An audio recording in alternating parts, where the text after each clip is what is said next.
In an instant, Lu Yi's body bristled with fear. He scrambled backward, leaning away desperately. Help! Someone, save me! But no matter how fast he moved, he couldn't escape the sharp, cold light that was faster than him. A piercing pain exploded through his limbs and bones. When he looked closely, he saw that his hands and feet were tightly nailed to the throne, blood pouring out. And it wasn't a sharp blade or an arrow that held him down. It was an ice and snow cone. Ice and snow? Suddenly, images of the bandits' tragic deaths in Dafeng Valley flashed through his mind, so sad and miserable. No, how could he die like those people? Lu Yi's face turned pale with fear. He shouted loudly, "Xiedao, evil thief! It's the evil thief! Someone help!" He didn't have time to wonder why the evil thief was a woman. He only heard Xin Qianli nearby, clutching his stomach and trembling as he exclaimed, Are you the fifth lady of the Chu family? The fifth lady of the Chu family?" Lu Yi looked up and saw a young girl dressed plainly standing in the middle of the house. She was not very old, with a slender figure like a fragile willow. Her face shone like a bright pearl, illuminating the entire room. Lu Yi's eyes nearly popped out in shock. He recognized her. Among the crowd in the exile team, even in prison clothes, her stunning beauty was undeniable. She was the fifth lady of the Chu family, who had just been teased by him and his subordinates for her gender as short-sighted. And now, she was the evil thief? A few men in black were the first to react. They immediately drew their swords and attacked Chu Yu. However, with her space abilities, Chu Yu moved faster than a ghost.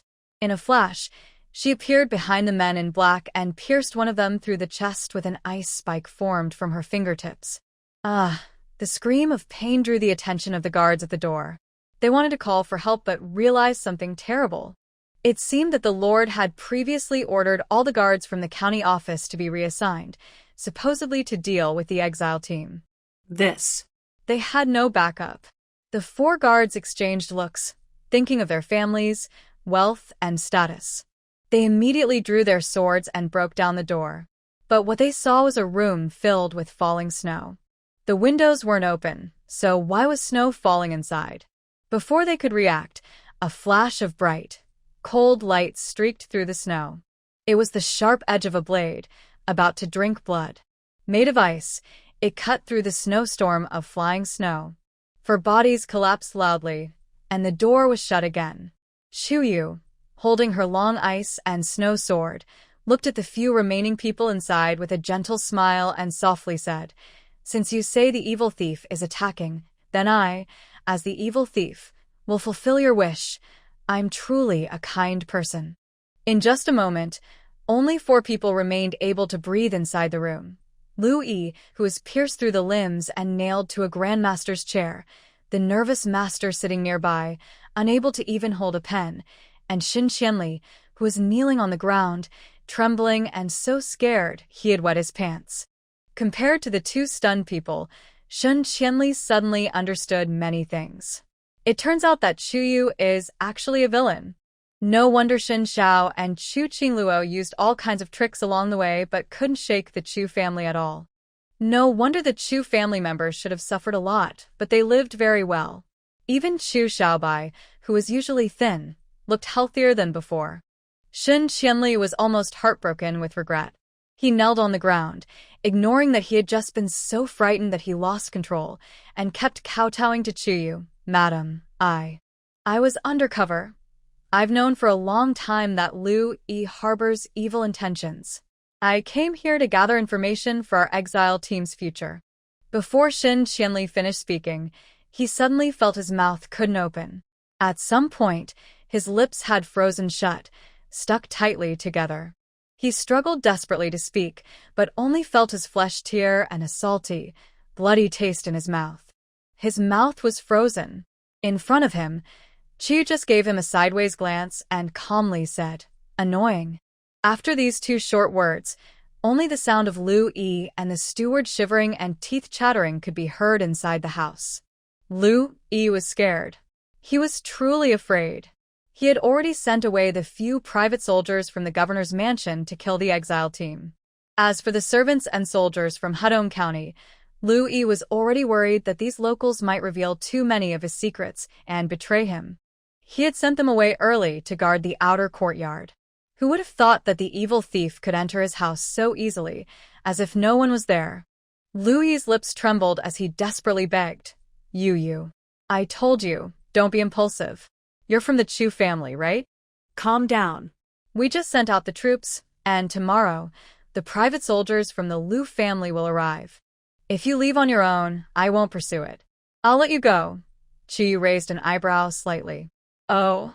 The steward beside him trembled and said, no matter what, you're just one person.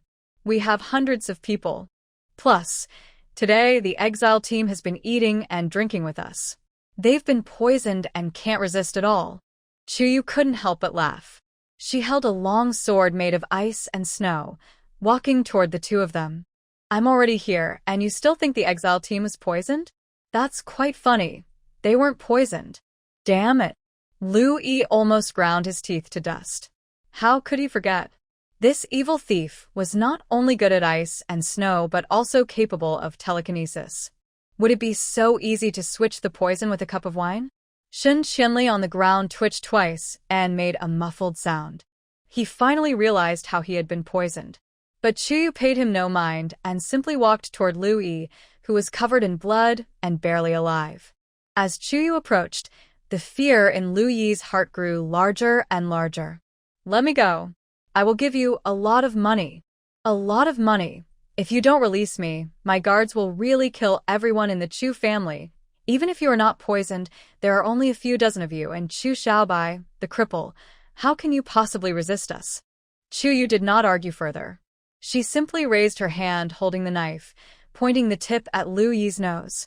First, I came here to kill you. Second, her gaze swept over Chu Chingluo on the ground, and a slight smile appeared on her lips. Right now, only Shun's second family, that is, Chu Chingluo's family, is inside the official post. Suddenly, sharp cries of pain and fear echoed from the ground and from Lu Yi in front. Chu swiftly struck with her knife. The icy blade sliced through, and the head fell to the ground. Lu Yi's head rolled on the floor, blood splattering inside the room. The steward and Chu Chingluo stared blankly at the corpse falling heavily, completely stunned. Lu Yi was dead? The noble direct descendant of the Lu family, the real controller of Hudong County, was gone just like that? No negotiations, no questions, no arguments, just that ghostly strike. Tick-tock. Tick-tock. Watching the blood drip from the icy long sword, the steward was utterly terrified. Don't kill me. I know where all of Lu Yi's hidden money is. The steward trembled all over, looking at Chu walking quickly towards him, and begged loudly. By the way, there are still women and children, I know their whereabouts. Hearing this, Chu paused slightly and then turned toward Chu Chingluo. Chu Chingluo knew something was very wrong. A wave of regret rose from his lower back, making him tremble all over. Lu Yi's men were about to attack the official station, but Chu had already moved most of the exile team away. Inside the station, only Chu Chingluo's family remained.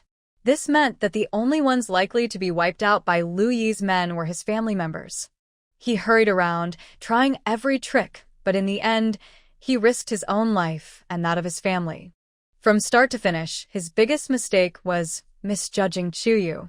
A flash of sword light, and Chu Chingluo's head also fell.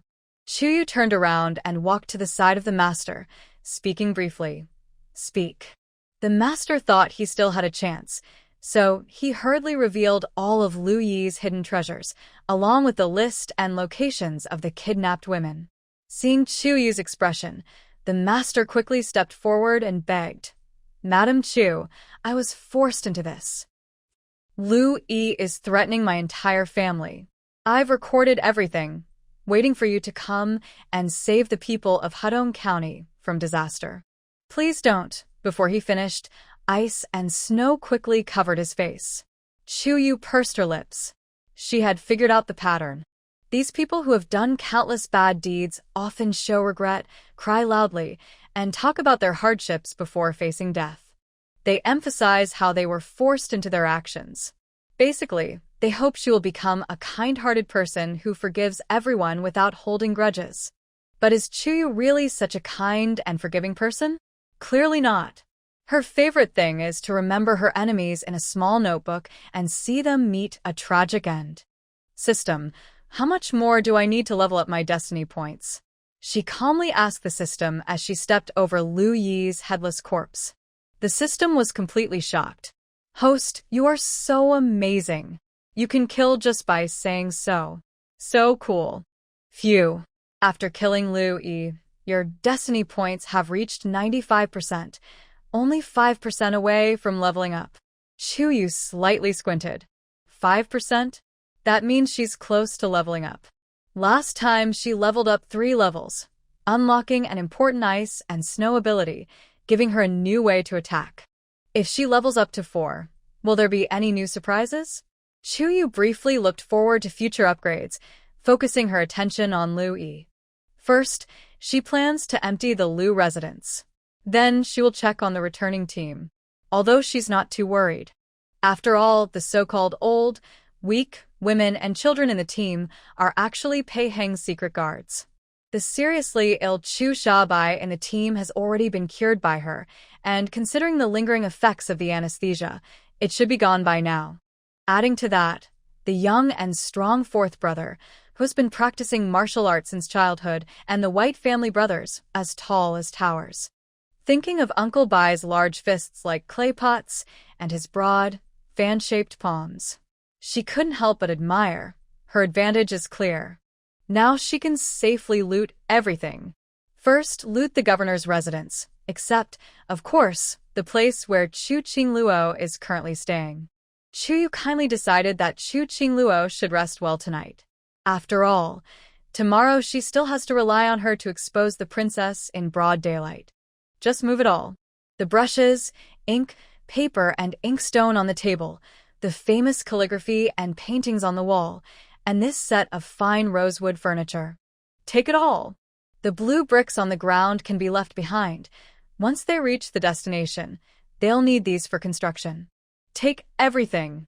The letters and accounts in the secret compartment. Take them. Keep them for the system to analyze. Soon, Chuyu looked at the ruins, completely looted, with not even a tile left on the roof, and showed a satisfied smile. Very good. Next she would go to Lu Yi's private treasury. Gold, silver, jewelry, fine silk, and satin. Take it all. Rice and flour? The rice used for planting? Take those too. Various secret medicines, deadly poisons that can cause full-body decay upon contact, and other secret drugs. Wait, what is this? 7 times in one night. Some dirty stuff. Forget it, better keep it. If enemies ever act up again, it might come in handy. Huh. In the private treasury, there was a small jade box hidden very tightly. Chuyu curiously opened it, and immediately her expression changed slightly. Inside the box, there were 2 tiny medicine bottles and a letter. Looking at the letter sealed with wax, it is clear that it was sent from the Lu family. The main message is that this is a life-saving medicine prepared by the Lu family for Lu Yi. The box seems to hold 3 bottles of medicine, but now only 2 remain. It seems that Chu Chingluo's secret remedy for sore throats is indeed this. However, according to the letter, this medicine was created by the talented person of the Wang family with the remarkable ability to detoxify and regenerate tissue, something ordinary people cannot achieve. Use it only in life-or-death situations. It can save your life. Chuyu squinted slightly, recalling Chu Chingluo's throat. Chu Chingluo's throat was burned by hot oil, and to be able to speak again in such a short time. There is only one possible explanation. This is a kind of medicine that should not exist in the world. Although its effects are far less than her spiritual spring water, there may be some mysterious qualities to it. Her previous caution was indeed correct. Behind those powerful noble families, there must be some mysterious and extraordinary things, maybe even some talented people. But she could use this to investigate the true background of the Lu family. A fleeting thought crossed her mind, and she calmly picked up the jade box, thoroughly cleaning out Lu Yi's private stash. Next, She planned to free those girls and the children who had been kidnapped. As Chu slipped into the night, she couldn't help but wonder, how is the official relay station doing? Has her third brother's condition improved? Have all of Lu Yi's men been eliminated? Chu Yu was unaware of this. At this moment, the area around the official relay station was unusually lively. Over 100 black-clad figures surrounded the official post, all dispatched by Lu Yi. The leader, masked in black cloth, revealed only a pair of fierce eyes. He lowered his voice and warned, "Be careful, the evil thief might appear." A person nearby muttered softly, "I don't believe the evil thief has 3 heads and 6 arms." Wang Ge and the others probably underestimated the number of people, but now we have over 100.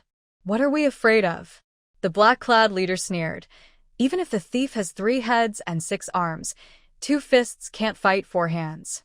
Besides, we can rush in and force the evil thief to surrender, just like demanding obedience from the Chu family's old and young.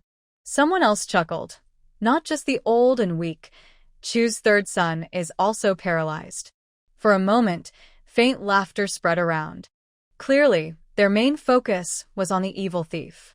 Few paid attention to the Chu family members. As the moon rose higher and the appointed time arrived, the leader waved his hand. All the black-clad figures charged into the official post like hungry tigers, aiming directly at the side rooms. Kill. Kill them all. Don't leave a single one alive. Wait. Why is this place empty? Where is everyone? There's no one here on my side either.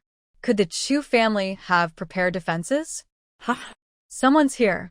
Hearing the word someone, the black-clad men's eyes practically shot out sparks.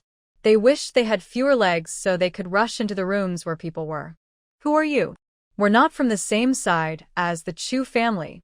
We are the second branch of the Shin family. Our master Shin Qianli went to meet the county magistrate. We really are not related to the Chu family. Please spare us.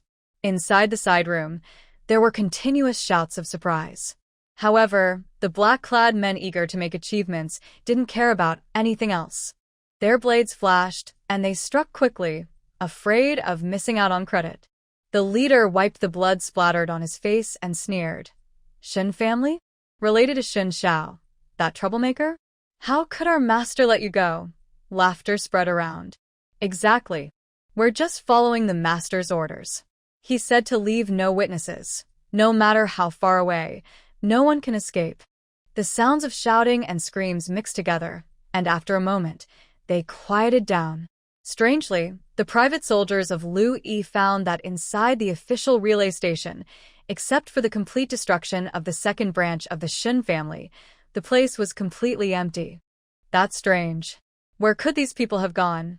Yeah, we've had spies watching here, but we didn't see anyone come or go. How come it's all empty? If they really let Chu's people escape, what will happen when the master finds out? Brotherly, think of a way quickly. The leader, Brotherly, frowned and looked coldly at the situation inside the relay station. The station was located on the outskirts of the city. Behind the backyard wall was a rocky hill. If they wanted to escape unnoticed, the only possible way would be through this route. Among the Chu family members, there is a paralyzed Chu Shaobai, a pregnant woman, and the old lady. It's unlikely that others would abandon their family members and run away on their own. He stared at the outline of the rocky hill for a long time. In the darkness and moonlight, he saw a faint reflection of metal. The gentle moonlight was enough for him to see clearly that, in the direction of the rocky hill, near the corner of the backyard wall, there was a wheelchair overturned on the ground, half hidden in the bushes. He was very familiar with this wheelchair. During the day, when the exile team entered the city, Chu Shaobai was sleeping on this wheelchair, unaware of everything.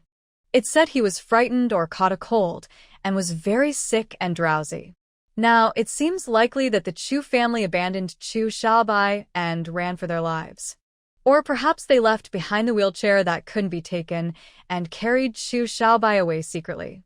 Actually, he personally prefers the first option. If it's the second, it might even be better. After all, if this paralyzed person could slow down Chu Shaoqing, or even the evil thief, It would save them a lot of trouble. Li Ge showed a fierce smile behind his cloth mask, then pointed toward the backyard. Brothers. That's Chu family's paralyzed guy's wheelchair. Charge. Suddenly, everyone became excited. Just so you know, they had just spent a lot of effort and only managed to capture a small fry from the Shin family's second branch. The real achievement, the Chu family, they didn't even see a figure. Hearing Li Ji's command, the mercenaries immediately rolled up their sleeves and hurried toward the backyard. Brother Li rushed ahead and reached the wheelchair. Seeing it was empty, he immediately drew his knife and started chopping randomly at the nearby bushes. The people behind him saw this and hurriedly started destroying the plants in the backyard, even smashing flower pots and water tanks just to look inside. Inside the official inn, only the sounds of broken objects and snapping branches could be heard for a while, with no other movement. Brother Li frowned and angrily kicked the wheelchair. Damn it! Where the hell did this cripple go? He just left his wheelchair here, making me waste half a day. As soon as he finished speaking, he heard a suppressed laugh coming from the wall behind him.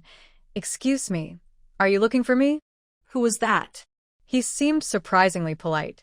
Seeing his subordinates staring blankly and looking behind him, Brother Li knew something was wrong. He suddenly turned around.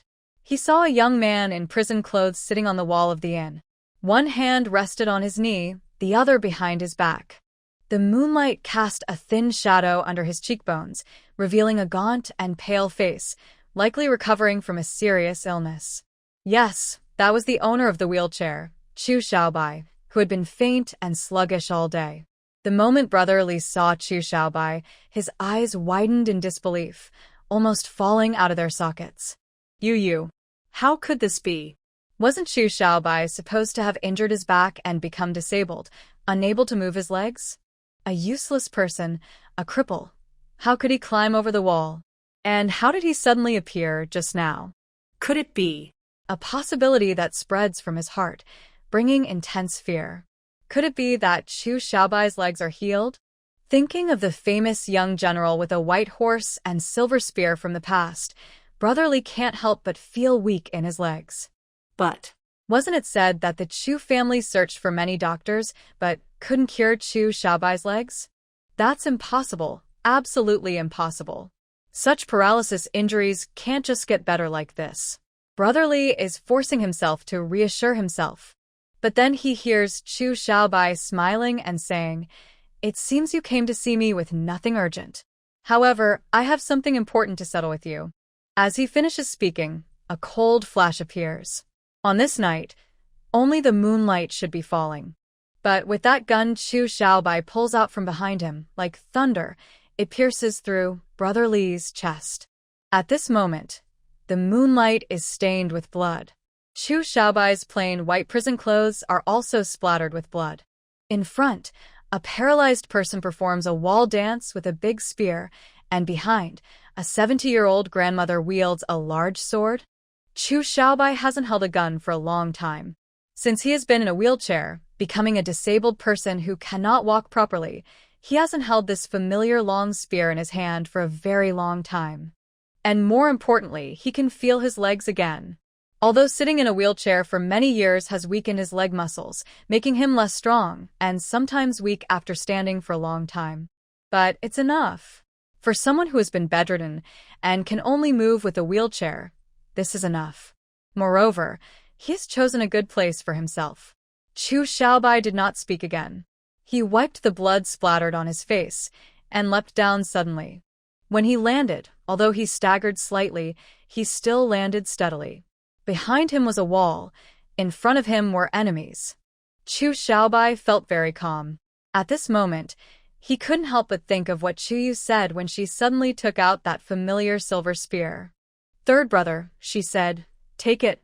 Use it to tell them that the young general who once fought alone through enemy lines, he's back." Chu Shaobai clenched the silver spear in his hand and looked at the panicked, retreating enemies in front of him, just like on the battlefield facing those frightened foes. The cold metal in his palm warmed up, and a faint smile appeared on Chu Shaobai's face. Yes, he was back. Compared to Chu Shaobai, the private soldiers of the Lu family were already completely panicked. At first, their suspicion of the exile team was only directed at one rogue thief. The exile team had no weapons, and even if they had sharp tools, they were just knives and axes.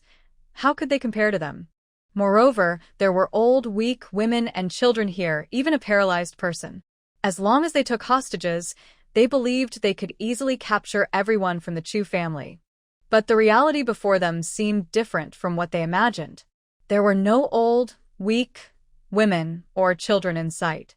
As for the paralyzed person, he had stood up. Not only did he stand up, but he was also holding the famous weapon he used to kill enemies back in the day, standing at the foot of the wall as if he could block 1,000 men alone. No one had told them it would be like this. Li Ji's sudden fall sounded like a bell toll in their ears. The black-clad men didn't turn around or move. They just froze in place. Li Ge? Chu Shaobai. Did he kill Li Ge? Wait, isn't Chu Shaobai paralyzed? Could all this be just an act? Is he pretending to deceive us? No. Don't be afraid. He's only one person. Let's attack. As these people panicked and scattered like headless flies, a voice appeared that they all listened to. Yes, he's only one person. The other members of the Chu family have left. Only he is here. What are we afraid of? Li Ji's deputy, Wang Sang, anxiously said, Wait a minute. Chu Shaobai is here. How can there only be him? But his words were quickly dismissed. We also have reinforcements. Don't forget, the master said that 2 groups in the capital are searching for King Jing. But they don't know our current situation. Wang Sang wanted to say more. He thought that the royal family probably cared more about King Jing's whereabouts and didn't pay much attention to the exile team. He also wanted to mention that the royal people hadn't agreed on a time with them, so they might be acting independently. But the few clear-headed people's words were drowned out by the shouts of the majority and the clash of swords and spears. Chu Shaobai was completely fearless. The longer he fought, the stronger he became. His back was against a wall, protecting him from attacks from behind and the front. A silver spear danced in his hand, swift and precise. Not only did these private soldiers from the Lu family fail to hurt him at all, but some were shot directly through the heart and fell dead. Is that so? How is Chu Shaobai, who has been paralyzed for so long, still so strong? Many of the Lu family's private soldiers began to feel like retreating. Although they are hired guards of the Lu family, their true purpose is to protect their own interests and to climb onto the Lu family ship for a better future. But if they die now, what future is left? At this moment, a desperate voice rang out from around them. Who told you that Chu Shaobai is only one person? Pretending to be a woman for so long, I was suffocating. Now I can finally fight. Damn it. Around the courtyard walls and on the hilltop, dozens of dark figures swooped down like ghosts. Uncle Bai and others were fine. The problem was, among the team, there were many experts disguised as women. The terrified Lu family soldiers looked up and saw the old lady of the Chu family holding a knife, rushing towards them like lightning. Lu family soldiers. Is this a ghost? Isn't that a brother? First, there's a cripple performing a spear dance on the wall, and then an elderly woman in her 70s wielding a big sword. Seeing the old lady of the Chu family with her hunched body straighten up, and the Chu family's pregnant eldest daughter-in-law throw aside her fake belly hidden under her clothes, rushing towards them. Even the simplest-minded could realize, this is definitely not an old, weak woman. It's clearly a secret guard disguised with human skin masks. With such skills and this powerful disguise technique, this is definitely not an ordinary guard. Wang Sang's regret was so intense that his insides turned green. If he had known it would come to this, he should have advised Lu Yi to bring the members of the Princess Chong and the royal secret guards to the exile team. First, eliminate the exile team, then search for King Jing. But now, there is no turning back for him. Old Madame Chu. No, to be precise, it was Yen San, disguised as old Madame Chu, who swiftly moved through the crowd like lightning and precisely cut his throat. In just half an incense stick of time, the entire official station became quiet again. In the backyard, there were scattered bodies lying everywhere. Everyone was covered in blood, but they finally breathed a sigh of relief. Sure enough, Chu Chingluo must have gone to the county magistrate's office to report. I didn't expect that his report would fail and instead harm his family, Chu Shaobai said, wiping the blood from his face, then handed a handkerchief to Chu Shaobai. Third brother. You should wipe your face. I have to say, I really didn't expect to see you fighting back in my lifetime. I'm stunned. Chu Shaobai was actually a bit tired. Although his injuries had healed, his leg muscles had inevitably become a bit atrophied from lack of exercise. Chu Yu's spiritual spring water accelerated his body's recovery, allowing him to stand again, but he still needed some time to recover and even to train again. But for him, that was enough. He leaned on his silver spear and muttered, I didn't expect it either. Not expecting he could stand again, not expecting he could hold a spear once more. Little fish. He looked at the night sky nearby and couldn't help but think. Could little fish really be a reincarnation of a divine being? Maybe he heard this question, and Yen-san, standing nearby, scratched his head. Instinctively, he pulled out a note from his pocket and replied, Master Chu, are you looking for Lady Wu? She might also have been taken by the evil thief. No, wait, the goddess took her. She should return her soon. Look, the goddess even wrote me a note, saying she's taking Lady Wu for a quick trip. He then showed the note. Chu Shaobai? Yen-san's words completely confuse him. What is this? His sister is stealing from herself? Next to him, Chu Shaobai slightly squinted and examined the familiar handwriting on the note. Then he asked Yen-san, Why did you say also? Yen-san quickly replied, Because our prince is often taken by the goddess too. He didn't notice that under the night sky, Chu Shaoqing's face darkened completely. Ha! Your prince was also stolen by the evil thief. King Jing, this kid, really doesn't come with good intentions. Chu Shaoqing almost clenched his teeth, only able to think, haha. If the situation weren't so serious, he might have grabbed Yen-san by the collar, telling him not to talk nonsense. His sister would never steal a man. But Chu Shaoqing's eyes turned, and he finally found some comfort. It seems that Yen-san doesn't know his sister's true identity. In that case, King Jing, Pei Heng, probably doesn't know either. Chu Shaoqing felt relieved. I don't know why, but when he faced Yen-san, an inexplicable sense of superiority suddenly rose in his heart. Wow. His sister is still good. She didn't consider King Jing as one of her own. Chu Shaoqing slightly raised his chin and nodded. Probably, it's because the girls are together, and that makes them feel safer. Chu Shaobai knew the truth, but hearing Chu Shaoqing say this, he quickly understood and reacted. Fourth brother, enough. The matters among the girls. You shouldn't say too much. We've already killed so many people. We should think about what to do next. Although the two brothers from the Chu family kept quiet, it was clear that the guards from King Jing's side were almost shining with anticipation. Yen-san desperately wanted to memorize Chu Shaoqing's words and later teach them to his own lord. Indeed, the goddess has a close relationship with the Chu family. The key is, the young lord doesn't know yet. The goddess is also on good terms with the fifth lady of the Chu family. Maybe she's secretly following the fifth lady of the Chu family. If he told the young lord about this, wouldn't he be jealous to death? Although he thought this in his heart, the situation didn't allow Yen-san to keep daydreaming. Yen-san said, We should stick to the original plan. My brothers and I will go first to cut the city gate ropes, lower the gate, and then wait for the goddess and the fifth lady to meet. After that, we will head north to the river to join the main force. Chu Shaoqing said, From what they said, there might still be royal secret guards nearby searching for Crown Prince Jing. If we leave the city at night, do you think we might run into them? Originally pretending to be sister-in-law Gontong's guard, Yan Shiqi said, I walk a bit faster.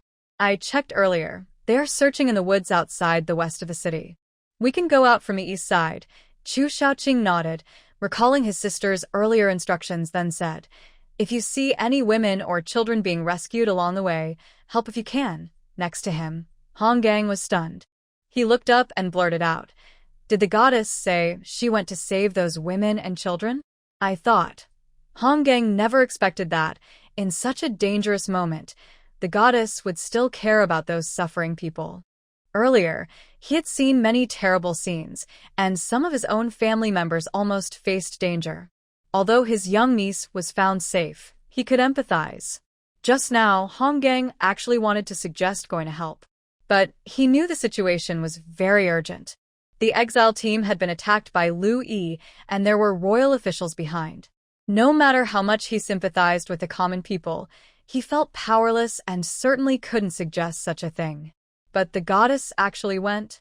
Chu Shaobai quickly replied, yes, she definitely went. Honggang lowered his head and said nothing more, a firm look flashing in his eyes. The goddess has such a compassionate heart, saving those in need.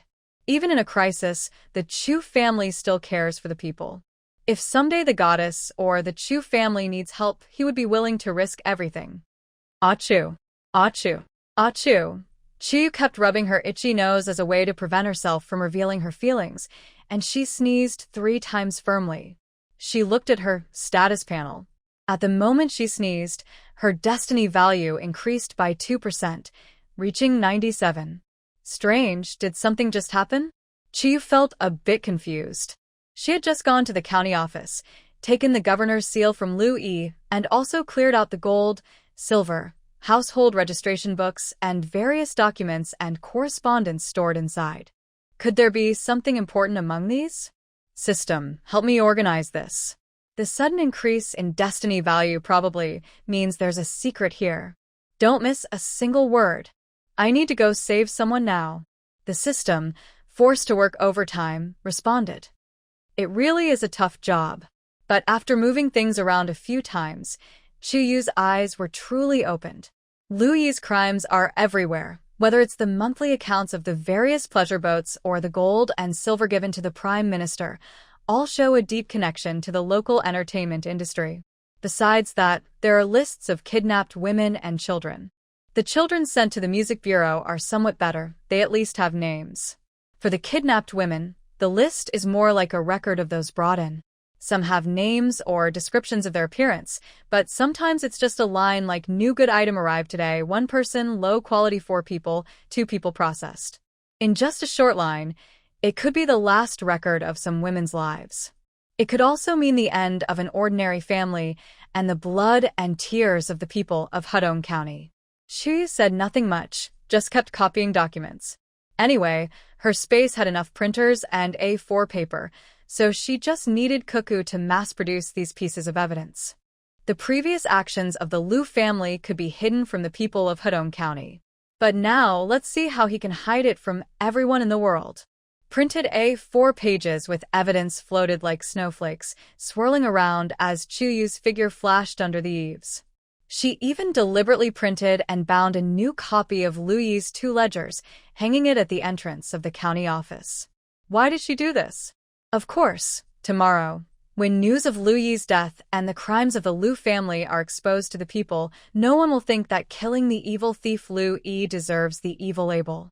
When the chancellor profits from it, when children are sent to the teaching halls, and good family sons are trained to become performers and entertainers to satisfy the emperor's growing desires, the people's reverence for the court and the divine right of the king of Liang will end with the legend of the goddess saving people. And she, of course, will gain the hearts of the people and lots of destiny points. More importantly, the support of the people will bring her more than just destiny points and system upgrades. After all, water can carry a boat but also overturn it. This is ancient times, where the divine right of kings is emphasized. Chu smiled slightly, her eyes growing colder. Since that's the case, she will first become this goddess, then rule as an emperor among humans. She wants it all. Next to the flower boat by the river, inside a warehouse, a group of trembling girls huddled together, their low sobs echoing softly. Ugh, I want to go home. I don't want to go on the flower boat. Father, mother. I want to go home. When will this ever end? But soon, their crying was replaced by the sound of whips cracking. The girls, afraid to make noise, covered their mouths and quietly sobbed. The guard looked at the girls with a sinister smile. Be good, or I'll sell you to a worse place. You won't even have time to cry then. At this moment, The warehouse door opened, and the head guard called from outside. "Where's that good one today? Bring her over, so I can personally teach her, then send her on the boat." The guard muttered to himself. Teach her personally? Probably the new girl. Young, pretty, and innocent. He wants to try her out. But he wouldn't say anything aloud. This was an unspoken rule among the guards. The best girls, the truly special ones, had already been taken. Those sent here were under their control. If they liked a girl, they just claimed she was fiery and needed some discipline to be obedient, and the higher-ups wouldn't object. The guard smiled flatteringly at his superior. "Just wait, I'll bring Little Peach to you right away." He reached out to pull her.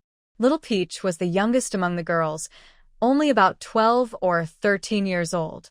She seemed from a good family, with a round face and a bit of baby fat. Because she was young, she received the most care from the older sisters.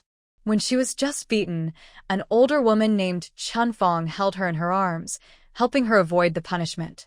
Although Showdown was young, she could vaguely guess what kind of place she had fallen into and understood her fate. Tears welled up in her eyes and quickly streamed down her face as she desperately waved her hands. "No, please. I beg you. Don't. Don't send me back home. Please let me go home."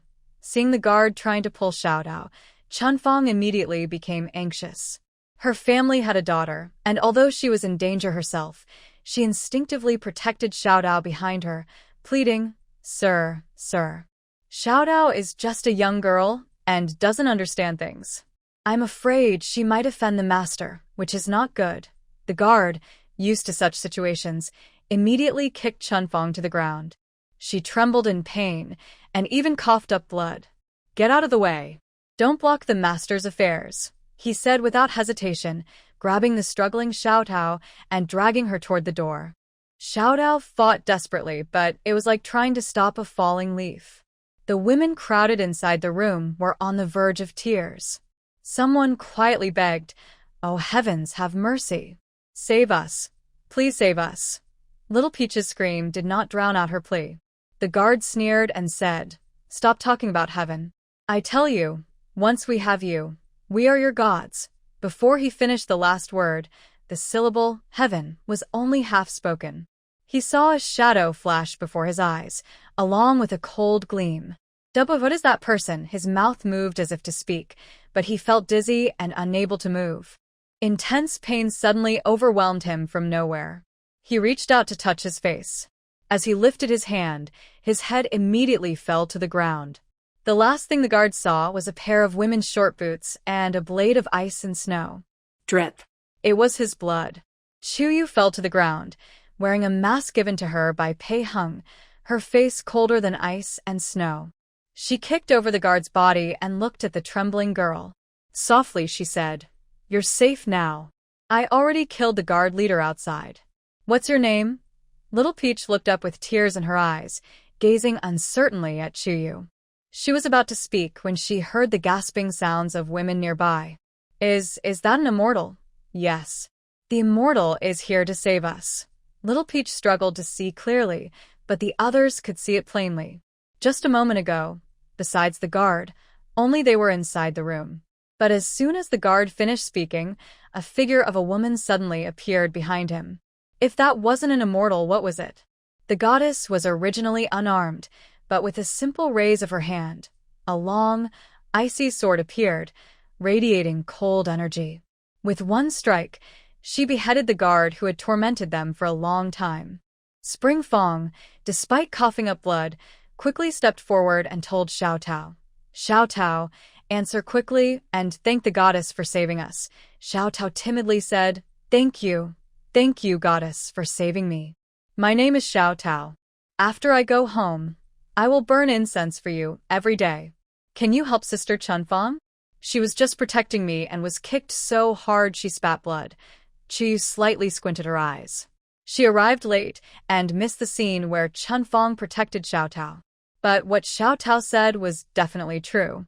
One person was willing to save others in this situation, and the other, even when facing a divine being, still remembered to help her. Why not lend a hand? Getting kicked so hard and spitting blood could mean a stomach bleed.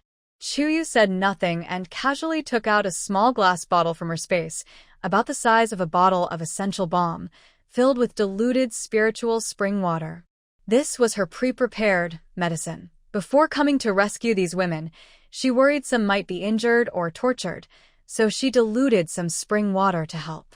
Now, she dropped 2 drops onto Chunfang's lips, and her previously furrowed brow quickly relaxed. My stomach doesn't hurt anymore. Chunfang immediately knelt down, wanting to bow in gratitude. Thank you, goddess, for the medicine. Thank you for your great kindness and mercy. She wanted to speak again, but saw the goddess in front raise her hand calmly and say, Governor Liu Yi has been punished for his wrongful actions. Once the city gates open, you should quickly go home. The next moment, they appeared on an empty, deserted street. Under their feet were scattered sheets of white paper, and nearby, a few women looked disheveled, smelling strongly of perfume. Clearly women rescued from a brothel. Are you also saved by the goddess? Yes, just now we were almost forced into service. The goddess suddenly appeared, threw the madam and the servant into the river, and told us to go home. What should we do now? The goddess said Liu Yi is dead, so what about us? Chunfang hugged Xiao Tao, her voice firm. We will listen to the goddess. She saved our lives, and we are grateful for her great kindness. If your family is in the city, you can hide with us for a while. When the city gates open tomorrow, we can all escape quickly. Although Xiao Tao's voice still trembled with tears, it was clear and bright. I live on Lower Slant Street. You can hide at my house. Tomorrow, we will leave together. As they headed to Xiao Tao's home, they saw white paper on the ground with neat writing.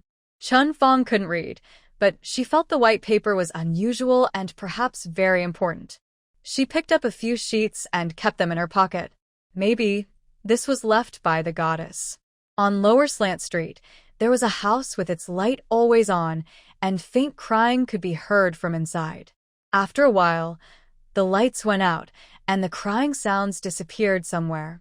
An old neighbor glanced over, shook his head, and sighed. Little Peach Lady is truly a unlucky person. Inside the house, Little Peach Lady hugged her daughter, happily unsure of what to say. Little Peach Dad held the paper with the characters written on it, staring intently. Little Peach asked, Dad, what does it say? Little Peach Dad gritted his teeth and said, Liu Yi, that corrupt official, the rumors about Shirping County were true. This is the account book of the Liu family. He took the silver you sold and shared it with the Prime Minister. No wonder he targets the Chu family so much. They are definitely connected to that corrupt official. Spring Fragrance's eyes showed some resentment.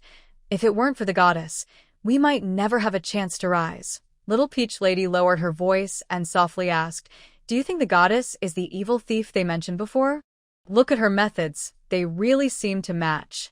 But what's wrong with her? Little Peach Lady didn't understand. Evil? Shouldn't the evil be people like Liu Yi? Little Peach Dad said, I think so. As soon as the Chu family entered the city, the goddess appeared.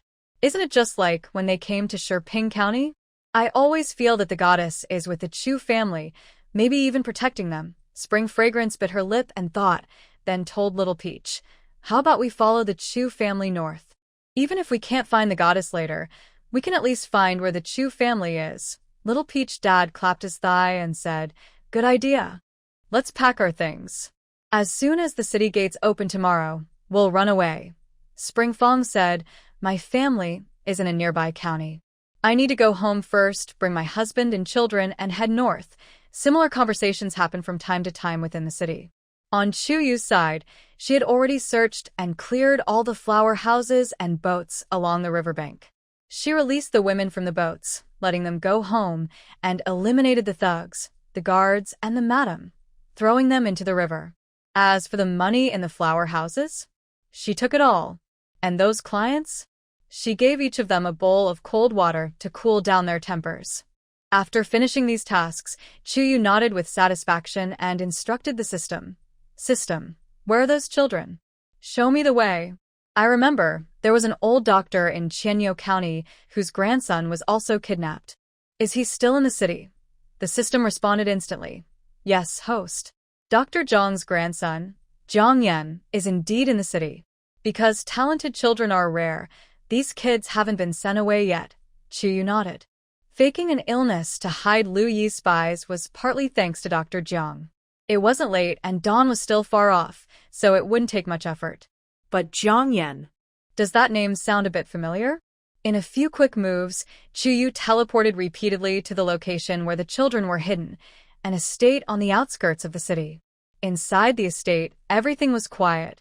The steward of the Lu family was sleeping soundly in the main house, while the children in the side rooms couldn't sleep all night, occasionally crying. There is also a comforting whisper from the boy, "Show little sister, don't cry. If you wake them up, you might get scolded. If you're hungry, I still have half a steamed bun here." Then, the sound of eating quietly came from inside the room. Another boy asked, "Brother Ian, you've been here for several days. Where will they send us next?" The first boy who is speaking is Jiang Yan, the grandson of Dr. Jiang. He was lucky. When he arrived, the previous group of children had just been sent away, so he stayed here for a few days and heard some news. Jiang Yan said, "I only heard vaguely that I might be sent to the capital to serve the noble person." The room fell silent, and soft crying could still be heard. "I don't want to serve the noble person. I want to go home. It's so cold, and if I don't chop firewood, my mother and sister will freeze." "Ugh, I don't want to either." Jiang Yan clenched his teeth but said nothing. Actually, he hadn't finished speaking. Because the person in charge had said, going to the capital to serve the noble person is a great blessing. Even if it involves hardship, it is a favor from the master. But Jiang Yan didn't want to go to the capital or serve any noble person. He didn't want this kind of forced blessing. Jiang Yan's ancestor was a royal doctor in the palace, so even at a young age, he knew what cutting meant and where it would lead. The palace. Could it be that the noble people inside the palace could treat ordinary people so casually? Jiang Yan's little face was tense. He definitely wouldn't serve any noble person. His grandfather had taught him to read medical books and learn about the principles of medicine and herbs. Jiang Yan bit his finger and softly swore, "If anyone forces me to serve some noble person, I will poison them all, leaving no one alive." In the next moment, a clear female voice suddenly came from beside Jiang Yan. "Wow. You're so brave at such a young age." Jiang Yan immediately broke out in a cold sweat, terrified. He knew that if the steward heard his words, he would likely be beaten badly or even dragged out to be fed to the dogs. He quickly looked up toward the voice, and in the next instant, he gasped in shock. In the small ear room, a girl unexpectedly appeared out of nowhere. She wore a mask on her face, her feet not touching the ground, and she was floating in midair. Floating? Can a person do that? Jiang Yan stared blankly at the visitor, and a question slipped from his lips. "Are you an immortal? Or a ghost sent to punish me?" Of course, the girl was Chu, here to save someone. But she had just defeated the steward inside the main house, who was snoring loudly, and came to the ear room to help, when she was distracted by the boy named Yen and his words. "Poisoned to death. That means he knows medicine. Could he be Dr. Zhang's grandson?" But from the tone of this child, he must be the main character from the original story. Chu silently urged her system to search the original story, then smiled at Jiang Yan. "Answer me first. If someone trying to catch you made you serve the emperor, would you dare to poison him?" When they heard the word emperor, the surrounding children all gasped softly. In their young minds, the emperor had, in a way, become a symbol of divine power. Just hearing about him made people feel he was unreachable. Jiang Yan paused and softly said, "I actually guessed that they want to send us to serve the emperor in the palace. But even if it's the emperor, taking me away from my family and forcing us apart, such an emperor, if he lives, I will suffer every day. Why am I so afraid?" Chu's eyes brightened. At this moment, the system also let out a small gasp. "Wow. No way, this Heidong County is full of hidden talents. If Jiang Yan had come in 20 years later, he might be called the Ninth Lord." Chu. She carefully thought about the chaotic later plot of the original story. It seemed to mention eunuchs gaining power, Pei Qingde being drained by wine and pleasure, his health worsening day by day, but he still trusted the eunuchs around him. However, The original story's male and female leads secretly suspected that the eunuch group was giving Pei Qingde slow-acting poison over a long period. Could it be that Jiang Yan was the one doing it? This kid has the aura of a dragon slayer. After reviewing the original story, Chu really wanted to give the Lu family a big thumbs up. How did they end up sending such a lively and fierce person to the palace? In the 20 years after the original plot, although there was no one named Jiang Yan in the palace, the emperor had a highly trusted chief eunuch named Lu Shiyan. He was sent by the Ministry of Rituals into the palace to stage plays for Pei Qingde. Because he was clever and good at understanding the emperor's thoughts, he was kept close to the emperor. Eventually, he even could write imperial edicts on behalf of the emperor. Some people privately called him Ninth Lord. No wonder in the original story, when Lu Jia's head of the household, Lu Sun, went to Beijing for a banquet and returned home, he fell seriously ill and died. This big eunuch named Lu often targeted the Lu family and even supported other noble families to suppress them, leading readers to suspect he might be an adopted son of the Lu family or a neglected illegitimate child. It turns out he was a kidnapped child sent into the Ministry of Rituals by the Lu family, ultimately taken to the palace after being castrated.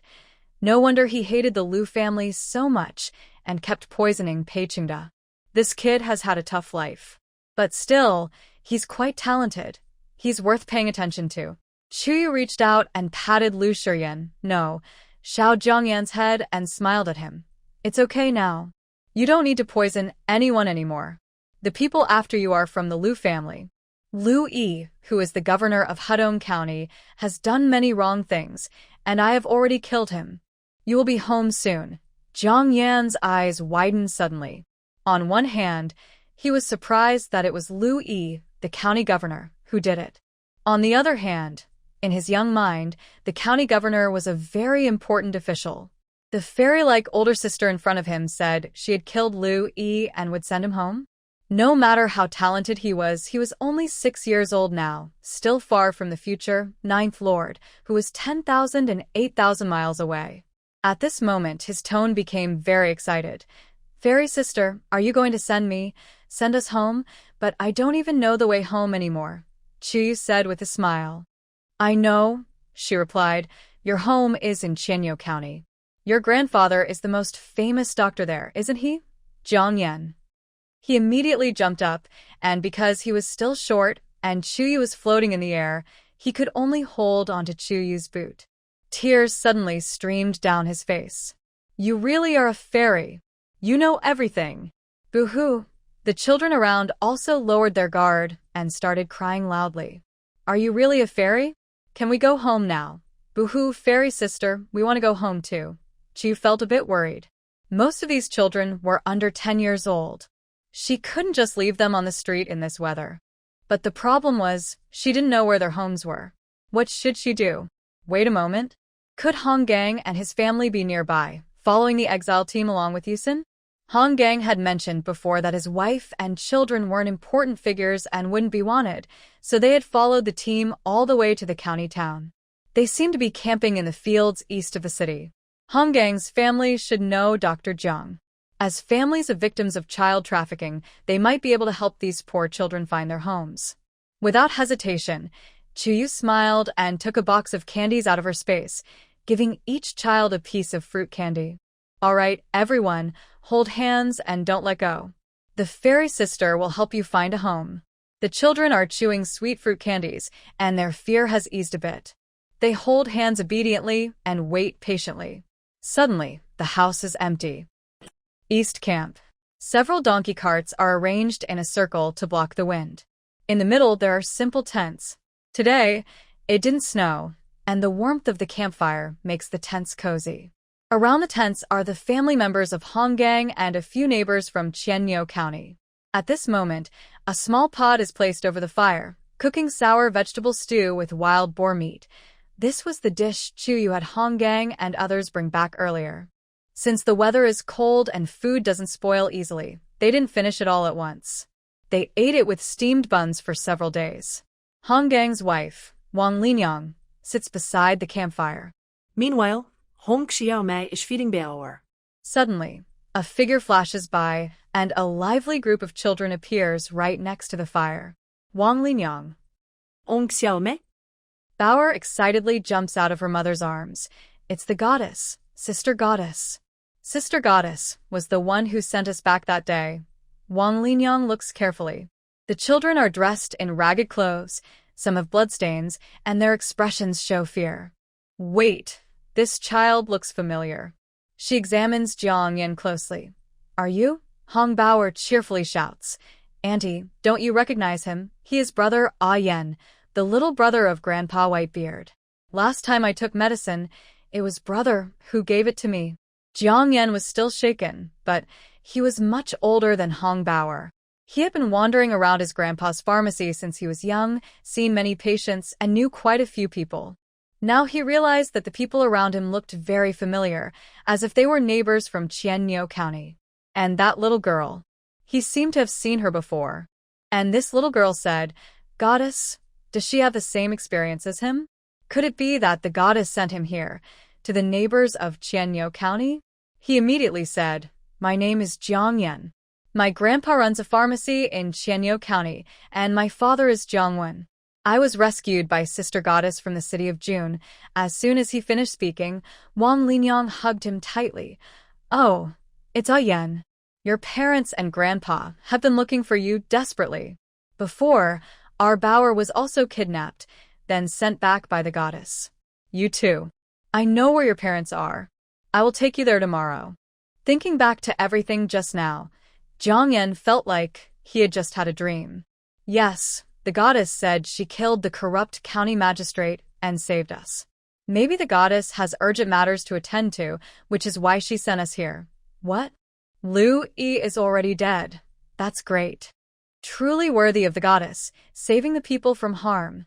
Several neighbors from Qianniu County almost hated Lu Yi to the bone. Some of them, upon hearing this, even knelt on the ground and kowtowed to the sky. After the rescue, they each began to prepare food for the children. Wang Linyang's face grew more serious. As Hong Gang's wife, she had seen much in the world and quickly said, With Lu Yi dead, the city will surely be in chaos tomorrow. The exile team will definitely try to escape. We can't stay here. Tonight, we need to pack everything early. Before dawn, we must take the children and head north. In the dense woods west of the city, the figure in black moved swiftly, searching behind trees and caves. The exile team was moving eastward into the city, so naturally, they searched the west side. They also found traces of Prince Jing's residence in the woods west of the city. This made the royal secret guards and the princess's guards very excited. They searched through the woods along the way. For the royal secret guards sent by the Empress Dowager, their main task was to kill Prince Jing. Compared to the Chu family, who were trapped and helpless, Prince Jing's side was clearly more important. As for the princess's guards, Wang Wu, if we don't help District Magistrate Liu here and instead look for Prince Jing, isn't that a bit wrong? Yeah, the master didn't tell us to. Hearing this, Wang Wu raised his hand, showing a confident smile. He knew these fools couldn't understand his clever plan. The princess had ordered them to find Chu Chingluo and kill the Chu family. They had already completed the task of finding Chu Chingluo, who was safely staying at the district magistrate's residence. But Wang Wu thought this still wasn't safe enough. If the evil thief learns that they saved Chu Chingluo, what if he tries to sneak into the county magistrate's office? The large palace can be emptied by the evil thief, so who can guarantee that nothing will happen to the county magistrate's office? But Wang Wu thought again. Although the evil thief helped the Chu family, he was essentially still loyal to King Jing, perhaps not just one person, but a group. After all, someone capable of emptying the entire capital couldn't be just a noble family like the Chu family.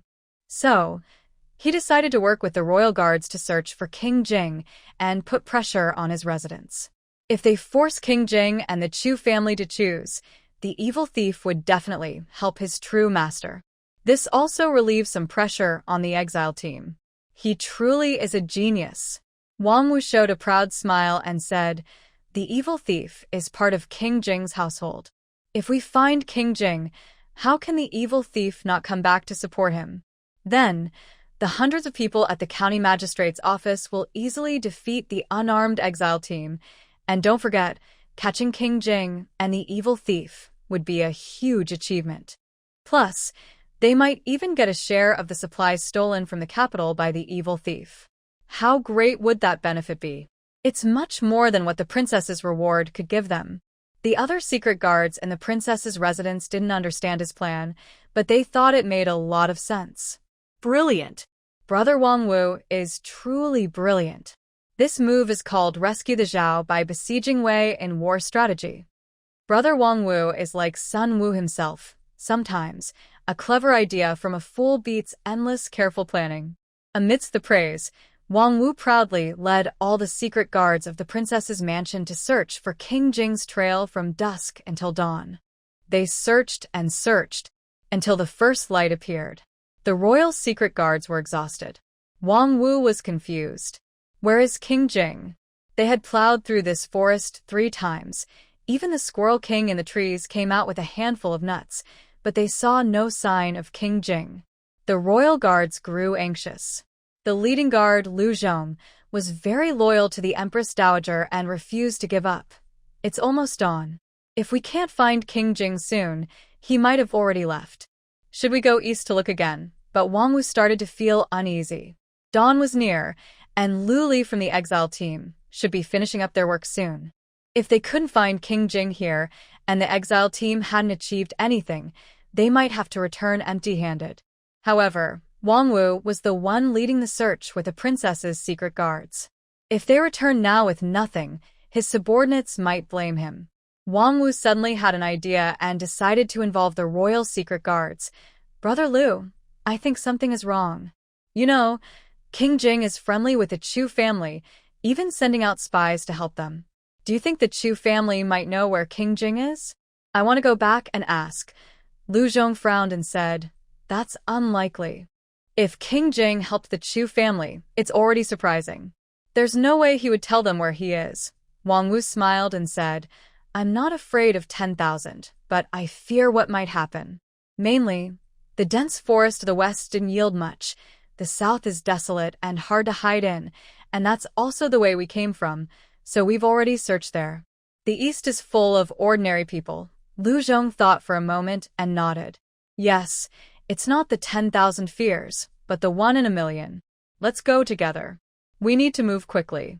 What if the exile team has been wiped out by Lu Yi? The group hurriedly rushed toward the city. Meanwhile, the exile team, which Lu Zhong mentioned might have been completely eliminated, had already left the east city gate, heading north along a small road. They had prepared several mule carts and were fleeing northward. At this moment, time was life for everyone in the exile team.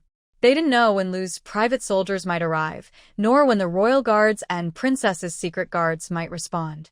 Even though they had set some confusing clues in the dense forest west of the city to mislead the guards, they didn't know how long they could hold out.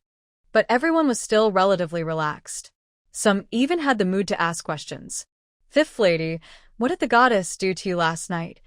Yan San asked excitedly. When we were in Shiping County, I was lucky enough to see some of the goddess's skills. That scene was incredible, Chu Yu. What a fool. Yan Shichi couldn't help but expose him. What did you see? Only His Highness has actually seen the goddess's skills. You were so scared the next day you were screaming and crying. Hearing the words, only His Highness, Chu Shaoqing and Chu Shaobai exchanged a glance.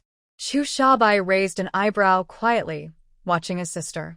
Chu Shaoqing showed a gentle, faint smile.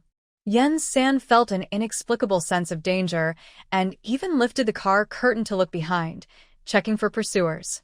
There was nothing. He sat back in frustration, loudly protesting. Nonsense. I didn't make a fuss. Witnessing it the next day still counts as witnessing, right? He didn't notice that Chu Yu was sweating a little under the gaze of her 2 brothers. What was she feeling guilty about? It was just that she brought Pei Hung, but not the other 2. But there was a reason for that. Surely, no one was watching over the exile team. Chu Yu cleared her throat, trying to change the subject.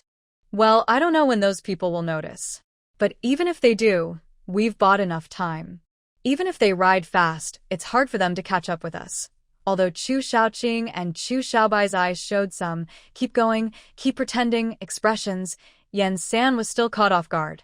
Yen San grinned excitedly and said straightforwardly, I really want to see how these secret guards look after they return to the city. Ha! Chu was amused. Actually, she was thinking the same. Who wouldn't? She enjoyed playing tricks on these royal secret guards. Meanwhile, inside the city, the faint dawn only allowed people to vaguely see the outlines of the buildings within the city. Wang Wu and others were running under the eaves. In a quick glance, he saw that the once blue stone road was now covered in a vast white snow. Did it snow last night? Why is there so much snow? He muttered to himself, but didn't pay much attention and quickly ran toward the official post. Just as he saw the outline of the official post, he caught a strong smell of blood. Wang Wu frowned and said to Lu Zhong beside him, could they have killed all the exile team? Why didn't they leave any survivors? He felt a bit worried. If they killed everyone and Lu Yi reports this, how can he explain it to the Princess Chang? The key is, Chu Chingluo is also a little princess. If she finds out that he did almost nothing last night and didn't follow her orders to torment the Chu family, she might cause trouble again. Although Chu Chingluo, as the illegitimate daughter of the princess, isn't highly valued in her heart. But still, she carries the princess's blood, which is more than his own subordinate. If she finds a chance to complain to the princess, he would be in trouble. This must never happen. Wang Wu secretly sighed in his heart, but Lu Zhong beside him wasn't thinking about all this. Let's go and take a look.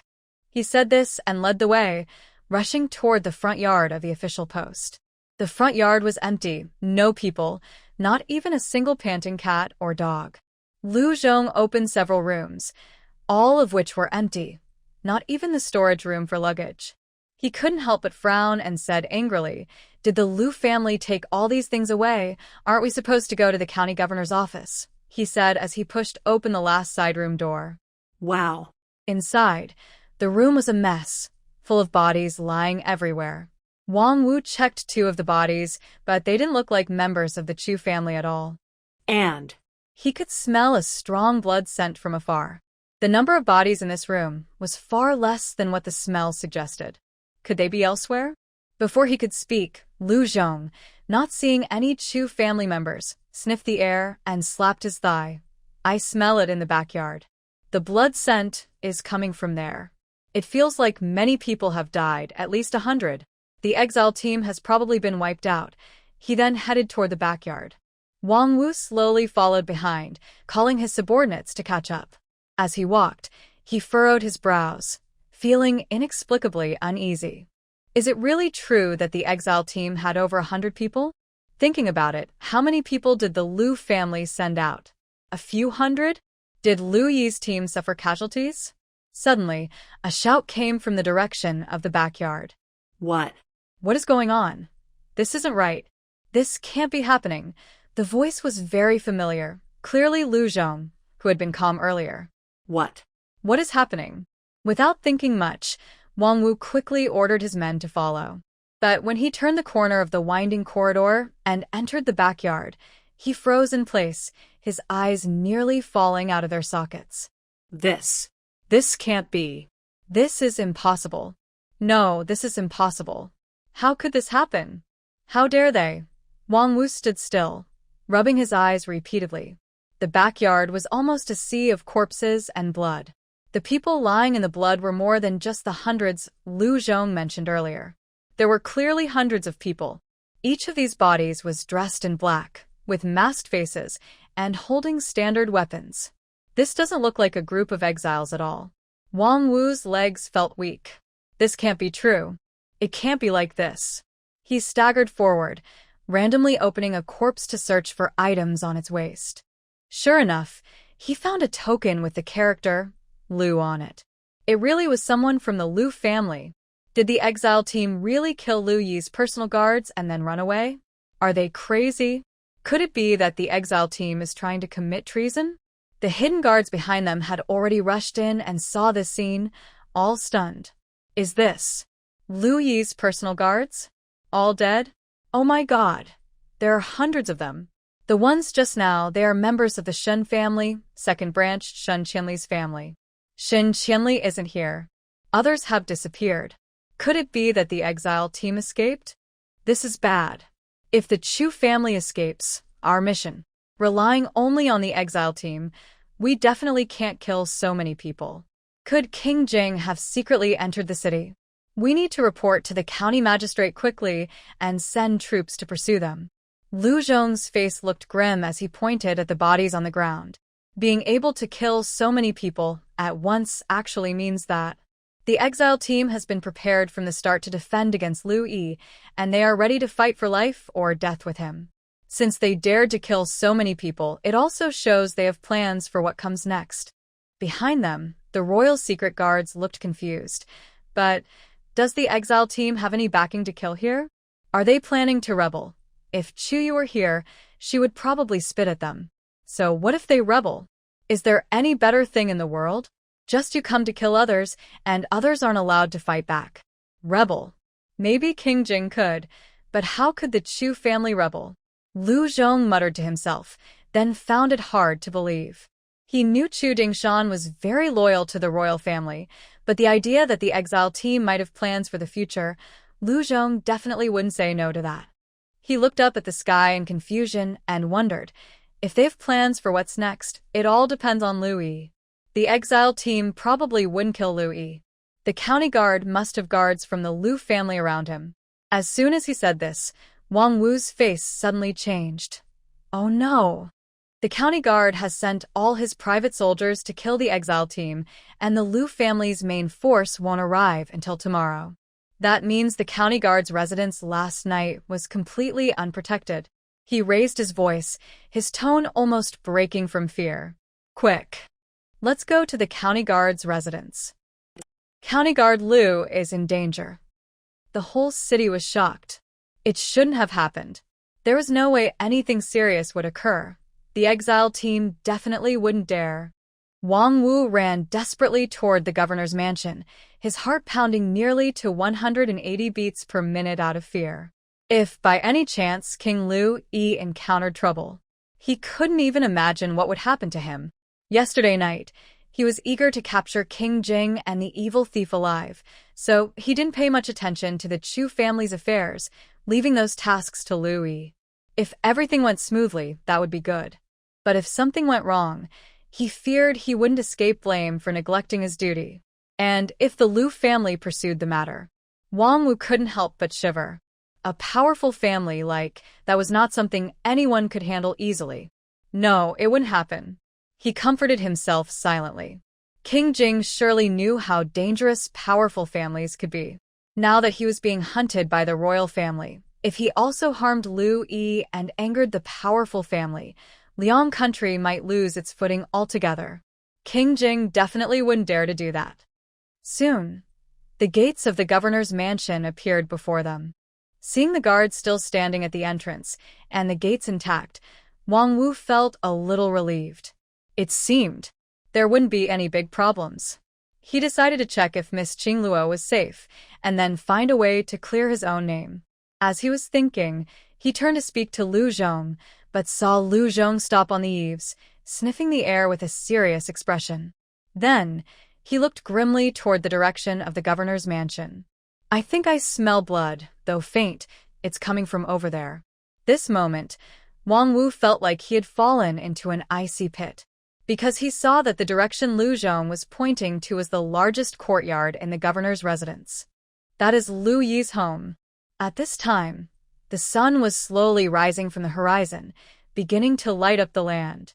Suddenly, the black-clad people on the eaves also noticed. The once magnificent governor's mansion now looked empty and deserted. Where are the stone lions at the gate? And the potted fortune tree at the bedroom door? Wait, why is the corridor missing? There are still marks on the ground where the columns used to be. Oh no! Wang Wu shouted in alarm. Evil thief! This is the sign that an evil thief has been here. As if in response to his words, a sharp scream came from the main house door. Someone come! The master has been stabbed. Quick, someone come! This piercing scream, combined with the early morning crowing of roosters from afar and the sound of Wang Wu slipping and falling from the eaves, seemed to announce that a new day in the town was beginning. Inside the guest room, Chu Chingluo tossed and turned all night, feeling anxious like she was frying in a hot pan. She couldn't wait for dawn, eager to see the tragic ending of the Chu family and Chu Yu. But she didn't expect that after finally falling into a hazy sleep, she would be awakened by such a harsh, piercing scream. What? That scream for the master. Could it be Lu Yi? Lu Yi was attacked? Could it be that the evil thief had stabbed Lu Yi? If that is the case, did Wang Wu complete his mission? Was the Chu family killed? Chu Chingluo pushed open the door and looked outside. She saw Wang Wu, dressed in black, rushing towards the main house without looking back at her side. Her heart sank. Wang Wu is a member of the princess's secret guards, but when Lu Yi was attacked and the residence was possibly invaded by assassins, he didn't think to check if she was safe. As the daughter of the princess, in the eyes of Wang Wu's secret guards, her life seemed less important than Lu Yi's. This shows that the princess really cares about her daughter. Did they really follow her instructions to deal with Chu Yu? Chu Chingluo clenched the evidence given to her by the mysterious person last night. Her palms were sweaty, and the note was damp. What she cared about most was whether the princess would acknowledge her and take her back to the capital. She started to doubt. Wang Wu still doesn't know that Chu Chingluo inside the side room is planning a big surprise. He is now stunned, sitting at the door of the main house, staring at everything inside. The main house is empty. Only a few bodies remain. The only thing left is Lu Yi's grand tutor chair. Lu Yi's headless body is leaning against the chair, his head lying on the ground nearby, with a twisted expression on his face, as if he had been terribly frightened. Whether it was the royal secret guards sent by the Empress Dowager or the princess's guards, they all realized one thing. This situation is really serious. Suddenly, the scene is chaotic. The shouts of the servants, the shock of the guards, and the reports from various patrols all mix together. Thief assassinated Lord Lu? How dare they? The entire lord's residence has been emptied. The treasury is empty. Damn those thieves. Later, the private soldiers from the Lu family will arrive. The exile team, along with the thieves and Prince Jing, tried to kill the lord. Should we send the regular army from Hudong camp to chase them? Lu Zhong's face turned pale. He raised his hand and showed the token given by the Empress Dowager, instantly calming everyone. Then he ordered, send someone to call General Li from Hudong camp. They must want to escape north across the river. We can't let them go. Wang Wu agreed. Yes, and we should also send people to block the Lu family's private soldiers, so they can't go north to chase. At this moment, a strange-looking servant hurried over and looked at the headless body of Lu Yi. He quickly said, "Everyone, there's chaos inside the city. People are saying." Before he finished, Lu Zhong interrupted him. "What's the point of talking about that now? The Lord is dead. We're here to catch the thief. Why do we care about anything else?" The servant was scolded so directly that his lips moved for a moment. But the common people outside are saying. Wang Wu also shouted angrily, "Who cares what those lowly civilians are saying? Is it more important what they say, or catching the culprit? What are you servants even for?" The servant looked unhappy and quietly left the courtyard. When he left the house, he spat towards the main building and said to his colleagues waiting at the door, "The county magistrate is dead, and many people from the capital have come inside." "They don't listen to me finish my words," his colleague shrugged. "It's okay. At least you got your message across. Honestly, I never thought that the bandits in Hudong County these years would be connected to Governor Lu and the Prime Minister. What county magistrate? What officials? These animals deserve to die. Speak quietly." The first servant looked around to make sure no one was listening. Then he relaxed. "Although they did deserve to die, I don't want to risk my family's safety for those who harm my hometown. Brother, shall we leave now?" "That's exactly what I was thinking." No one around the main house knew what was happening. Many local officers from Hudong County had quietly changed out of their official uniforms and slipped out through the side door of the magistrate's office, blending into the busy street crowds, becoming part of the angry mob. Haha, the rumors are true. It's really the Liu family doing this. Even the emperor wouldn't force good people to become slaves. What? Last night, the evil thief killed Liu Yi, took all the Liu family's wealth, and rescued those women and children they lost. Evil thief? That's a fairy. Absolutely true. Those brothel madams all died in the river, and the girls are gone. Let me tell you secretly, my neighbor's daughter was missing for half a month, and she just came back. They left the city overnight before dawn. Liu Yi, that beast, I heard they even sent people last night to kill the Chu family. Really? Is the Chu family okay? Of course they are. The Chu family is blessed by divine protection. Those people didn't hurt anyone from the Chu family at all. The goddess just raised her hand and wiped them all out. I just checked at the official post, and the Chu family has already fled. That's great, but should we go to the Liu family's gate and demand an explanation? Let's go. The papers scattered by Chu Yu were like pouring cold water on a pot of hot oil in Hadong County, which was already full of public anger. It immediately exploded. The common people, with angry expressions, gathered near the county magistrate's office, shouting loudly enough to shake the sky. At this moment, General Li Ming, who had just been urgently summoned after the attack on the county magistrate and was asked to mobilize troops, had just entered the city and heard the shouting from afar. What's going on? What are these people shouting about? Could it be related to the attack on the magistrate?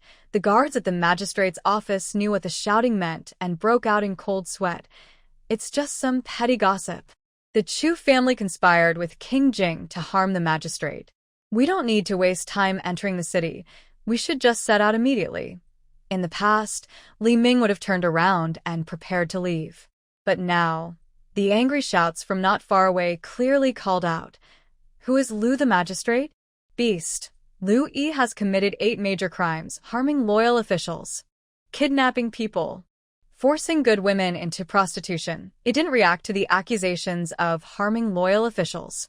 But Li Ming knew about human trafficking. This refers to the kidnappers in Hadong County. Li Ming is a local from Hadong County and deeply despises the kidnappers who harm his hometown. He couldn't help but stop and ask the guards from the Liu family, "What are these common people talking about? Human trafficking? Could it be related to Governor Liu?" The guards from the Liu family hesitated and couldn't answer immediately. They tried to explain. "General, you and my lord are officials in the same court. How can you believe these lowly people's nonsense?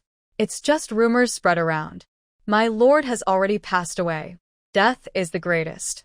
Li Ming's face darkened, and he quickly rode his horse a few steps into the city. He saw an elderly man nearby, cursing Liu Yi while picking up some papers from the ground. Li Ming dismounted and approached, saying, "Old sir, may I see that?" At first glance, he was shocked. The paper the man held was clearly written in Liu Yi's handwriting, with flattering words and a letter to the Prime Minister. Dividends from the flower boats and flower buildings amount to 100,000 silver coins. Thank you for your care these days, Li Ming's mind exploded like a fireworks display. He hurriedly searched through the papers on the ground. One of them was a ledger. Looking at the words like premium goods, 15 years old, good looks, and Liu Yi's private seal, Li Ming was furious and his chest heaved with anger. At this moment, the guards from the Liu residence saw trouble and quickly rushed over, shouting, "General! General! These are all forged by malicious people. They are definitely not true. These actions were all done by the Chu family to harm my master. General, the Chu family and King Jing are working together. Yesterday, our master kindly hosted them at a banquet, but unexpectedly, they attacked him. The Chu family even fled north overnight." Before Li Ming could speak, the common people nearby couldn't hold back. "Shut up. You're one of Liu Yi's people, right? I just checked the official post, and there are over 100 bodies in black clothes, all with Liu family tokens on their waists. It's clear you're worried about your human trafficking crimes being exposed, and want to silence the Chu family." "Exactly. Now, everyone in Hadong County knows that the Prime Minister holds a grudge against the Chu family because of military supplies from years ago. Since Liu Yi and the Prime Minister have interests in human trafficking, he's using this to get back at the Prime Minister." Li Ming's face darkened little by little. He knew about the military supplies incident from back then. His tone turned cold as he said, "So, you just wanted to deceive me? To make me avenge this beast that harms our hometown and its people?" Li Ming mounted his horse, ignoring the man's attempts to stop him. He whipped the horse and sped away swiftly. All that remained was the desperate guards of the Liu family, facing the fists and kicks of the crowd, and his stiff, unyielding words, impossible to comply. Over at the Liu residence, Chu Chingluo finally found a moment to slip into the main house. She was anxious and didn't even glance at Liu Yi's headless body, instead hurriedly searching among the crowd for Wang Wu. "Where did you go? How dare you be so negligent?" Although she hadn't been officially accepted back, Chu Chingluo already started acting proud. She raised her chin to hide her nervousness and hurriedly asked, "Hey, how is the Chu family? What about the task I gave you?" Wang Wu was overwhelmed. Just now, he was preparing to leave with Lu Zhong and others to chase north, but Chu Chingluo stopped him. He didn't have time to deal with this ancestor and quickly replied, "Something happened now, Miss Chingluo. The county magistrate is gone, and the Chu family has fled. This is very unusual. I only found out about it this morning." Hearing this, Chu Chingluo exploded with anger. "What were you doing last night? I clearly told you to find the Chu family and make Chu pay. What did you do? If you had really followed my orders, how could the Chu family have escaped? Why? Why did Chu run away again? Why was she so lucky? And Was Wang Wu really as she feared, not taking her seriously at all?" Chu Chingluo's heart was full of turmoil, but Wang Wu was panicked and had no time to respond to her. "Miss Chingluo, things are urgent now. We need to leave to chase the Chu family. Can you go back to your room and wait?" He hurriedly bowed twice to Chu Chingluo and turned to leave. Chu Chingluo's face darkened. She quickly asked, "You're leaving to chase the Chu family? That means I'll be left here again. When can we go back to the capital to see my mother?" But Wang Wu was in big trouble now and couldn't care about Chu Chingluo's feelings. He did not answer the impossible question of when he would return to the capital, only giving orders to his two subordinates. "Take Miss Chingluo back to her room." Chu Chingluo's heart clenched again. She couldn't think about Wang Wu and the others' plans. Only one fear remained in her mind. She was under house arrest. They truly seemed to have no intention of taking her back to the capital, just as the mysterious person had written. "Let's go, Miss Chingluo. It's best you return to your room now. It's messy here, and I worry it might scare you later."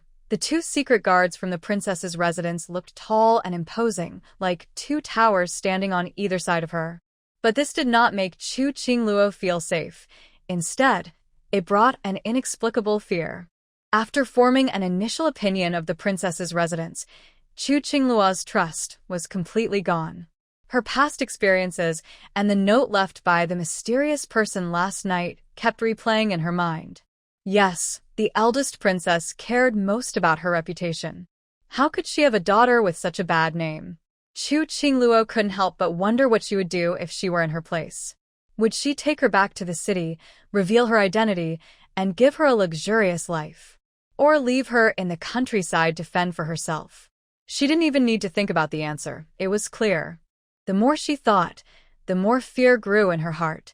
Now, her appearance is ruined, and her once bad reputation has worsened because of her past visits to a brothel. Not only that, her body is also very weak from recent hardships. Although she can speak, her voice is hoarse and barely audible. Chu Chingluo understands that she is now considered useless among the noble women, and even a single word from her could drown her in shame. Unless the Princess Chang uses her royal status to silence others. But can the Princess Chang's motherly love really be trusted? Chu Chingluo knows very well that it cannot. If the Princess Chang's love for her was greater than her concern for her own reputation, she would never have become Chu Chingluo or followed the exile journey, suffering so much. The more she thinks about it, the more she hates. Why should she be treated this way? Why can she have a loving mother and caring family, while she, on the other hand, is coldly treated by the Princess Chang? Looking back now, the Princess Chang has known about her existence for a long time, but has ignored her all these years. Maybe even the initial story of the fake daughter and the supposed nanny switching the baby was all arranged by the Princess Chong. Perhaps there is old resentment between the Princess Chong and the Chu family, which ended up harming her. Hatred grows deep in Chu Chingluo's heart, almost devouring her. Chu Chingluo is not naturally gentle or modest. She is competitive and loves to compare herself with others. She never thinks about her own problems. At this moment, she blamed all her past misfortunes and dissatisfaction on the unfit mother, the Princess Dowager. Since her mother was unkind, she shouldn't be blamed for being unfilial.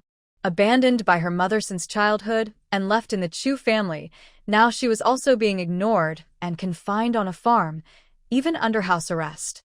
How could she expect a good reputation from such treatment? A hint of ruthlessness flashed in Chu Chingluo's eyes. It's impossible. Right now, she needed to think about herself. She had proof sent by her father that was enough to show she was the daughter of the princess. She wanted the world to know she was the princess's daughter. She wanted the princess to be pressured by her reputation and come to take her home. Chu Chingluo quietly watched the guards outside the window. She actually wanted to go to the capital to make her case, but whether she could enter the city now was another matter. Were these guards just now planning to arrest the people from the Chu family?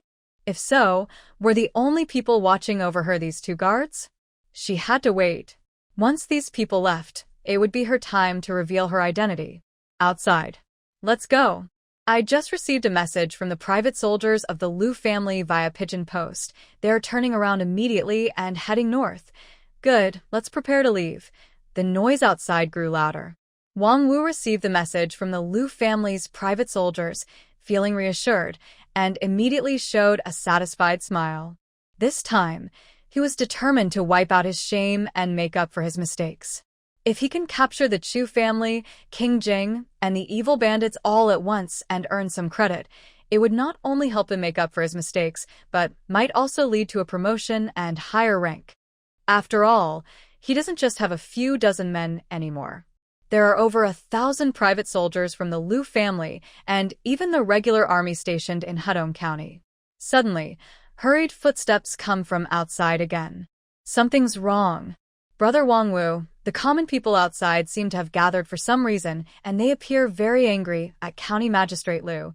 The person speaking is someone they sent out earlier. His face is pale, clearly frightened. Just now, Zhang Lu went to invite General Li, but on the way, General Li seemed to believe the rumors and refused to send troops, then left quickly. What? How dare he? Wang Wu and Lu Zhong speak together, both shocked and angry. Where are Zhang Lu and the others? Why is it Qian Qi who came instead? Qian Qi looks miserable and says sadly, Zhang Lu tried to defend County Magistrate Lu a few words, but those common people nearby heard him. After General Li left, those common people surrounded Zhang Lu and beat him to death right on the street. Now Wang Wu and Lu Zhong are stunned. Wang Wu angrily asks, "What's going on? Where are the guards? Why didn't anyone report such a big event?" Qian Qi looks even more discouraged. The guards, they all ran away. Huh? All the secret guards are stunned. Lu Yi has been angry for many days, and now even the guards have fled. What has happened? Lu Zhong also frowned and asked, what exactly is going on?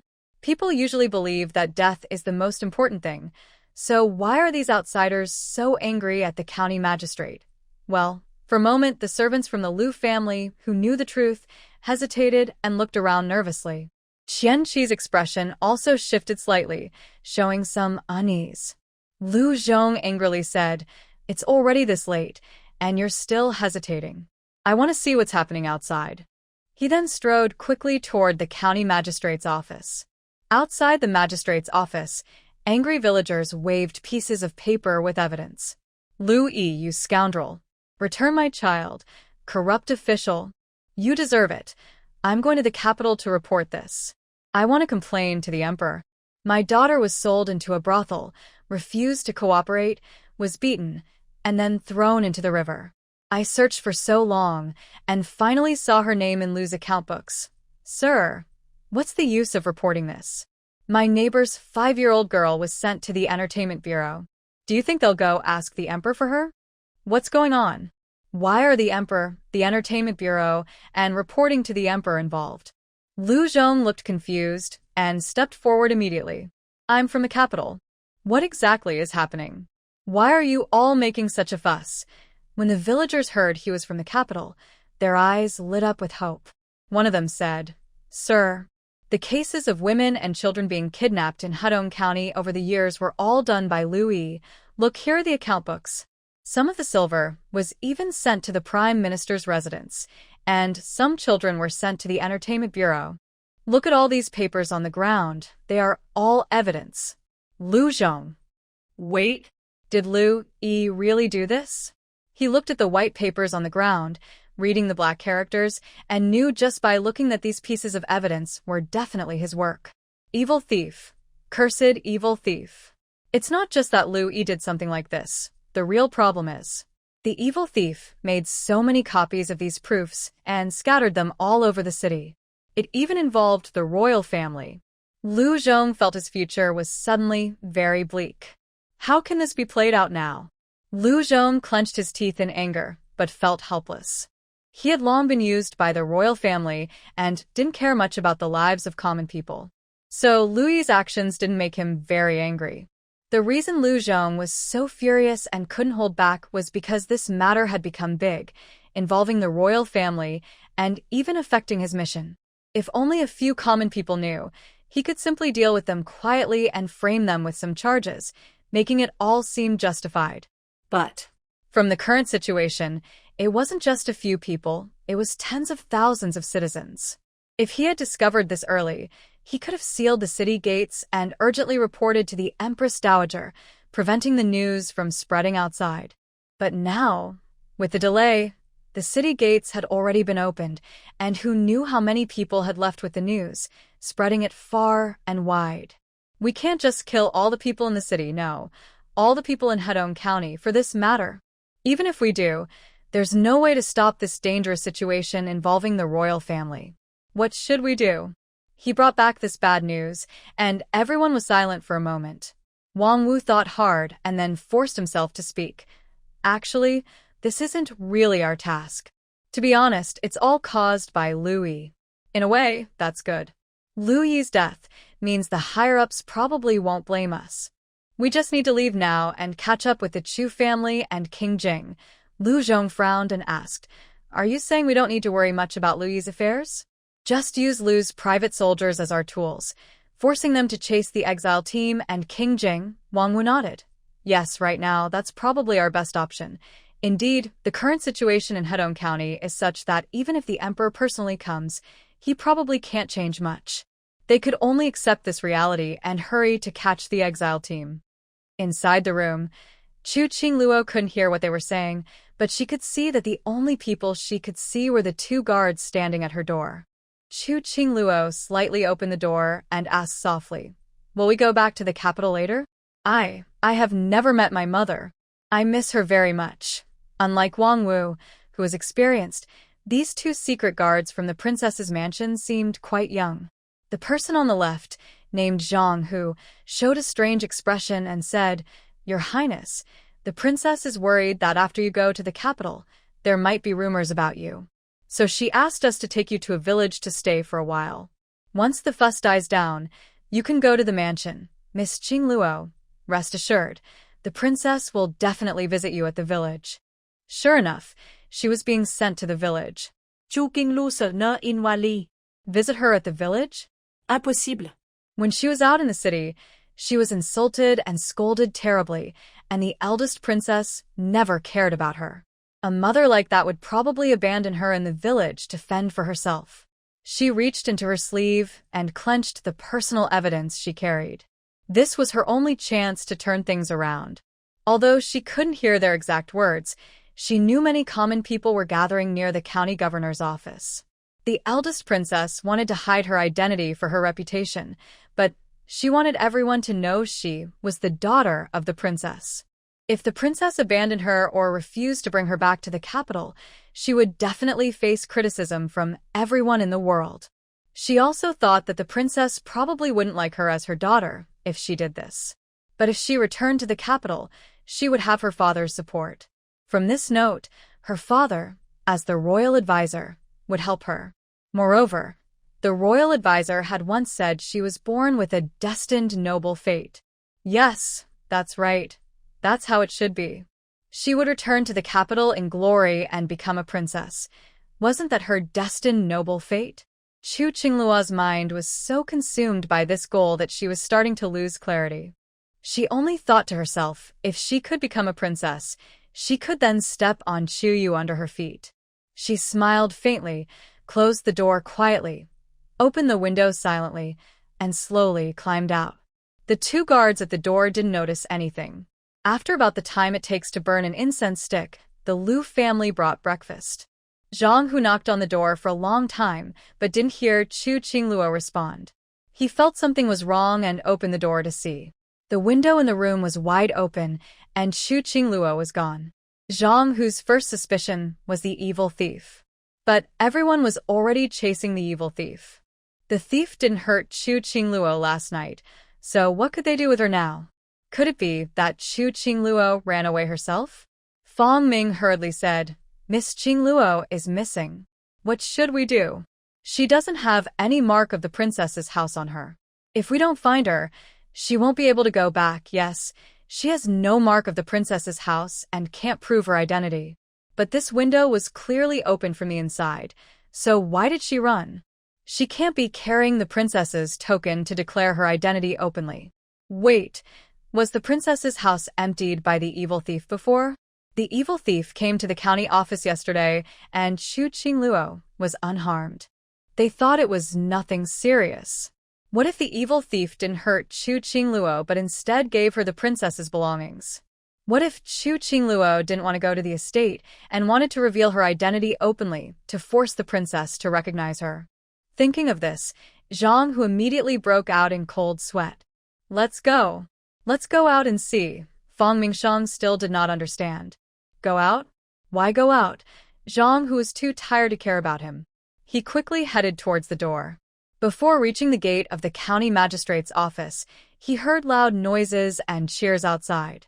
The princess's daughter? Isn't the eldest princess usually a widow? Wait, with the royal teacher?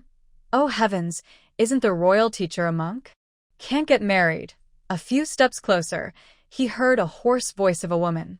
I am the daughter of the eldest princess who was abandoned among the common people. I have letters from my mother and father and my mother's personal sachet as proof. I have been wandering here, just hoping kind people will help me meet my mother again. All these proofs are here. I miss my mother so much. I just want to be reunited with her. The worst guess turned out to be true. Zhang Hu's vision blurred, almost fainting. The eldest princess cared a lot about her reputation. He knew that well. Now, if this news spread, it would be absolutely unacceptable to the eldest princess. He almost shouted hoarsely at Fong Ming. Quick, stop her mouth. Take her away. A more frightening thought made Zhang Hu tremble all over. But now, was it still possible to take Chu Chingluo away?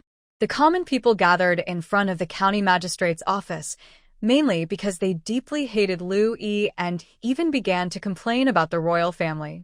But they never expected that at this moment, they could still get a scoop about the royal family. Each person looked at each other with different expressions. Princess Pei Miao's reputation has always been good, as she has been seen as a widow who is kind and generous, representing the royal family's good name. But this rumor, seeing Chu Chingluo in front of her, with a hoarse voice, a worried look, and holding a letter and a sachet, the common people felt confused. Is she really the princess's daughter? Could she be an illegitimate child? This sachet. It's embroidered with the princess's name, and the letter looks torn and pieced together. It's a letter from the princess to the grandmaster.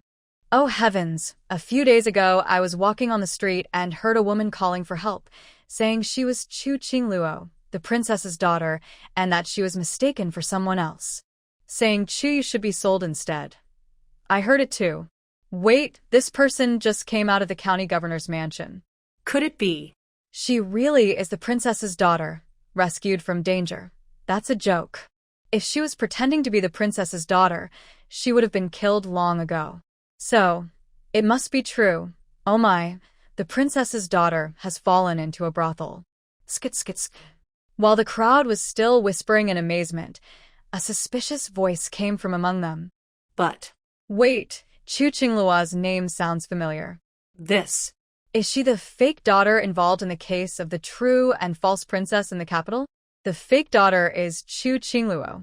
And just now, someone said she should be the one to be kidnapped. Isn't Chu Yu the fifth lady of the Chu family? As soon as this was said, the surrounding area fell silent. Chu Chingluo's previously smiling face froze in place. The two guards rushing to pull her away froze in place. This. Both Zhang Hu and Fong Ming clearly understood that, years ago, the princess, due to her unresolved feelings for Chu Dingshan, secretly switched the baby with her nursemaid when Jiang Shiqiu, and she gave birth on the same day, abandoning the original Chu family daughter in the mountains.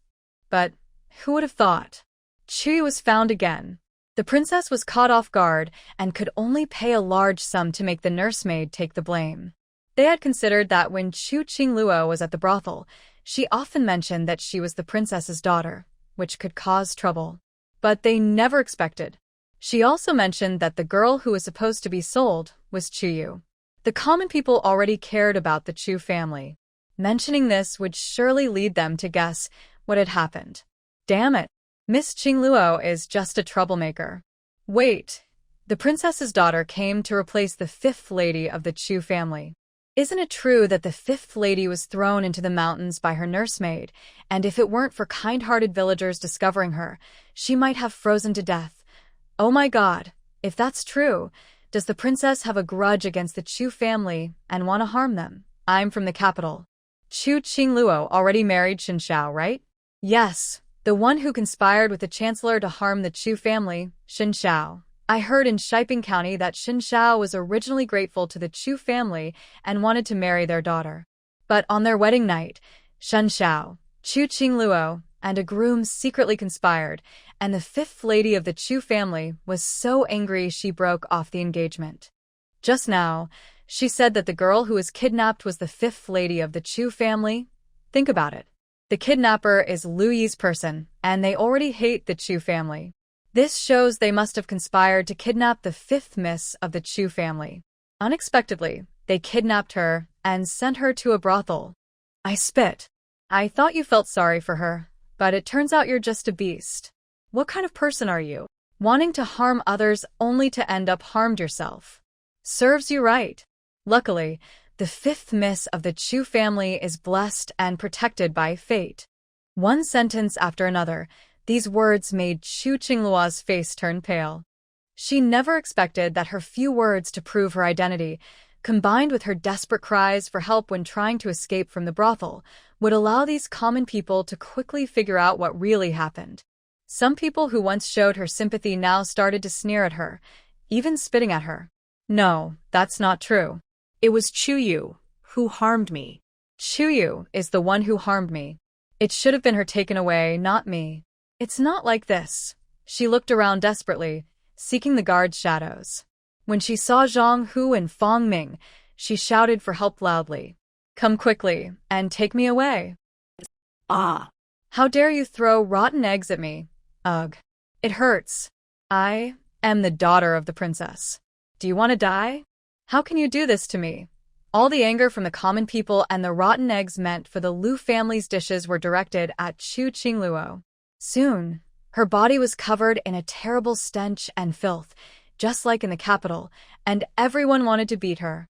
Zhang Hu and Fong Ming were nearly furious. Zhang Hu angrily said, Xiaoming, should we just ignore her? Fong Ming Dao. What if the princess blames us? Zhang Hu sneered. Look at her tone. She's probably been influenced by someone and is unhappy with the princess. Besides, you don't understand our master's personality. Such a obedient daughter probably doesn't want her either. If it really comes to it, we can do the master a favor and handle her. Fong Mingdao hesitated for a moment, but if we ignore her directly or silence her, it will look like our master killed her own child. Maybe we should lock her up first, not bring her back to the capital, and then quickly report to the master. Unable to find another way, the two of them, covered in rotten vegetable leaves and smelly eggs, dragged Chu Chingluo out of the crowd. This is a rumor. This woman is slandering the princess's reputation, trying to clear her own name. Then what are the guards from the princess's residence doing here? We're here to deal with this imposter who is tarnishing the princess's reputation. Then you should handle her. From the looks of it, you're just trying to cover things up. This time, their attitude toward her was no longer as kind as before. Zhang Hu tightly tied her with a rope and even confiscated her letters and belongings. Ugh, you servants, how dare you treat me like this? Let me go quickly, or when I see my mother, you'll regret it, Zhang Hu sneered, directly covering Chu Chingluo's mouth with a cloth. When I report to the master, I don't know who will be the one to get in trouble. Although he made harsh threats, he was still young and didn't want to take on too much responsibility. The letter was written, but neither he nor Fong Ming wanted to go deliver it. Fong Ming thought for a moment. How about this? Let Wang Wu kill the exile team when they return, and let him decide. Zhang Hu nodded. The exile team still has supplies with them, so they probably won't be able to escape quickly. I think they'll be caught before sunset. Yes, it will be soon. Wang Wu didn't know that right now the city was in chaos. He also didn't know that his master's biggest secret was about to be revealed. Although they didn't know the exact location of the Chu family, they understood that the exile team would definitely cross the river. With the supplies they carried and the heavy carts, they couldn't hide in the forest. At best, they could only travel on the flat dirt road. The closest road was the one between Shirping County and the city. To catch up with the exile team, they mobilized hundreds of good horses from the city stables and rode wildly, first fighting with the mighty private soldiers of the Liu family, then heading toward the river. The horses ran incredibly fast. The Chu family's mule carts were much slower in comparison. As the daylight dimmed, they saw the tracks of the Chu family's carts stretching out toward the distant river. It's just ahead, about 2 or 3 miles away. Indeed, we guessed right, they're planning to cross the river. Let's chase. Absolutely cannot let them cross the river. Kill the Chu family to avenge the county magistrate, destroy the exile team, and we can go back to claim our reward. This group of people, with dust and smoke rising around them, was not only the exile team rushing toward the river, but also the elderly and weak members of the Pei family camped by the riverbank. Everyone could see clearly. Pei Hingji frowned and said to Qin Wanyu, "Old madam, I see the smoke and dust over there. There must be pursuers. We old, weak women and children are definitely no match for them. But now it's cold, and the river is already covered with thick ice. We should cross to the other side first, and try to save our strength." Qin Wanyu was a clever woman. She knew her group was mostly old and young, and walking on ice was not easy. If they didn't cross early, they might be caught halfway. That would be very bad. They couldn't let the elderly, weak women, and children distract the main force. And Qin Wanyu knew her precious granddaughter's abilities were probably related to ice and snow. Since her granddaughter could freeze the bandits in Dafu Valley earlier, she could also use ice and snow to trap these people on the river. Let's go. We need to cross quickly now. My old bones shouldn't cause trouble for them. With that, the group moved out slowly, crossing the river. The exile team was now not far from the riverbank. They could clearly see their own people moving across the river. At this moment, everyone relaxed and breathed a sigh of relief. Chu Shaoqing smiled and said, "I was worried that Grandma would insist on waiting for us to cross the river, and then we might get into a fight and forget about her. But now, that's no longer a problem." Chu Shaobai glanced at him and smiled. "Are you underestimating Grandma's experience? And it's not just Grandma here. His Royal Highness, the Prince of Jing, is also present." This remark made Yen San and the others immediately smile. Well, mainly because the old lady is very experienced. But with so many people, what should we do later? Or, how should we cooperate with the Lady Divine? He turned to look at Chu Yu, who was sitting on a mule cart, munching sunflower seeds. "Fifth sister, has the Lady Divine given you any instructions?" Chu Yu, joyful. Of course not. After all, she wouldn't give herself instructions. The system whispered in her ear. "Host, are you planning to reveal your identity later? If you act in front of everyone, you might expose yourself." Chu Yu, "It's okay. Anyway, only our people are left now." There's nothing to hide. Plus, If I want to keep gaining destiny points later, I need to let the common people know what I do. Chu isn't really someone who lives in hiding. Earlier, it was because the exile team was mixed with bad people, and some had ill intentions. But now, the exile team almost listens to her alone. Even the officials have little disagreement. The two leading officials, Wang Erniu, is someone Yanji trusts, and Yanji might be a spy planted in the court by Pei Heng. And Hong Gang, needless to say, after the incident with Bauer, developed a kind of intense admiration for the goddess. As soon as she revealed her identity, Hong Gang would definitely follow her. Thinking of this, Chu smiled and said to Yan San, "Is it possible that I am the goddess myself?" Yan San was clearly stunned for a moment, then burst out laughing. "Ha. Fifth lady, you really like to joke. If I hadn't followed your Chu family all this time, I might have been fooled by you." Chu Shaoqing. Chu Shaobai. Chu Yu. It was urgent to reveal her identity. The longer she delayed, the less her own people would believe her. Just as they stepped onto the river, not far away, they saw thick smoke and dust, along with pursuing soldiers behind them. Lu Zhong led the charge, shouting angrily, "According to the law, you should be executed, but due to the Emperor's grace, you are allowed exile to atone. Yet, you dared to secretly harm the prefect Lu. Surrender now." He was a martial artist, his voice loud and clear. Not only the exile team on the ice heard him, but even those across the river, like Pei Hengji, could hear clearly. Pei Hengji quickly ordered his two guards, Yan Yi and Yan Er, "Follow me back. We need to lend a hand." With so many people this time, I wonder if the goddess. They hurriedly turned around and headed toward the center of the river. At this moment, Chu Shaoqing sneered. "Grace of the Emperor? If you think the Emperor's grace is so grand, then you can keep it yourself." Chu Shaobai also snorted coldly, accusing us without reason. "Though we are exiled, you cannot simply crush us at will." Lu Yi, as a court official, actually keeps guards and plans to assassinate us. This is a clear insult to the Emperor's grace. Or perhaps the Emperor doesn't care if our Chu family rebels, but only wants to kill loyal people? Lu Zhong choked back his words. Although he understood the Emperor's intentions, he couldn't say it so directly. He gritted his teeth and said fiercely, "Brothers, let's go. We must wipe out the exile team and capture King Jing and the evil thief." The ice surface was mostly unsuitable for horses to charge at full speed. They dismounted and shouted as they rushed toward the exile team. 100 meters, 50 meters, 10 meters. The distance was so close that everyone in the exile team, along with Pei Heng who was rushing over, could see the cold gleam of weapons in the thousands of soldiers. At this moment, Chu Yu gently smiled. "I heard you're going to wipe us out." She raised her hand. Under everyone's watchful eyes, a faint icy blue light flickered at her fingertips. Before everyone could be surprised, the ice layer about 10 meters in front of them began to creak under the heavy load. Then, it completely cracked open. When Chu said this, Wang Wu initially wanted to sneer and act like a secret guard, saying something like, "Still talking tough when you're about to die?" or, "Overestimating yourself. Let's see what happens when you anger us."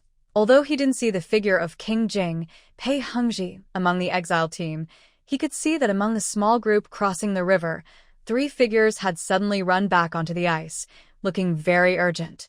The leader, though wearing a cloak, was recognizable as King Jing, Pei Hengji. look, "It's really King Jing. If we catch King Jing, we'll be rich." Lu Zhong naturally thought the same. They stared intently in the direction of the exile team and Pei Hengji, a flicker of excitement in their eyes. What would it mean to catch King Jing?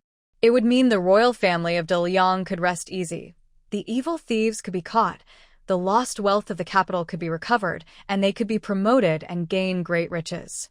Not only Wang Wu and Lu Zhong, but also the private soldiers of the Lu family were dreaming of promotions and wealth. Gold and official titles seemed within reach, until they saw a flash of blue. Blue is a common color in nature, but when it appears on a person's fingertips, it feels extraordinary. Wang Wu almost thought he was seeing a hallucination. Could it be that the reflection from the ice surface confused his eyes? Did he see something wrong? The fifth lady of the Chu family was just a delicate young girl. How could she have any mysterious power? But in the next moment, an unprecedented sense of danger climbed from his tailbone, making him break out in a cold sweat. Creak, creak. Faint sounds came from the ice beneath his feet. Wang Wu looked down at his feet. He could see that the ice beneath his feet was changing from solid white to transparent. Next to him, Lu Zhong's eyes were bloodshot as he drew his knife, ready to rush toward the exile team. The soldiers from the Lu family were also tense and prepared, but no one noticed this subtle movement. This is bad. Wang Wu suddenly realized something terrifying. He looked up in disbelief, staring in the direction of Chu Yu. Now, he could clearly see that there were no women or children in the exile team. Most of the women and children they saw when entering the city were actually men in disguise, mostly guards for Pei Heng. But as the only real woman among them, how could Chu's delicate-looking wife not have some skill? The infamous thief was known for her abilities. Besides the power to empty out the capital overnight, was there also ice and snow? If the thief could control ice and snow, freeze the bandits in Dapeng Valley, could she also make the ice melt? This is bad. Run! Wang Wu shouted desperately and ran forward quickly to avoid the ice. Lu Zhong, also awakened by his warning, called his companions to run. Snap! The cracking sound tore through like thunder, shattering the greedy hopes of the pursuers. The ice on the river instantly broke apart, the cracks creaking and spreading, making the thick ice surface as fragile as broken glass. And the people standing on it, this is bad. The ice is cracking. Help! It's magic. Help! Gurgle, gurgle. It's too cold. Help! Someone pull me out. Please help. I don't want to die. The sounds of splashing and desperate screams echoed across the river.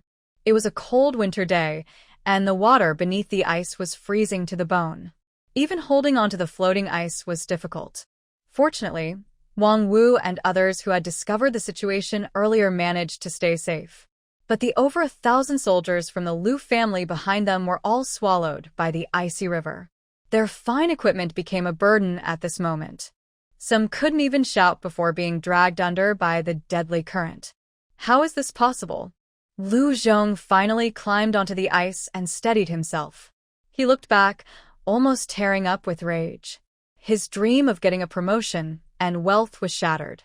He looked in disbelief and fear toward the exile team. Next to him, Wang Wu was trembling all over, pointing at Chu Yu. It's magic. It's magic. I saw it. The evil thief. The evil thief is Chu family's fifth daughter. How could that be? If someone had told Lu Zhong this before, he would have thought it was nonsense. How could an evil thief be a woman? Chu family's fifth daughter, who looks delicate and sweet, couldn't possibly be an evil thief. The next moment, he saw Chu Yu smile lightly. She didn't even look at the survivors climbing out of the water, just casually clasped her hands together. A blue light spread from her palms. The cracked ice seemed to be drawn together by her power, slowly closing up. We need to escape quickly. Help! Please spare me. I don't want to die. It's so cold. I'm going to freeze to death. Help! The ice surface suddenly closed and refroze, sealing the desperate screams of the pursuers beneath the ice. Except for the faint, fierce faces visible under the translucent ice, it seemed like nothing had happened. Not only Wang Wu and others, but most of the exile team had their eyes wide open in shock. Wait, that's not right? Yen Sen opened his mouth so wide he could almost fit an egg inside. He was ready to fight these people fiercely and prepared for the Divine Lady to descend and defeat this rabble completely. But can someone tell him what is going on now? The Divine Lady. Is she the fifth lady of the Chu family? Oh my goodness. Buddha. The Jade Emperor. What the heck is going on? When the fifth lady of the Chu family told him she was a divine lady, what did he say? He seems to have said, "Ha ha ha, fifth lady, you really like to joke." Now, it looks like he's the joke himself. Han Gang, Han Gao, Uncle Bai Yuan and others nearby were all stunned. Earlier, They knew the Chu family had contacted the Divine Lady to save their children, and they were very grateful to the fifth lady of the Chu family and to the Divine Lady. But now, This Divine Lady is the fifth lady of the Chu family? Han Gao suddenly understood why she was able to escape that day and even bring the children back. Their feelings are good, and their lifesaver is right in front of them, having merged into one. But perhaps the most shocking and jaw-dropping thing isn't even them. From across the river, the three people rushing over, including Pei Hengji, stared at the familiar figure and froze for a moment. Pei Hengji rarely looked so confused. He muttered, "Didn't they say that the fifth daughter of the Chu family was not married?" Because of this, he didn't connect the figure in the wedding dress that saved him from death that day with the fifth daughter of the Chu family. Yan instinctively responded, "Isn't that a good thing?" Pei Hengji, "Wait, that's not what I mean." Listen to his explanation. The cold water made the clothes cling to their bodies, making them shiver all over. But Wang Wu, Lu Zhong, and the others felt even colder in their hearts. All their previous ambitions were drowned by the icy river water. They looked back and saw the frozen faces beneath the ice, full of unwillingness and rage. There were over 1,000 of Lu's private soldiers, and now they had all been defeated in one go. Even their hidden guards had several members frozen to death. Now only about 20 or so were still alive, but each was trembling with cold, far from their previous arrogant attitude. What should they do? What can they do now? The evil thief probably planned this carefully, deliberately leading them onto the ice, then using his power to break the ice and snow, causing all of Lu's private soldiers to be buried alive. The exile team can defeat over 100 dark guards. Can their 20 or so people really do it? and If they didn't know the true identity of the evil thief, that would be better. Now that everyone knows that Lady Wu of the Chu family is actually the evil thief, how could they possibly live and leave with such a huge secret? Wang Wu knew that begging for mercy was useless. Since the evil thief dared to reveal her identity, she must be determined to kill them all here. But Wang Wu didn't want to just wait and die. He needed to find a way, a place to break the deadlock, at least to make the evil thief let them go. Wang Wu's eyes lit up as he saw the mule cart at the edge of the exile team. On the cart sat a pale young man, staring intently in Chu Yu's direction, seeming very concerned about her. Oh right. Wang Wu suddenly remembered. Wasn't this person Chu Shaobai? The one who was paralyzed in both legs after saving the emperor back then? Yes, the evil thief acts strangely and uses unpredictable methods, but she must have a weakness. Yesterday, even in such a difficult situation, she didn't forget to bring Chu Shaobai. Clearly, she cares deeply about her brother, who is paralyzed. So, if they could take Chu Shaobai hostage, wouldn't that make the evil thief let them go? The ice could crack again, but they couldn't fall into the water with their own brother. If Chu Shaobai fell into the water, he might not survive. Thinking of this, he quietly poked Lu Zhong to signal him to look toward Chu Shaobai. Lu Zhong understood immediately. He stepped forward, pretending to negotiate, and loudly said, "We are royal guards. Are you openly planning to rebel? I advise you, it's still not too late to turn back. If you let us go, we—" His long speech sounded like nonsense to Chu Yu. The expressions of these two people all fell into Chu Yu's eyes. She didn't immediately kill them. Chu Yu wanted to see what these two really wanted to do. could it be? They want to kidnap third brother? While Lu Zhong was giving his long speech, Wang Wu seemed to see a chance. Without hesitation, he led a few followers and jumped toward the mule cart, reaching out to grab Chu Shaobai on the cart. Everyone stay still. If you dare to move again, do you not care about your brother's life? Now, Pei Hengji and Yan looked very nervous. Qin Wanyu and Jiang Shiqiu, who were watching closely from the shore, immediately turned pale. Shaobai. This kid. Oh no, what should we do? Third brother's legs. If nothing happened, he might have helped Xiao Yuer and her friends. Xiaolon covered her stomach, her eyes flashing with worry and comforted. It's okay, it's okay. Xiao Yuer is very capable. She will definitely save him. Gonteng also said, Yes, good people are blessed by heaven. It will be fine. While everyone was anxious and trying to comfort each other, Chu Yu and Chu Shaoqing started to smile. Also smiling was Chu Shaobai, sitting on the mule cart. Although Chu Shaobai's injuries had been treated by Chu Yu, his leg muscles hadn't been used for 2 or 3 years and were slightly atrophied. Of course, with Chu Yu's care over the past few days, he was recovering quickly. However, during such a long journey, he couldn't help but feel somewhat weak, so he sat on the mule cart to rest and gather strength. Just now, Chu Shaobai wondered if these people saw him as an easy target. To his surprise, they really came. He immediately looked in Chu Yu's direction, and their eyes met in the air. Chu Yu had a thought. It seemed as if a crack appeared in the sky, and a blood-stained silver spear suddenly appeared beside Chu Shaobai. Wang Wu could almost feel the faint warmth from the tip of his fingers as they approached Chu Shaobai's clothing. Without being stopped, Chu Yu made no move. Could it really be happening? If he could escape completely and bring this news to the court, what a great honor that would be. Just as Wang Wu was lost in his thoughts, everything before him suddenly went blank. Chu Shaobai, so close, suddenly pushed himself off the mule cart and flipped gracefully onto the ice surface.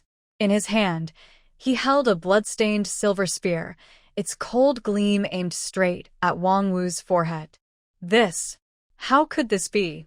Chu's third son was injured, and even the imperial doctors had said he couldn't be cured. He was clearly paralyzed. How could he perform such a move on the ice? Chu Shaobai's sudden action caught Wang Wu off guard, leaving him no time to dodge the storm-like attack.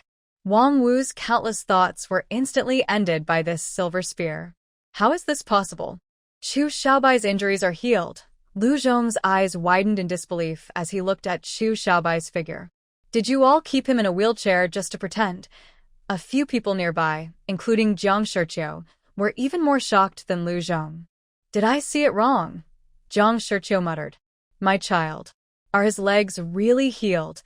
Tears were already shining in her eyes, almost falling. Next to her, Qin Wenyu immediately burst into tears. I'm afraid Xiao Yue used some method to save her brother. Heaven is watching over us. Heaven is watching over us, allowing Xiao Yue to come to us. As everyone was moved, Chu Shaobai had already easily taken care of the dark guards in front of him, leaving only a trembling Lu Zhong, who was so scared he wet his pants. Xiao Yue, if you have questions, just ask. I've prepared a confession for you. Maybe you can find out about the emperor's affairs from him. Hearing this, Lu Zhong's eyes flashed with hope for survival. He was about to speak when Chu chuckled softly. No need. His master isn't the emperor, probably the Empress Dowager, who just returned from worship. Hearing this, Lu Zhong couldn't help but exclaim. Why you? How do you know? Since you know we are sent by the Empress Dowager, how dare you attack us? Are you planning to rebel? A mocking smile appeared on Chu Yu's lips. Is it possible that after you killed right in front of us, you expect us to just stand here and be executed? She paused slightly, then turned her face with a smile. As for rebellion, I truly have such an intention. After all, allowing someone like Pei Qingde, who's so unscrupulous, to dominate Liang country is partly our fault. Isn't that right? Your Highness, King Jing. Pei Hengji. He felt like he was being scolded, yet he also thought she made some sense. Normally, Pei Hengji might come up with a clever idea or say some impressive words. But now, his mind kept replaying a few big words. The goddess is Lady Wu of the Chu family. Lady Wu of the Chu family is a goddess. He had even asked before whether Lady Wu was married or not. Some people are still alive, but they are socially dead. Pei Hengji remembered the question he asked in front of his subordinates earlier and suddenly felt a faint sense of despair. What some call social death. He clenched his teeth and looked angrily toward Yen San, thinking about just deducting his monthly allowance. Let him stay around the exile team and assist, but after so long, they still haven't figured out that Lady Wu of the Chu family is a goddess? Useless. And the worst part was, Yen San, who has no sense of the situation, was still looking in his direction at this moment. Your Highness, Lady Wu. Ah no, the goddess is asking you. Pei Hengji. Such a mouth, can't he say a few words? He took a deep breath, steadied his mind, and tried to hide the turmoil inside him. That day, I met with the emperor to plead for the Chu family. The emperor put a deadly poison into my wine. I remember he told me, if the ruler wants the minister to die, the minister must die, whether it's Chu Dingshan or you. At that moment, I realized that for the emperor, whether Chu Dingshan was guilty or not didn't really matter. This was the first time Pei Heng shared his experience of meeting Pei Qingde that day, in front of many people. Hearing this, whether it was his guards, the exile group, the servants, or Lu Zhong, they all froze in surprise. Qin Wanyu and Jiang Shiqiu, who hurried over, had tears in their eyes when they heard this, along with feelings of anger. Prince Jing actually pleaded for us, the Chu family. The emperor put a deadly poison in Prince Jing's wine. Isn't it said that Prince Jing was already planning to rebel, teaming up with bandits to loot the capital and escape? So, the emperor wanted to poison him? Bai Shuyuan mumbled. If they didn't want to plead, they could have just rejected it directly. Why put poison in the wine? Next to him, Han Gao sighed. I think they felt that since the Chu family was about to be punished, and only Su Wenbin, a sycophant, was left in the court to speak for them, the emperor couldn't wait any longer. This is just outrageous, Bai Shuyuan exclaimed. Hey, it seems the emperor knows he's killing loyal people, Han Gao replied. You're being a bit too direct. As expected of the main villain in the story, Pei Heng is quite clever. Yu Chen muttered softly to himself. These people in the exile team only seem to trust us more, or are grateful for our help, and are starting to feel dissatisfied with the court. Suddenly encouraging them to rebel might make them feel resistant. Once Pei Hengji's words are out, look at the Han and Jing families, they all change their expressions. It's so comfortable to talk to smart people, apart from Uncle Bai Yuan and his family, who are simple and honest. Most of the exile team are clever people.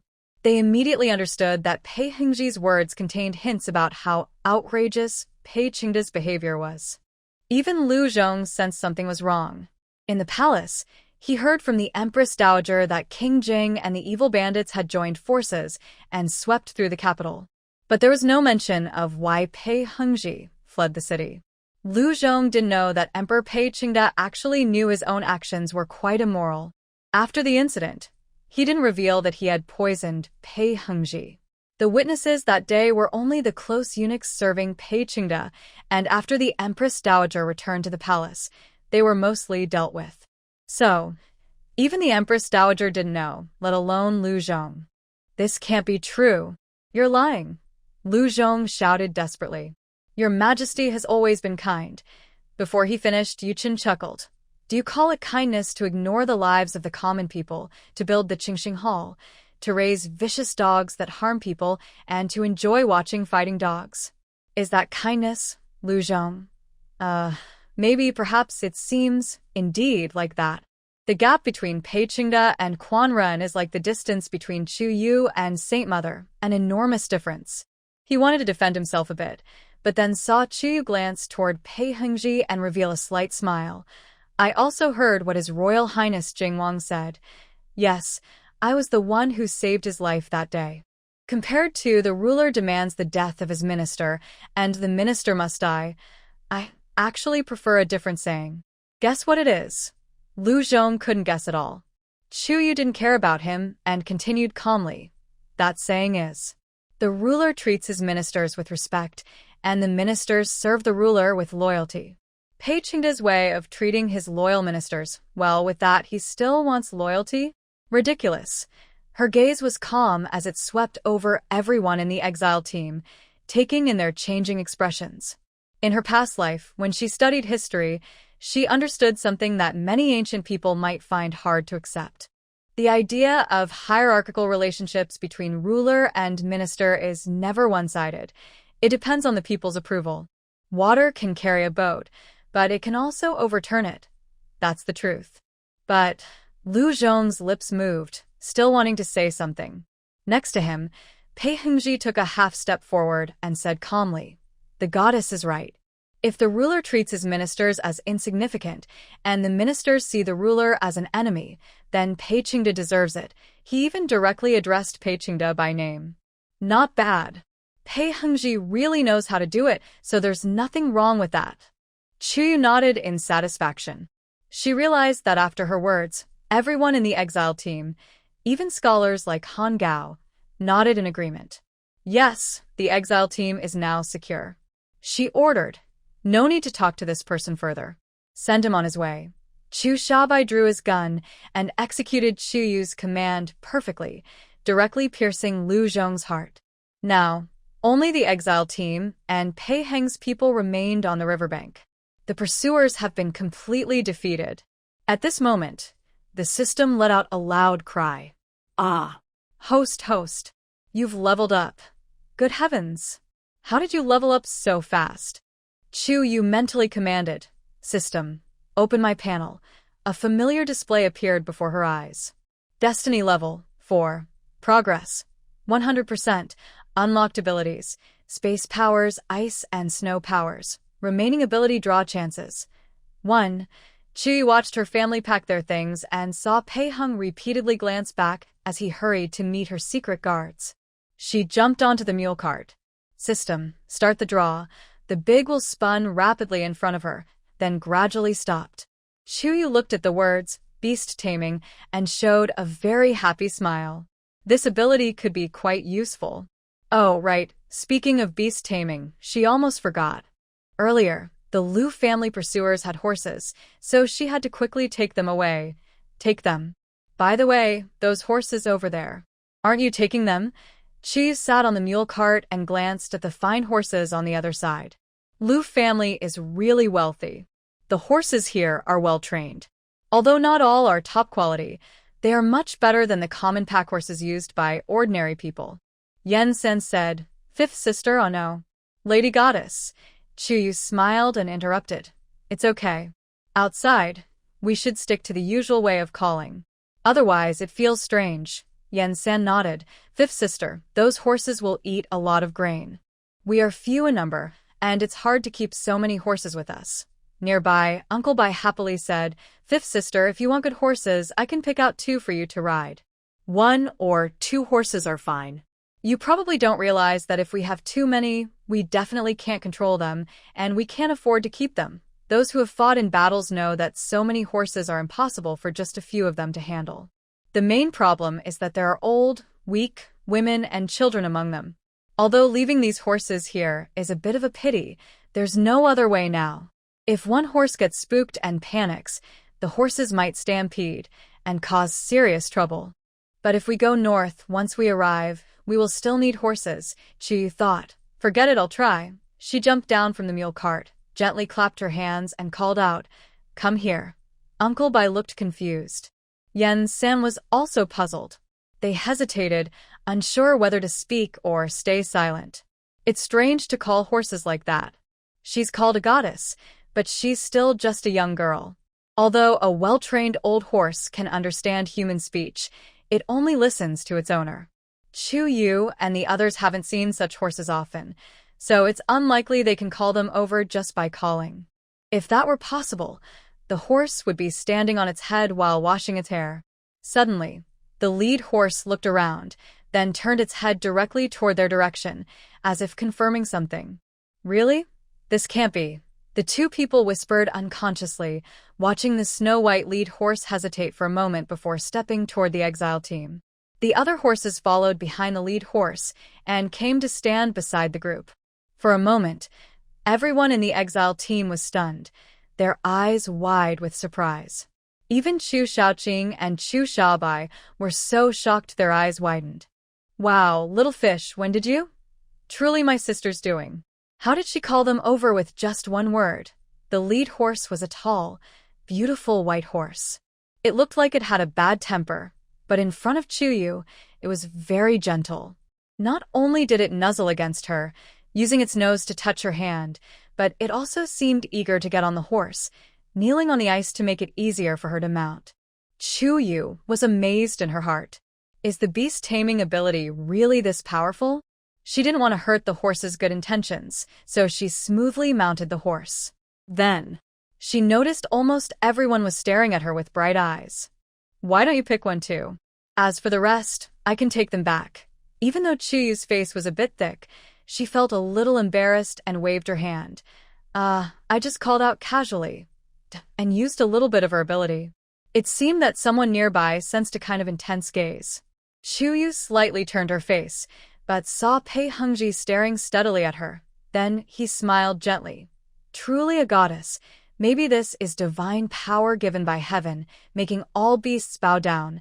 She felt a bit shy from the compliment. She touched her nose and said happily, Prince Jing is such a good complimenta. It makes me a little embarrassed. You all pick your horses and let's go quickly. Soon, most people had chosen their horses.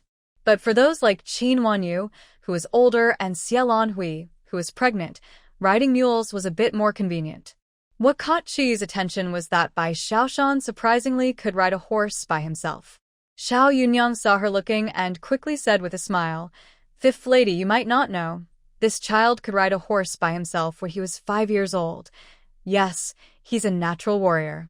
Chu Yu waved her hand and stored the remaining horses into her space. There was plenty of open land in the space, with lush green grass irrigated by spiritual spring water. Enough for their living needs. Host, where should we go next? You just said you want a rebel, but what if the Emperor sends troops to fight us? The system's worried voice quickly reached her. Chu Yu shook her head. It won't happen. Although I just said I want to rebel, the royal family doesn't know yet. The pursuers have all been silenced, system. Oh, right. Chu Yu, soon, the royal family will receive 2 pieces of news. One is that the secret guards they sent out have all been eliminated by us, and Lu Yi is dead. The other is that the scandalous deeds Lu Yi committed, which could implicate the royal family, have been made public. Can you guess what the royal family will do? The system almost had a panic attack. Its CPU burned for a moment before it slowly replied. They will pretend the royal family doesn't know about Lu Yi's wrongdoings? Then they might punish the Lu family instead? Chu Yu. Exactly, you're making good progress. After the public learned about Lu Yi's involvement in kidnapping children and sending them to the Imperial Music Bureau for the Emperor's entertainment, the reputation of the royal family among the people definitely dropped significantly. The royal family surely understands the importance of public opinion. Otherwise, when dealing with the Chu family, they wouldn't have gone to such lengths to find excuses. In this situation, the Liang Kingdom royal family would definitely try to punish Lu Yi and shift the blame onto the deceased. That means they wouldn't investigate Lu Yi's cause of death, nor would they openly punish the Chu family because of it. As for their secret guards, it's even more amusing. How could the royal family openly admit they sent secret guards to hunt down the exile team? Therefore, the exile team doesn't need to worry about being turned away by various counties or facing military action publicly in the near future. After all, the royal family's actions are all done in secret. They wouldn't dare to reveal such things openly. Next, after crossing the river, they will reach Heshi County. Going further west from Heshi County, they will approach Linyan County, which borders the war zone with Shirong. This is where Chu Dingshan and others went missing. Chu Yu's eyes flickered with light. Perhaps in Heshi Prefecture and Linyan Prefecture, they can find the traces of their father and 2 brothers. Once their family is reunited, they can head to the northern ancient treasure site. There, it will be a good base for construction. Currently, many people in Hedong Prefecture have become followers of the exile team. By then, there will be many useful people. With the horses called by Chu Yu, everyone no longer delayed and set out together heading north. They traveled in a mighty procession. The horse hooves kicked up frost, and the sound of da-da faded into the distance. In a short time, the place returned to its usual quiet, as if no one had ever been there, except for the pursuing soldiers who were forever left behind, staring with wide eyes and no longer breathing. Chu Yu led the way on horseback, not giving a single glance to Wang Wu, Lu Zhong, and others on the ground. The others in the exile team naturally followed behind Chu Yu. Pei Heng was honestly riding not too close or too far from the Chu family, looking straight ahead, seeming very obedient. But anyone familiar with his personality would know that Pei Heng was actually lost in thought, daydreaming. His mind was full of thoughts about the goddess's identity, repeatedly reviewing all his previous interactions with her, including mentions of the Chu family's 5th young lady. There was no time to notice anything else. So even under the strange gazes of Chu Shaobai and Chu Shaoqing, the two brothers, he remained completely unaware. Yan-san was unaware and followed behind Pei Hingji, looking at him with admiration. He greatly admired the young prince's calmness in the face of danger, like a mountain collapsing but remaining unmoved. After all, just being nearby made him nervous because of the intense gazes from the Chu brothers. Yet, the prince stood so close to the goddess without showing any fear. But what is the prince really thinking? Your Highness, hearing the voice, Pei Hingji turned around and glared at Yan-san. He always felt that Yan-san couldn't say anything good. So Yan-san obediently closed his mouth, pretending to observe the surroundings carefully. Their interaction was noticed by someone with keen eyes. Chu Shaoqing and Chu Shaobai exchanged glances, both seeing dissatisfaction in each other's eyes. Chu Shaoqing whispered, "Brother, what do you think His Royal Highness, the King of Jing, really means?" Chu Shaobai's voice was gentle, but his eyes held some mystery. The King of Jing is talented and experienced. If he wants to follow, then let him. Rest assured, Little Fish has a plan. He glanced at Pei Hingji, who was still lost in thought, and secretly sneered. Pei Hingji paid a lot of attention to his sister. Looking at him now, it seemed that Little Fish had already established a connection with him long ago. Thinking back, whether it was about Qianyu County or Shiping County, Pei Hingji's influence was evident. He needs to look more carefully. This prince is very clever and has been known for his talent since he was young. But in recent years, he has become more hidden. What exactly does he want to do? Little Fish's abilities are extraordinary. He must not let anyone with bad intentions use his special powers. If Chuyu knew what her brother was thinking, she might laugh out loud. Most of the time on the road, she was just using Pei Hingji's help, taking and asking for things, purely relying on his people. However, these small tricks didn't affect the others in the exile team. After solving the problem of the pursuers, everyone relaxed visibly once they left Hedong County. Although they were heading north, their pace was slow and they didn't pay much attention to anything else. So, they didn't realize that Hedong County behind them was boiling again. Many kidnapped women and children from Hedong County and nearby towns had returned home. Because they received instructions from the goddess, they hurriedly fled north out of the county. Along the way, they saw the fleeting shadows of the pursuers, but their speed was clearly slower than the pursuers. With so many soldiers passing just now, I wonder how the Chu family is doing? Little Peach's father sighed worriedly. I heard this morning when I left the city that last night, that beast Lu Yi even wanted someone to kill the Chu family. Luckily, the Chu family escaped. Now they're chasing after them again. Little Peach's mother was also anxious. Sigh, the Chu family are good people. If something happens to them, will these pursuers come back to catch us? When she said this, the faces of the people around changed. They are just ordinary people, including women and girls who have been kidnapped before. They are very afraid that their family members might be taken again. Of course they are scared. Ahead are soldiers chasing the Chu family, and behind, they don't know if anyone is chasing them out of the city. In this situation, feeling scared of both wolves and tigers, Little Peach's father gritted his teeth and said, "Let's go. Waiting here won't help.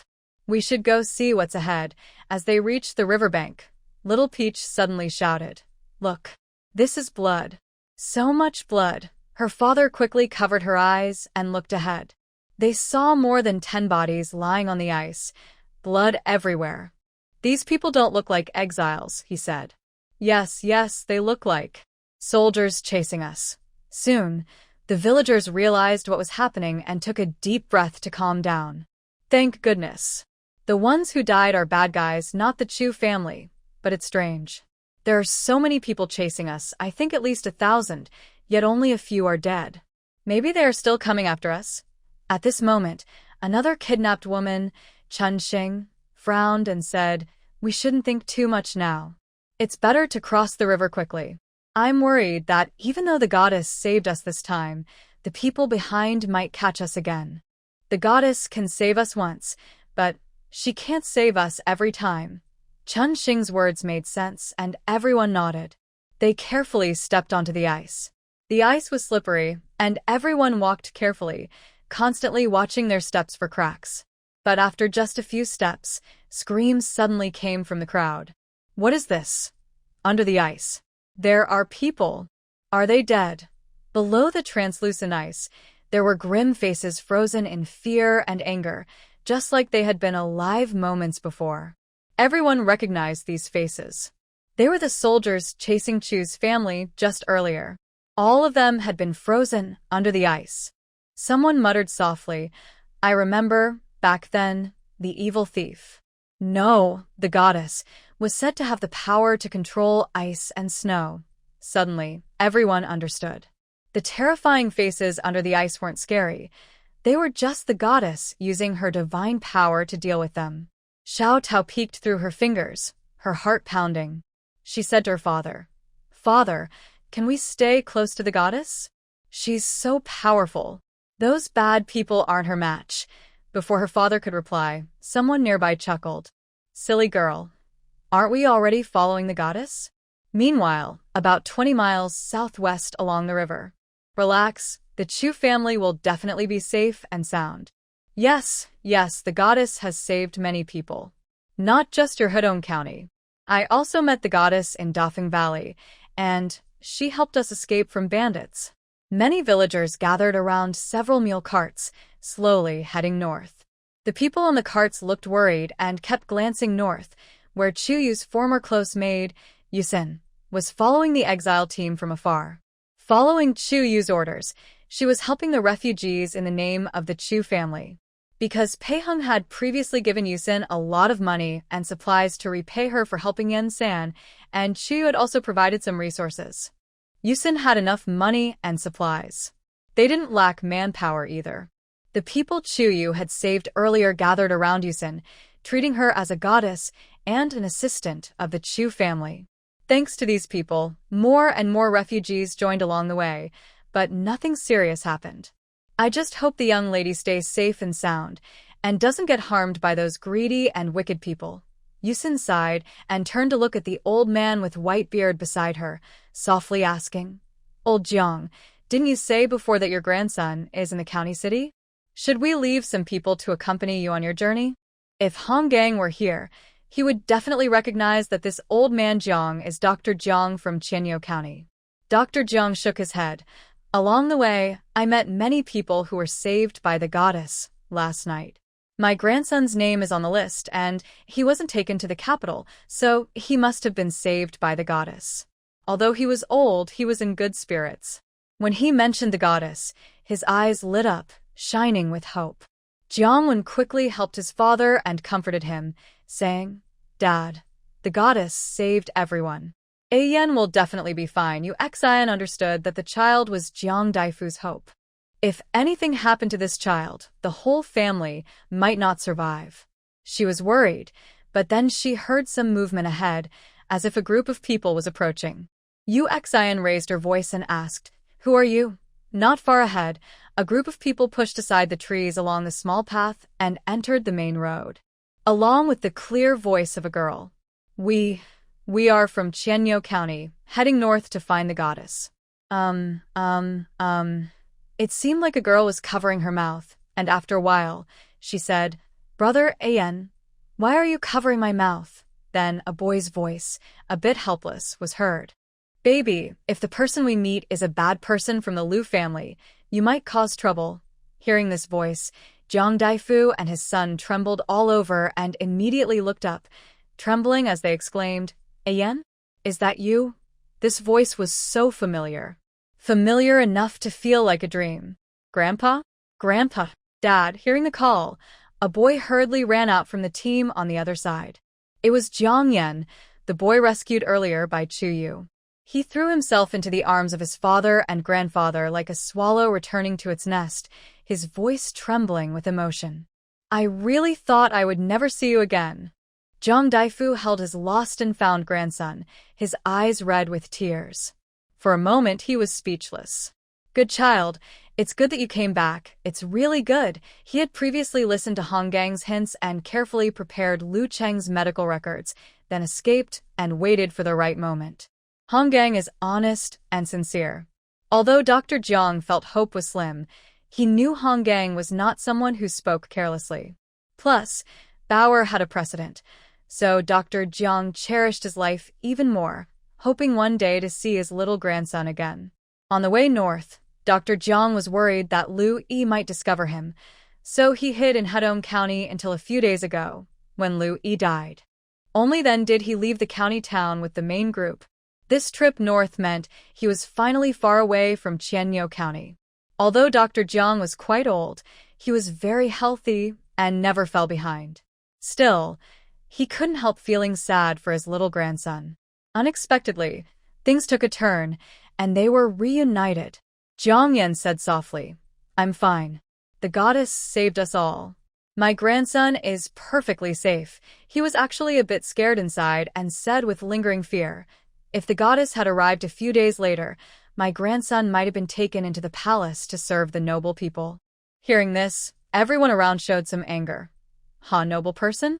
Even the emperor wouldn't force good people to become servants, but luckily, the goddess has punished the evil people of the Lu family. When Jiang Daifu heard that the goddess had saved his little grandson, he was so moved that tears flowed freely. He then recognized Wang Linyang, who was leading Hong Bauer and others, and bowed deeply to her. "Please thank Lord Hong and the goddess for me." The old man, who was usually not very perceptive, didn't realize that the Divine Lady had such powerful winter skills. He was grateful for her saving his grandson.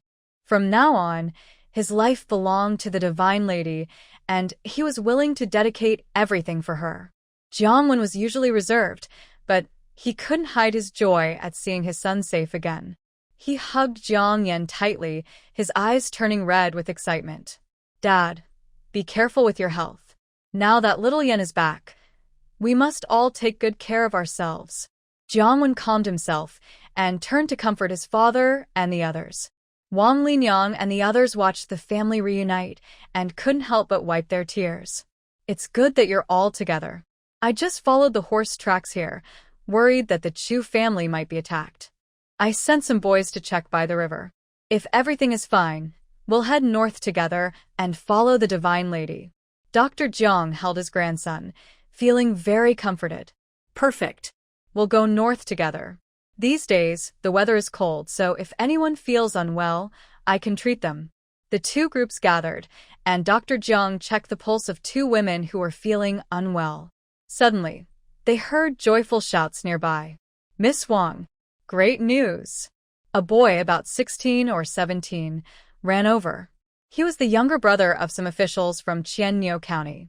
His face was flushed with excitement. "Let's hurry to the river. The Divine Lady is showing her power."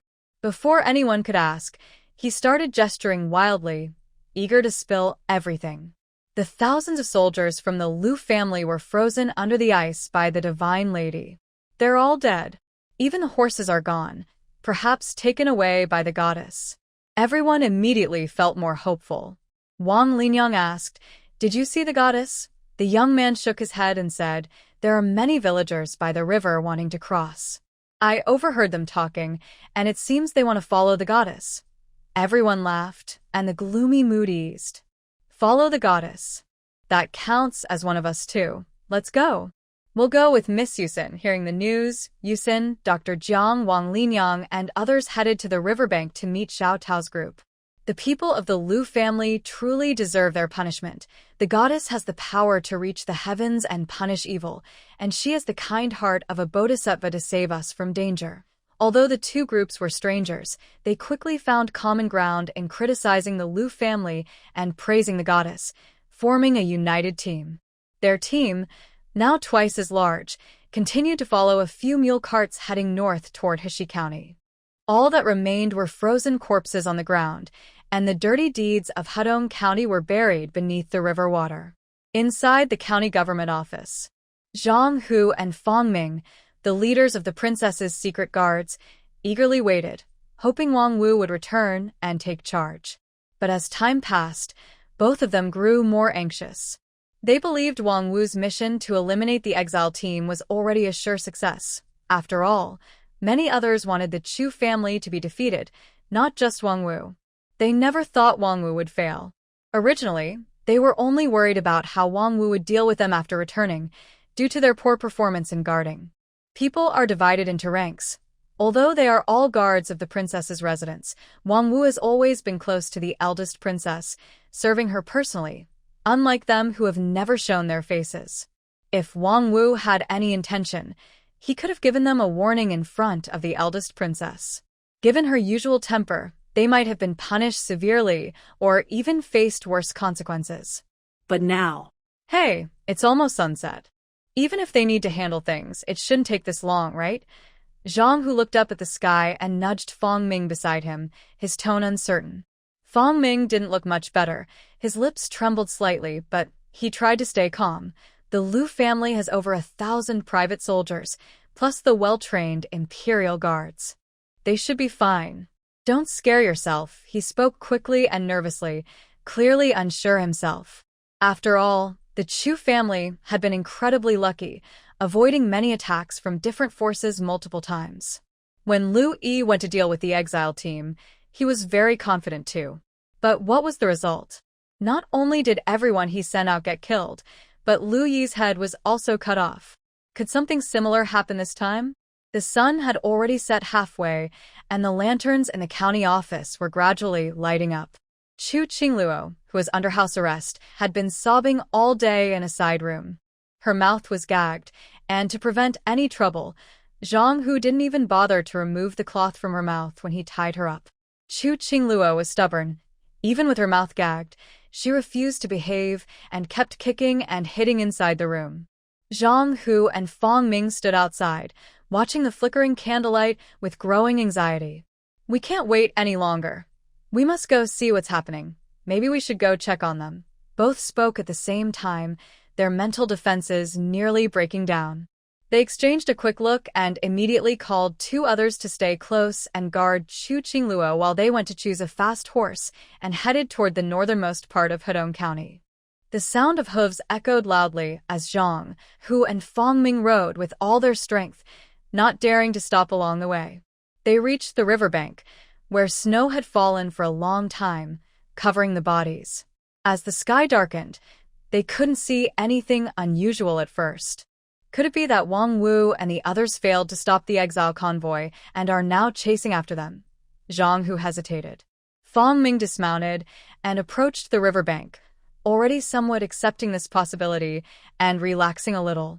It's not impossible. The Chu family is very clever. Maybe they heard the news early and hid. Suddenly, a cold wind blew past, and Zhang Hu was startled by Fong Ming's loud shout, causing him to shiver and mutter under his breath. Fong Ming had no time to pay attention to him and quickly moved toward a snow pile, starting to dig. Zhang Hu wanted to say something, but then he saw a figure gradually emerging from beneath the snow. His face turned serious, and he hurried closer to look. Wang Wu. In the dim light, they saw the face of the body. Due to extreme cold, Wang Wu's face was a frightening shade of purple, and because his expression was so grim, he looked quite terrifying. Lord Wang. He's been murdered. How is this possible? Zhang Hu glanced at Fong Ming. Before he could speak, his eyes caught the ice surface revealed when the snow was just cleared away. He saw something shocking. You need to see this quickly. The two looked down at the river surface. There were layers of bodies stacked together, each in different poses of death, but their faces showed the same fear. They could clearly see that many of the bodies were familiar brothers. Just a day ago, they were talking normally. Now they looked like this. It was as if they had just woken up, suddenly realizing that under the ice were countless bodies, making their skin crawl. Evil thieves. It was the work of evil thieves. This is too strange, this. Zhang Hu trembled as he spoke. Their brothers, including Wang Wu, had come out in a large group but had been silently frozen in the river. Not only them, but also the private soldiers from the Liu family. Judging by their clothes, most of the people under the ice were from the Liu family. So many people, and all of them. All dead? When they arrived, they hadn't brought anyone with them. Now, standing by the river, they couldn't help but feel a shiver and completely lost the desire to go further. Quickly, they urged, "Tell the princess." Someone spoke first. The two, as if awakening from a dream, hurriedly rode back to the county office. Inside the county office, chaos reigned. Chu Chingluo had just been acting honest for a while. Seeing Zhang Hu and Fong Ming leave, her evil thoughts resurfaced. She wanted to trick the guards again with her old tricks. During the day, she caused a big scene. The secret guards in the county office saw everything but dared not show any unnecessary sympathy at this critical moment. The two guards stood guard quietly, not speaking to Chu Chingluo. When Chu Chingluo saw that her show of weakness failed, she became angry and started hitting and kicking the two guards, acting wild and crazy. She was a woman and the daughter of the princess, so besides avoiding her, the guards dared not fight back. When Zhang Hu came in, he saw the guards being kicked into the corner by Chu Chingluo. Thinking of Wang Wu's recent death, he was furious and tightly bound Chu Chingluo again. The guards looked at him gratefully. Wang Wu was dead, so they could now do as they pleased. But this matter couldn't be spread around. Zhang Hu frowned in worry. This must be reported to the master immediately. But what about Chu Chingluo? Will the master keep her? If the master doesn't want to acknowledge her, should we take her back? Fong Ming thought for a moment and gritted his teeth. All right, I will watch her here. You go back and send the message as soon as possible. The two planned everything carefully, fearing delays. Zhang Hu set out that night to return to the capital. Fong Ming stayed at the county office to handle the situation. But Hadong County was already in chaos, and few people were willing to stay at a mansion that had lost its owner. Zhang Hu traveled day and night, running so hard that several horses died along the way. As the saying goes, good news doesn't spread far, but bad news travels quickly. Even though he has been pushing himself hard, the speed of news spreading still surpasses him. Zhang, who had just arrived in the capital when news about what happened in Hadong County spread across the country at lightning speed, faster than anyone could imagine. Using Hadong County as the center, nearby counties and districts were most eager to discuss the matter. Pingyuan County, which often interacts with Hadong County, was the first to learn the news. Now, the townspeople in the county seat were talking about the Liu family over tea and meals. Liu Yi also comes from a noble family, so how can he behave so disgracefully? Don't you know? Over the years, children in Hadong County have been disappearing, and it's all planned by Liu Yi. Some of them are sold to brothels, and I heard even the Prime Minister gets a share of the profits. Ah, that's nothing. There's more. Some of the better ones are sent to the capital. You're risking your life to say that. In Yingchuan County, people have been mostly farmers for generations. They speak plainly and directly. If someone hadn't stopped them, even Pei Qingde would have dared to mention it. I heard that Liu Yi's dirty deeds were discovered by the Chu family. He's greedy and wants to destroy the Chu family, which is why so many problems have arisen. Was he killed by a bandit? If so, then that bandit must be a hero fighting evil and upholding justice. The Chu family is loyal to the country. If they truly died at the hands of such a person, it would be a sign that heaven has turned a blind eye. People in Lengia County highly admire that bandit, praising him as a hero who fights evil and brings peace. Such petty thieves, I think the real interest lies with the royal family's illegitimate daughter. Yes. The eldest princess has dedicated herself to religious practice for many years, showing a kind and compassionate heart. The national master is also highly respected and truly cares for the people. How could such a ridiculous thing as an illegitimate daughter happen? Indeed, that illegitimate daughter was even mistaken for the true daughter of the Chu family and was raised as a treasure.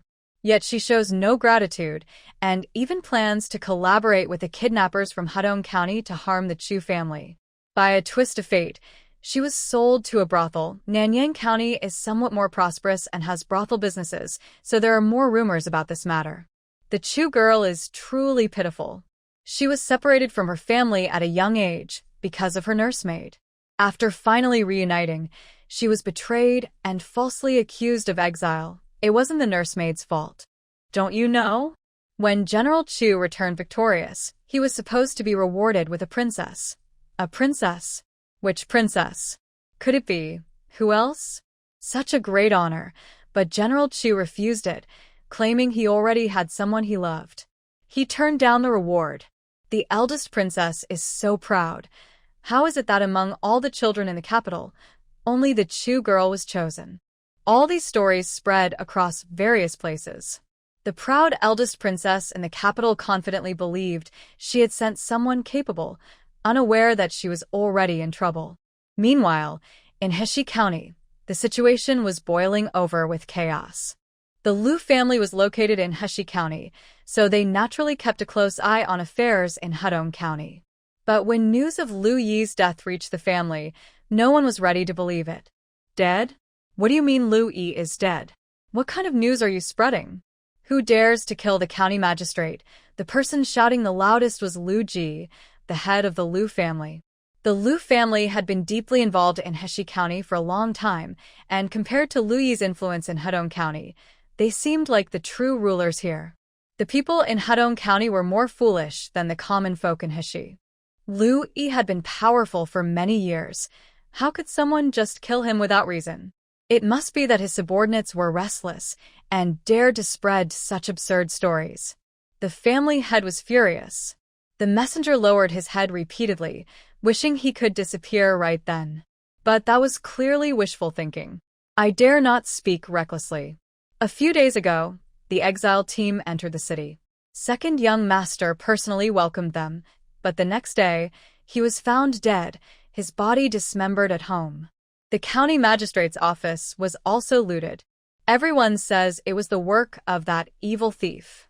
Bang! A fine porcelain teacup was thrown onto the table, shattering immediately. Hot tea spilled all over the messenger, drenching him.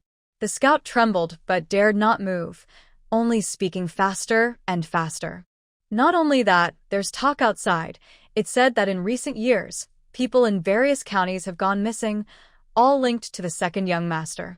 The Chu family also found out about this, which is why they targeted the second young master. It's written in black and white. People say the second young master died. He didn't have the courage to finish the last words and could only bury his head in the ground, hoping that the irritable master would spare his life. How dare you? Liu Ji was indeed furious, slamming his hand on the table, his face full of anger. These wicked people are so bold to deceive the Liu family. Liu Yi always acted carefully. How could he be exposed? Who did he offend? Liu Yi was dead. Although Liu Ji was sad, he was more angry about the Chu family damaging his Liu family's reputation. Moreover, with Liu Yi gone, he could finally settle things. He would be the one cleaning up the mess. Thinking about the scandal that had been spreading wildly and the secret guards from the princess's residence, Liu Ji felt overwhelmed. If he had stopped it in time, he might have silenced the rumors. But now, besides spending money like water, he had no better way to calm the public. And it involved royal secrets. Pei's family was just as cold-blooded. At this point, they might not hesitate to shift all blame onto the Liu family. After all, Liu Yi was dead. The dead can't argue back. It was the perfect excuse. How many private soldiers does the county guard still have? The head of the household, Liu Ji, had been in control for many years. He knew that getting angry now would be useless. He turned to ask his subordinates about available troops, but he didn't expect what he heard. Reporting to the head of the household, everyone in the county government has been killed. Bang! Another teacup was shattered. Liu Ji's eyes turned red with anger. His private soldiers were originally recruited from the Liu family when Liu Yi took office. Unlike those who relied on government salaries, these soldiers were trained with great effort by the Liu family. At this moment, only one thought filled his mind, just like Liu Yi's before him. He wanted to send the traitors to hell. In the capital city, inside the palace. Outside, chaos reigned, but inside Ning's show palace, everything was peaceful. The Empress Dowager sat at her dressing table. Behind her, palace maids worked calmly and orderly to prepare her makeup. However, her makeup supplies were somewhat poor, and her phoenix robe looked a bit old.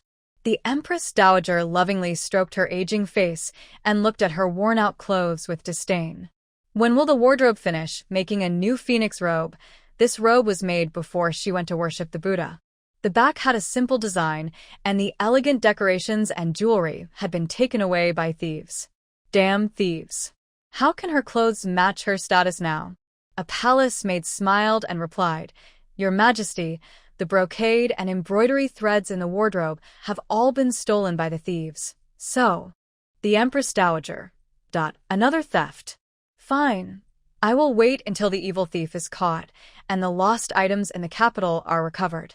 By then, she will not only regain everything she lost but also gain control over Peiqingda's power." The Empress Dowager waved her hand and said, "Enough, let's prepare for the morning court. The emperor has been unwell these days, but how can the government be neglected? Even I, an old woman, have to worry about him. Such youth, huh?" The palace maid dared not reply. Everyone knew how much the Empress Dowager loved power. At this moment, someone outside announced, "Your Majesty, the Crown Princess has arrived." The Empress Dowager nodded and said, "Young lady, accompany me to the court." Since Pei Qingda's actions changed greatly, Pei Miaoling had become more diligent in going to Ningxiu Palace. Recently, she successfully persuaded the Empress Dowager to bring her to the morning court as well. In the past, there would definitely be old officials protesting strongly, but now, with the emperor paralyzed, Prince Jing fleeing, and the royal family dwindling, what could they do? Moreover, the current affairs in the court were quite messy.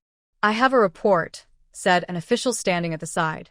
The Empress Dowager sat on the side of the throne and spoke slowly. "Please, Your Excellency. I wonder if there is any good news today." The official's name was Jiang Jerong, responsible for handling urgent reports from all over the court. Hearing this, he secretly sighed. There was no good news at all. Although he didn't want to be the bearer of bad news, he had to speak. Reporting to the Empress Dowager, Governor Liu Yi of Hedong County was murdered in his official residence 5 days ago, his head and body found separately, with a brutal appearance. The killer has not yet been found. This caused a huge stir. The Empress Dowager's originally smiling face froze suddenly. Everyone was shocked, and the once quiet court was now filled with heated discussions. Actually, many people had already heard about this matter.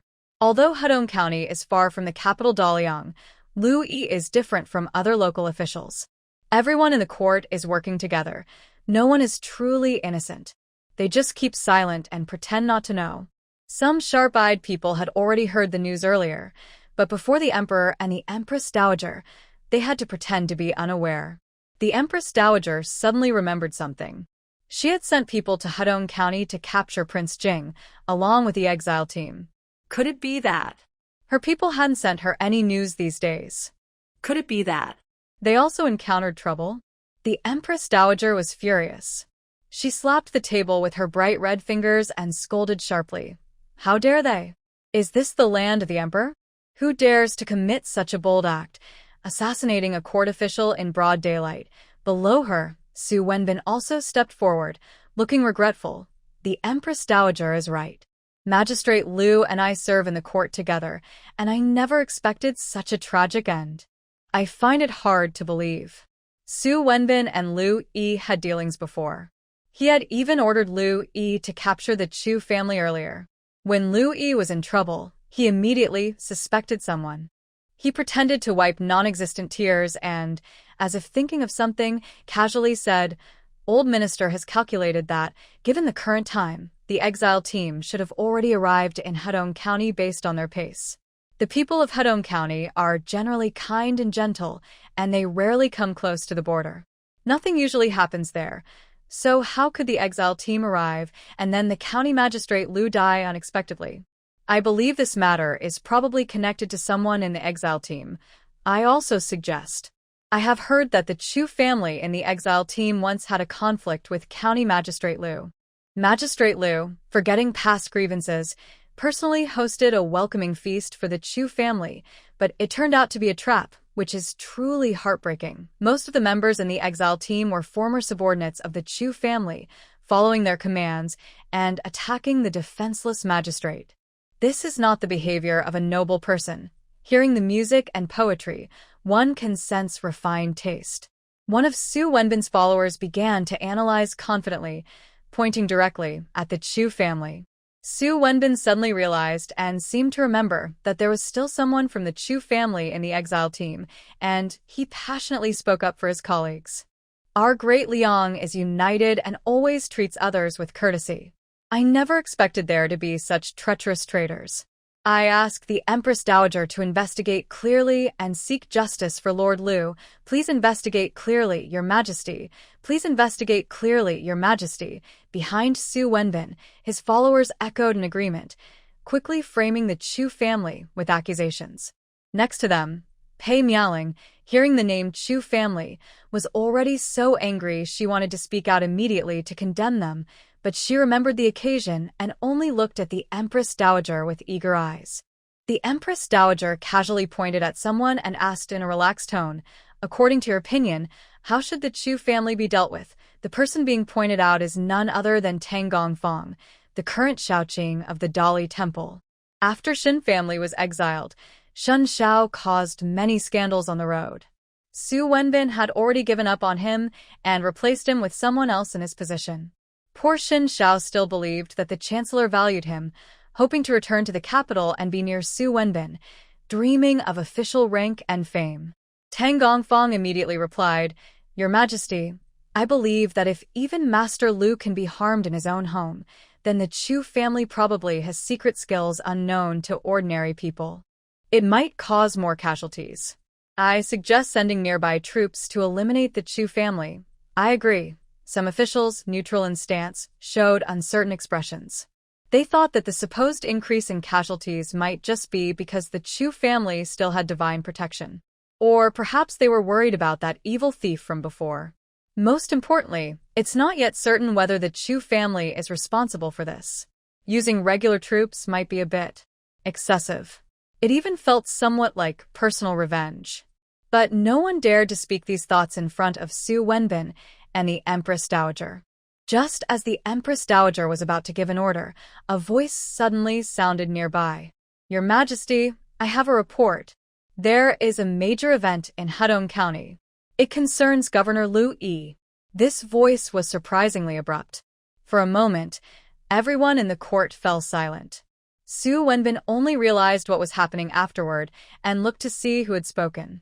When he saw who the speaker was, Su Wenbin clenched his teeth, and a trace of deep resentment flashed in his eyes. The person who stepped forward and bowed to speak was Jingzhao Yin Yanji. Why is it him again? Every time Yanji speaks, something bad happens. Is this young man trying to bring up these rumors from recent days? That cannot happen.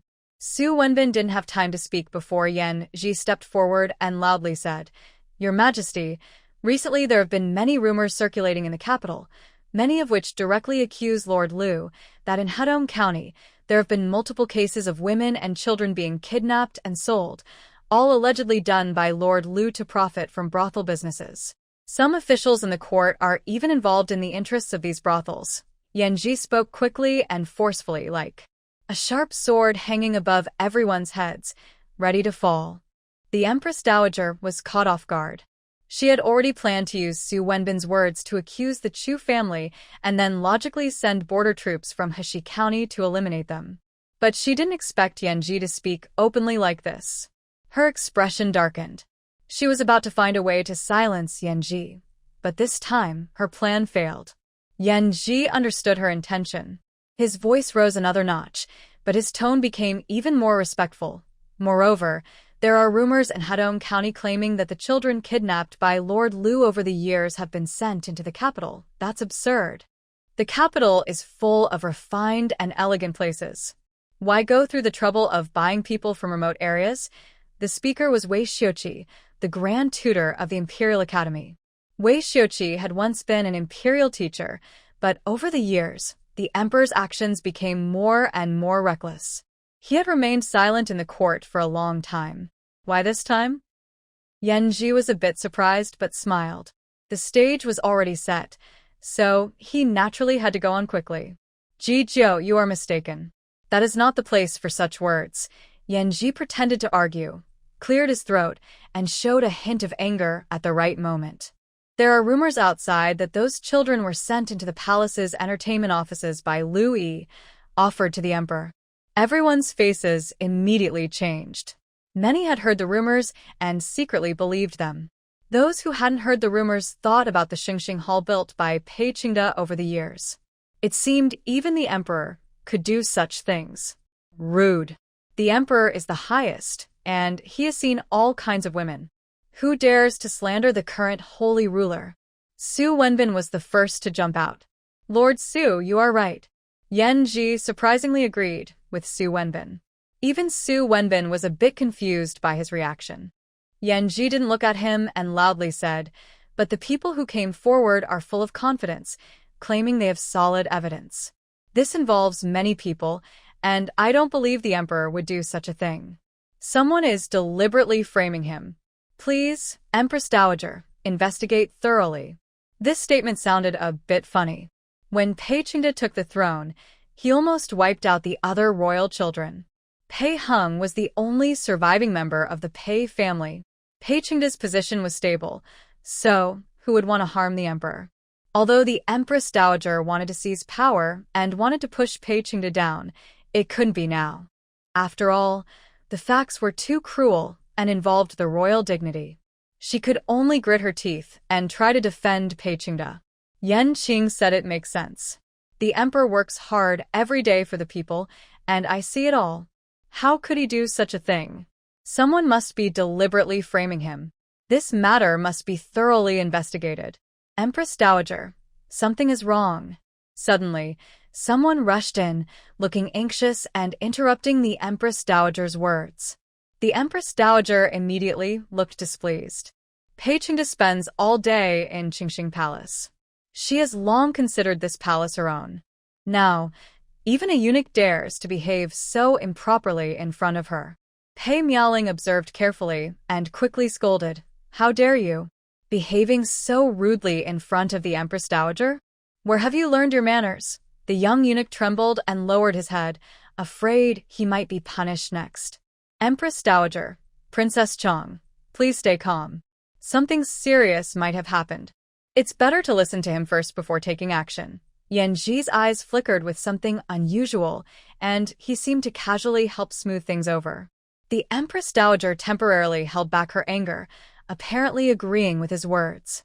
The young eunuch, unable to feel grateful, bowed again and said, "Your Majesty, someone outside is beating the drum of justice loudly. The sound is very loud and many people around are watching." Everyone was shocked. The drum of justice is an old tradition from the previous dynasty, but it had long been neglected and fallen into disuse. If today's commotion hadn't happened, no one would remember the existence of the drum. But because of this, it must not be ignored. If even the drum of justice is casually dismissed when someone reports a grievance, the Pei family will truly lose the trust of the people forever. Did you hear what they said clearly? Even Princess Lian knows the dangers involved. For some reason, she feels a strange unease, a feeling without clear cause, but she can't help but ask aloud. The little eunuch bows his head even lower. Those people said they came from Hudong County, searching for their children in the capital. I heard they saw traces of them at the music bureau. Moreover, someone is spreading evidence among the onlookers, claiming details of Lu Yi's dealings with the music bureau. And they say, the Empress Dowager's vision darkens. She shouts sternly, "What else? Speak quickly." A scandal has broken out in front of the emperor.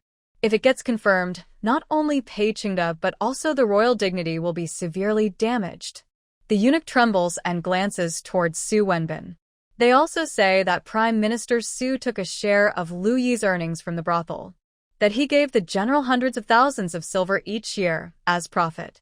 Suddenly, everyone's eyes turn to Su Wenbin, even those who previously supported him. Receiving a share is one thing, but if it gets exposed. And then the drum is beaten loudly. Su Wenbin's vision blurs and he stammers, False. It must be the Chu family framing me." The eunuch lowers his head, lips moving. He says those people have ledgers as proof, and that Governor Lu worries about the exposure, so he sent hundreds of private soldiers to attack the Chu family. The Hudong County officials have collectively signed a petition with 10,000 signatures to testify for the Chu family. This statement hits like a thunderclap in the ears of Su Wenbin, the Empress Dowager, and the princess. What does 10,000 signatures mean?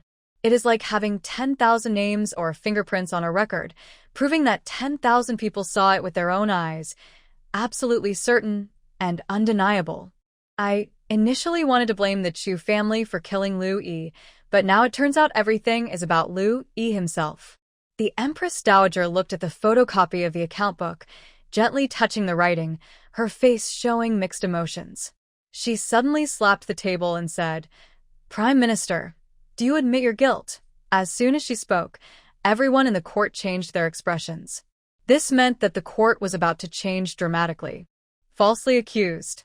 This is just one side of the story. This must be forged. Su Wenbin's facial muscles twitched as he struggled to defend himself, but no one believed him anymore. Who would dare forge something like the 10,000 Names book? And the drum of notification? Ordinary people who beat it wouldn't do so unless they were facing a huge injustice.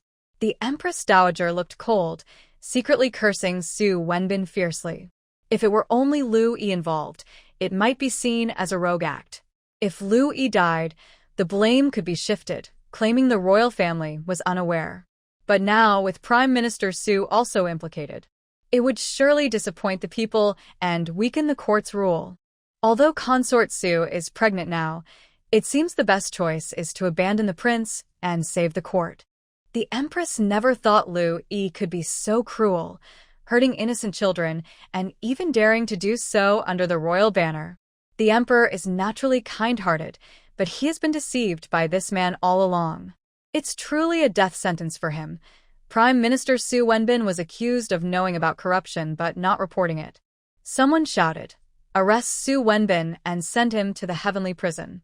Yan Qing, investigate this case thoroughly. Su Wenbin tried to defend himself, but immediately, 2 guards dragged him away. Wrongfully accused, Empress Dowager, please consider my daughter. Her voice faded as she was taken away. After the court session ended, inside Ningxiu Palace, the Empress Dowager sat with a grim face. Everyone in the room fell silent. A palace maid quickly offered her a cup of tea. The Empress Dowager instinctively reached out to take it, but her mind was preoccupied with Liu Yi. She was caught off guard and burned her hand. How careless, clumsy, and not afraid of offending the Empress Dowager. Her personal maid immediately stepped in to dismiss the maid, fearing she might bring bad luck to the Empress Dowager and risk her life. The Empress Dowager was overwhelmed with worries about Liu Yi and didn't want to bother with minor matters. Just as she was about to speak, the Crown Princess stepped forward and bowed. "Mother, I already sent someone to Hedong County. They should be returning soon. I will go back to my residence first. If there's any news, I can discuss it with you later." Pei Miaoling hurriedly bowed and prepared to leave. The Empress Dowager initially wanted to discuss the follow-up of the case with her daughter, but Pei Miaoling showed no intention of sharing her worries. She seemed to be caught in a dilemma, unable to decide. Pei Miaoling understood the seriousness of the matter, but she had been feeling anxious and distracted from the start, with no extra energy to waste on it. Wang Wu and his team had been sent to Hedong County, and it was supposed to be their return date by now. This time, she sent out many people. The useless members of the Chu family should have no choice but to surrender and accept punishment.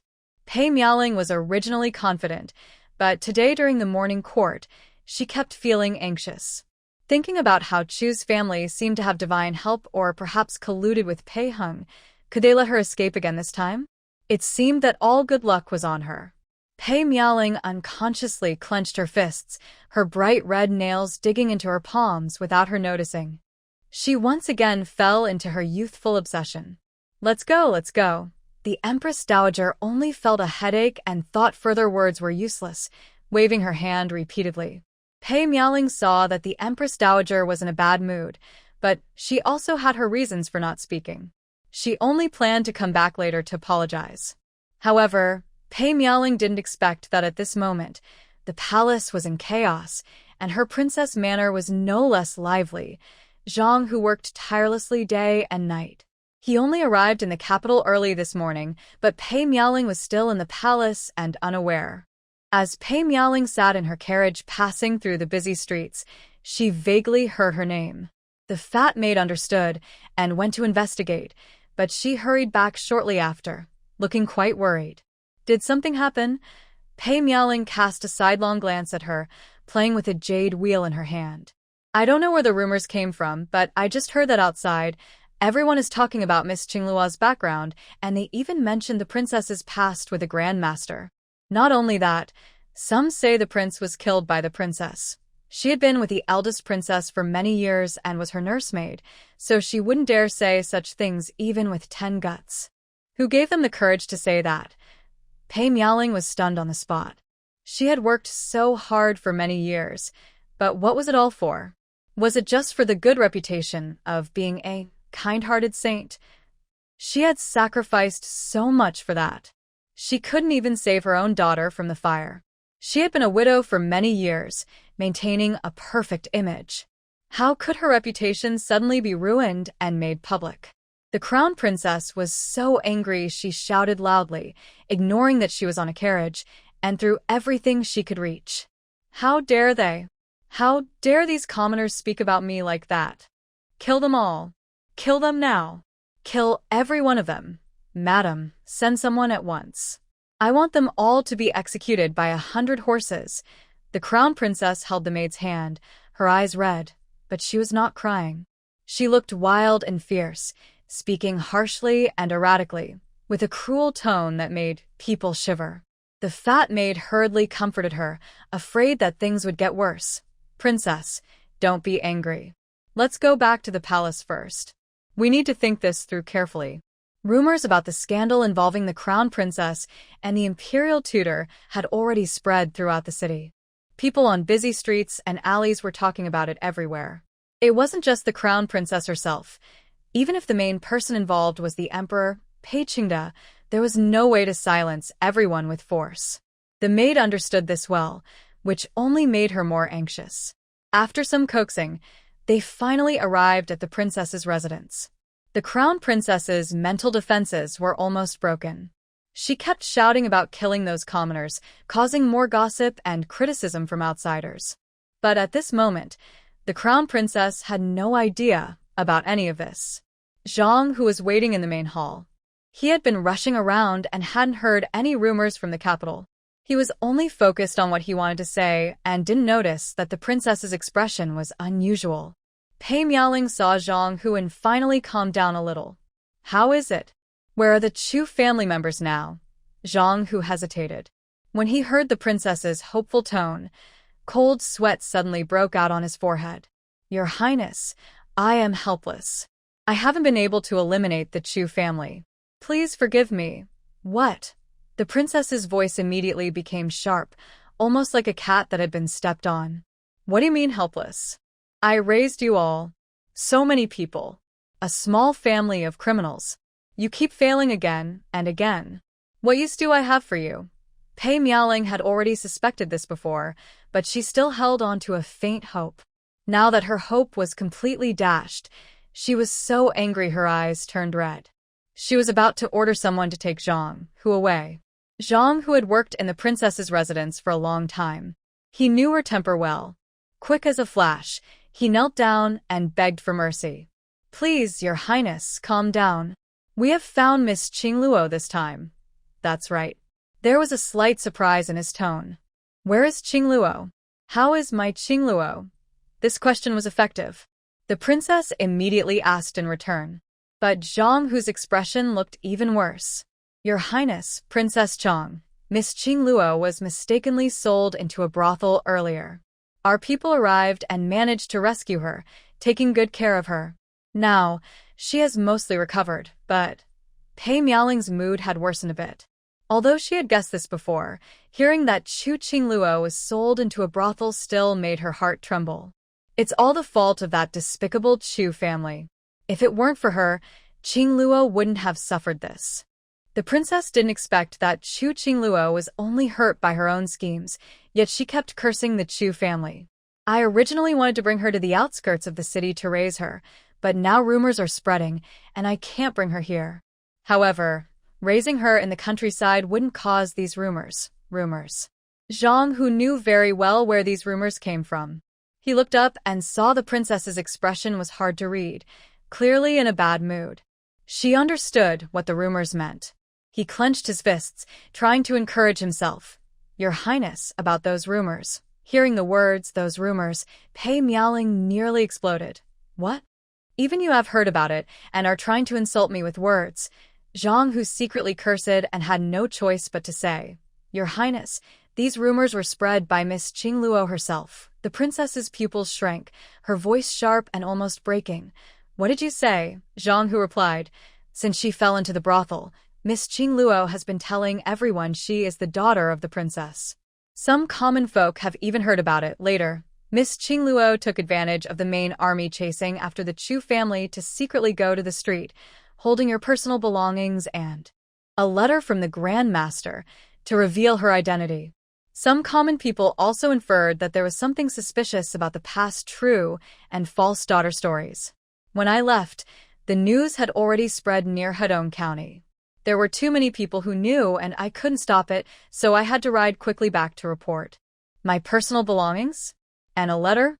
Pei Miaoling widened her eyes. She? How could she get them? And why would she do this? Zhang, who lowered his head and said, Miss Chingluo, was found with a note. The note was written by someone claiming to be the grandmaster's subordinate. He took the note out of his pocket and handed it to the princess. Seeing the writing, the princess let out a sharp scream. His people? That's not what he told me before. That ungrateful, heartless scoundrel. In her anger, the princess smashed everything she could and shouted without grace. Scoundrel, scoundrel, go die. I want to kill him, I want him to pay. He clearly wants my daughter to expose her own background. Zhang, who wiped his cold sweat. Wait, could it be that the princess didn't see the hidden meaning in the letter? The fat old maid also advised nearby. Princess, the grandmaster has no reason to harm you. All those letters and personal belongings are in the princess's mansion. The princess calmed down a little, leaning on her chest to breathe heavily, her eyes full of hatred. Who is that? Who could it be? Zhang, who did not dare to hesitate and quickly said, Maybe it's the evil thief. Madame Pang also said, Back then, when the evil thief swept through the capital, the princess's residence was looted. Those letters and personal belongings were probably taken by the thief at that time. The crown princess finally remembered the difficult situation after the evil thief left. The household was in chaos, and since she had a long-standing connection with the grandmaster, she had not paid much attention to it. But now, she couldn't ignore it anymore. Old and new grudges piled up, and Pei Miaoling thought about the gossip among the common people on her way back to their residence, feeling humiliated to the extreme. She had carefully crafted her image over the years, wearing a perfect mask, but in the end, it was all ruined because of her daughter. Where is Jiang Shirchio's daughter? Chu holds a high status among the exile team, and now even the accompanying officials seem to follow her lead. The Chu family is the same. Zhang, who instinctively responded. Pei Miaoling became even more furious. That bratty daughter of Jiang Shirchio was clever and persuasive, able to win people's hearts even in exile, living comfortably. And her own daughter, Pei Miaoling's daughter, was so useless, causing trouble instead of helping, and not to mention their mother-daughter bond. She even dared to use such methods to pressure her. Chu Chingluo truly is the child of the crown princess. Both are selfish and self-centered. When Zhang, who mentioned Chu Chingluo's tactics, Pei Miaoling immediately understood her daughter's scheme. She was afraid of being abandoned if sold into a brothel, so she struck first, trying to use public opinion to force her to acknowledge her. Such stupidity is beyond words. Her reputation as the eldest princess is no longer intact. Even if she is acknowledged, what does it matter now? Recently, she convinced the Empress Dowager to include her in court meetings, aiming to gain a little influence from Pei Qingda. These rumors are undoubtedly a heavy blow to her. And it's all because she doesn't trust her own daughter. Pei Miaoling never thought her actions would be so untrustworthy. Now, she won't mention her desire to keep Chu Chingluo from affecting her reputation. Nor will she bring up the fact that she never intended to acknowledge this daughter. After this incident, The princess's feelings for Chu Chingluo, which were already weak, have worsened, turning from pity to disgust. Determined, Pei Miaoling no longer hesitates, and her last bit of warmth for her daughter disappears. Chu Chingluo was simply swapped by the maid from the Chu family back then. What does that have to do with me? She is lawless and slanders me and the grandmaster. Such crimes are unforgivable. There's no need to keep her anymore. Pei Miaoling squints her eyes. Her bright, full lips move easily, deciding life or death, even if it's her own daughter. Zhang, who had already expected this outcome. Being able to save his life was a great mercy, and he dared not say more. Yes, I will go back and make arrangements immediately. Don't go too far. Find a way to let her leave quietly, so it can be considered a favor to both me and her. This clearly means they want Chu Chingluo to die without having a chance to speak. Although he had already guessed this, hearing those words made Zhang Hu feel cold inside. He was about to speak, but the crown princess said again, "Keep this matter secret and don't let the imperial master know." The old nursemaid's heart sank, and she thought, this is not good. This move by the evil thief only makes the crown princess more distant from the imperial master. But she dared not advise further. Yes, I understand. Inside Ningxiu Palace. Where are the people you sent out? Lu Zhong and the others? The Empress Dowager rubbed her forehead and asked. The secret guard lowered his head and apologized, reporting to the Empress Dowager. Lu Zhong and the others, along with the private soldiers of the Lu family, went to chase the Chu family, but there has been no news. We suspect they have met with disaster. The Empress Dowager paused, her expression darkening. Didn't you send someone to investigate? The secret guard looked miserable. We did. We chased them to the riverbank, but then we found the bodies of over 1,000 people, including Lu Zhong, frozen in the river. Not a single survivor. How is this possible? That was over 1,000 people. Lu Zhong was her most loyal secret guard commander. Now only Li Jian remains of her 2 secret guard commanders. The others don't quite meet her expectations. What will she do next? And there are still a lot of messes to deal with. The Empress Dowager's face turned pale, and she scolded sharply. Even if Louis died, that's one thing, but for such a serious matter to be reported all the way to the capital, and you didn't notice? Are they all dead? Li Jian, standing below, obediently endured the scolding, but he was not very convinced. He felt wronged too. Messages like this are hard to stop from spreading among the people. Once one person tells 10, and 10 tell 100, the news spreads everywhere. And this information didn't just go straight to the capital. By the time the officials and petitioners arrived in the city, everyone already knew. If they try to arrest someone now, it would only make things look worse. At this moment, he couldn't argue back. He could only kneel and beg. It's all my fault as a servant. Please forgive me, Empress Dowager.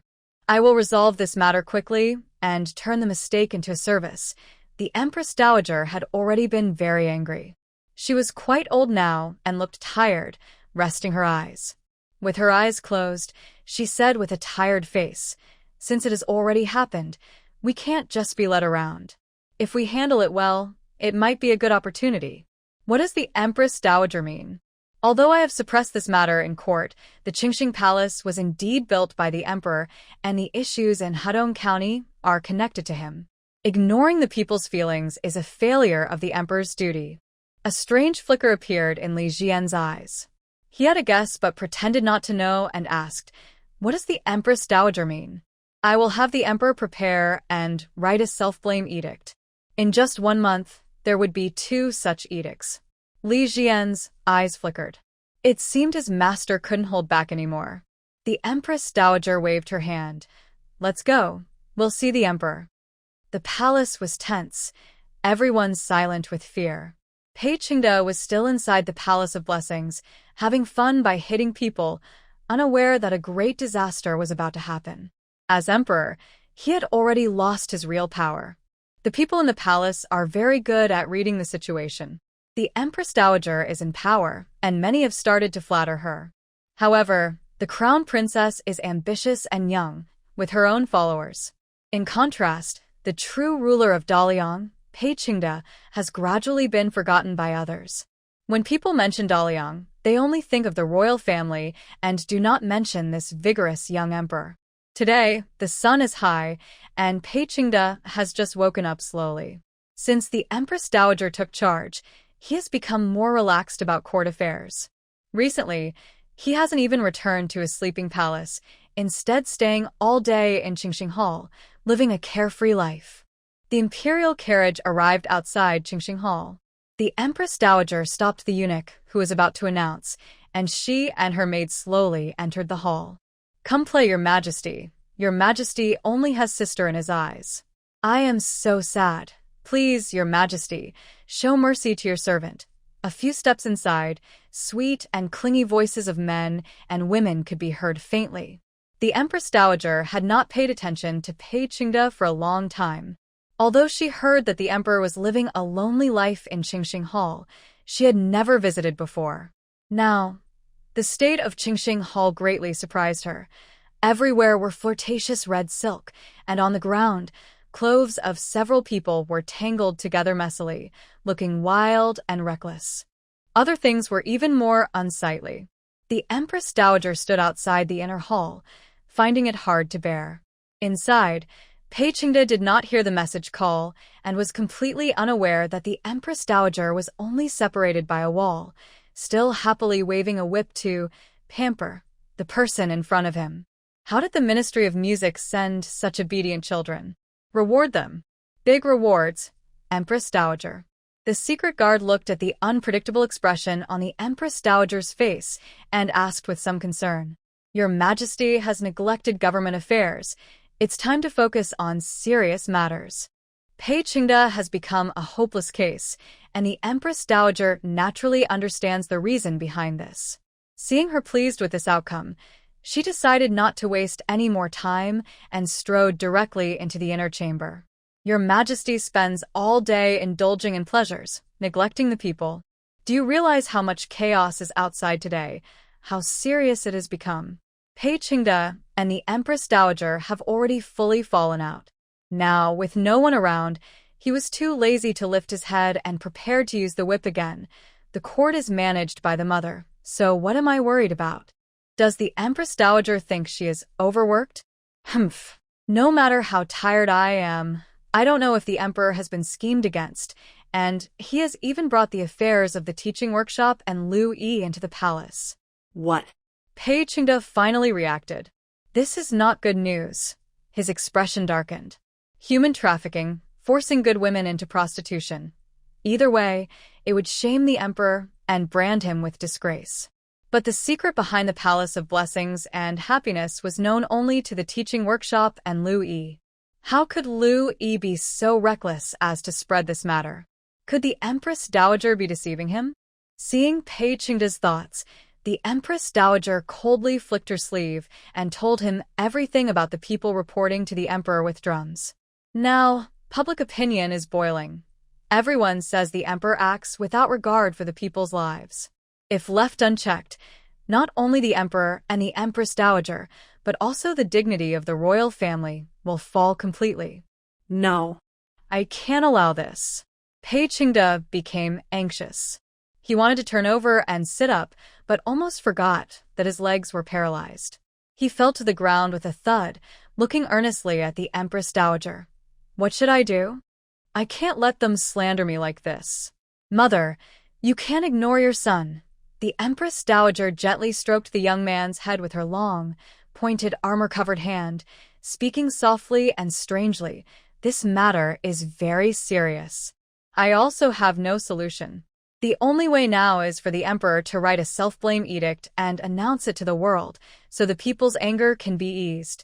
A self-blame edict. Writing such an edict would only prove that he committed such acts. It wasn't helping him. It was completely destroying his reputation as emperor. He didn't notice the boy kneeling on the ground, covered in whip scars, who, upon hearing, reporting a crime, showed excitement and hatred in his eyes. Maybe his family was coming to save him.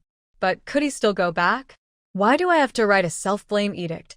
Pei Qingde looked like he was facing a great enemy, retreating several steps and guardedly watching the Empress Dowager. "Is it you? It's you secretly helping them. Otherwise, how dare those vile commoners come to confront me?" At this moment, the two looked less like mother and son and more like long-standing enemies. The Empress Dowager's well-maintained face showed no change, as if wearing a perfect mask, fake and awkward. She heard Pei Qingda's words, but did not get angry. Instead, her face showed a mix of helplessness and gentle affection, as if the person in front of her was not a long-standing rival for power but a small child throwing a tantrum. "Your Majesty, this matter cannot be handled by me alone.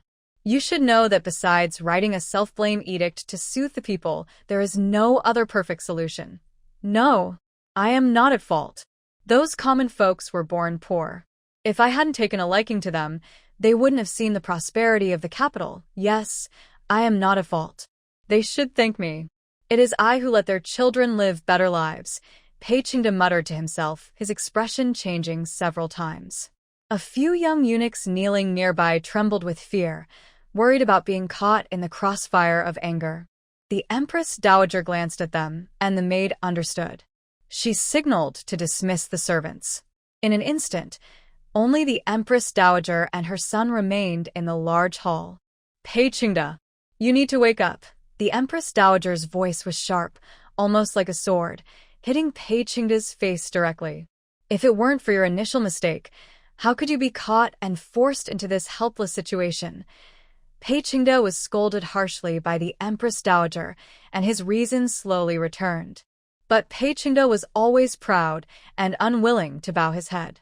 Having sat on the throne for so long, it was not easy for him to personally write a self-blame edict. Today you must issue this self-blame edict. The longer you delay, the more trouble it will bring. Rest assured, I will not take responsibility for this matter. It's just a temporary measure," the Empress Dowager said, giving him a gentle reassurance after a slight sigh. "The most noble mother and son in the Great Beam are truly less kind than the poorest common people." Pei Qingda knew the Empress Dowager was right. But despite this, he closed his eyes in despair, feeling like a lonely boat. Although he is the emperor, he hasn't held court for a long time. The ministers all think the emperor is useless. The Empress Dowager has long since taken away his power, and he is no more than a puppet. In the past, when fighting for the throne, if someone had told him he would end up like this, Pei Qingda would have called them crazy and had them beaten to death. It's funny how he paid such a high price for the throne, even breaking with his own mother, only to end up like this. Evil thief. I must tear you to pieces. Pei Qingda's mind was stormy like a wild wind, but he outwardly agreed with the Empress Dowager. The Empress Dowager didn't care whether her son truly agreed. Once the decree of self-blame was issued, people would no longer see this emperor as important. Soon, the Great Beam would be fully under her control. One day later, a decree of self-blame was issued from the palace. The Empress Dowager also issued an edict accusing the Yifeng Bureau of deceiving the emperor and hiding the truth. The Liu family, backed by powerful families in the capital, dared to act so arrogantly. Prime Minister Su Wenbin colluded with the governor of Hedong, Liu Yi, to harm the people, deceive the emperor, and act treacherously. He is unworthy of his position. His entire family will be demoted to commoners and exiled to a harsh land as a warning to others. In the prison, Su Wenbin received this news and was stunned. When people feel helpless, they often think of vague, impossible things. For example, asking for help from the emperor. He kept asking someone to deliver messages to his daughter and begged the court advisor who shared his views to help him meet the emperor. In the end, it was the Empress Dowager who gave him a chance to see the emperor. Your Majesty, everything I do is for you." Su Wenbin was crying outside, tears flowing freely. Meanwhile, Pei Qingda was leaning on the beautiful bed in Qingxing Hall, his eyes vacant and unresponsive. He remembered what he had just seen. After the Empress Dowager's close aides saw him finish writing the self-criticism decree, he, for some unknown reason, did not return immediately to Qingxing Hall. Instead, he was mysteriously pushed towards the harem. He then heard that 2 beauties and a Jiaoyi, a rank of consort, were pregnant. Pei Qingde, who had just lost his dignity as a man, felt helpless. He even saw Jiang Jiaoyi, who was walking in the imperial garden to calm her pregnancy, and who was very favored besides consort Su. She was charming and well-shaped, always able to make the emperor happy, and was generously rewarded. Long after, Pei Qingde looked at her with a dark expression. Jiang Jiaoyi, unprepared for the sight of the emperor, looked terrified and pale. But her maternal instinct made her instinctively support her already visibly pregnant belly. In that moment, Pei Qingde understood why. It was the Empress Dowager. She must have abandoned him. And she knew his secret. She wanted to find a way to raise a royal grandson, even if that grandson was not truly his. Pei Qingde's eyes turned red with anger, but he was powerless. He was pushed back by his personal eunuch. The decree of self-blame has been announced to the world. Even if Pei Qingde doesn't know the news outside, he can guess how people are mocking him now. Probably, no other emperor in the world is as similar to him. Pei Qingde, thinking of something, both laughs and cries. Because of his weakened condition, his voice sounds especially sharp and chilling, making people feel uneasy. Your Majesty, I am loyal to you. I have served you faithfully, bowing and working hard, never changing my loyalty, Your Majesty. Please forgive me, and kindly speak well of the Empress Dowager for me. At least, leave me this humble life, Your Majesty. Outside, Su Wenbin's voice comes, trying to defend himself. Pei Qingde closes his eyes in disgust. Once, he thought he was the most successful person in the world. The troublesome Chu family was banished, and his uncle Pei Hung was drugged and suffering painfully in front of him. He held great power and was unstoppable. But why, in just a month, has everything changed so much? When did everything start to turn different? Su Wenbin's voice echoes, and Pei Qingde seems to suddenly realize. Yes, it all began when the Chu family was banished. When Chu Dingshan was alive, enemies dared not attack. He was the most noble emperor and never attracted evil thieves. The capital was peaceful, and he was not paralyzed. It's all Su Wenbin's fault. It's all because Su Wenbin made him make wrong decisions. At this moment, Pei Qingde seems to forget his earlier suspicions about the Chu family and his determination to hide his true intentions. He raises his hand, grabbing a teacup, and throws it at Su Wenbin's forehead. Get out. Leave now. If it weren't for you, I wouldn't be in this state. I truly trusted you before. Su Wenbin collapsed on the ground, knowing that everything was over. He was sent back to the heavenly prison and had his last hope taken away. Su Wenbin was almost going crazy with worry. The emperor was unreliable, so what about the grandmaster? He quietly instructed his servant to find the grandmaster. But unexpectedly, the servant returned looking distressed and said, I've already looked for him, but the grandmaster is gone. How is that possible? Su Wenbin shouted in shock. He had a deep connection with the grandmaster. Both of them were part of the former Southern Yu's revival forces, and they even raised the Southern Yu royal family, including Yu Tianfu. They shared a kind of revolutionary friendship. So, why did the grandmaster disappear? The servant almost cried. These days, there's a lot of rumors. People say the grandmaster and the princess have a secret relationship. The fake daughter of the Chu family, Chu Chingluo, is actually the princess and the grandmaster's daughter. It's said that the princess was upset because she was rejected when she wanted to marry Chu Dingshan, and she held a grudge against the Chu family. After these rumors spread, the royal family's reputation was damaged. The Empress Dowager sent people to find the grandmaster and bring him to the palace, but he's already gone. It's over. Everything is ruined. He's been abandoned.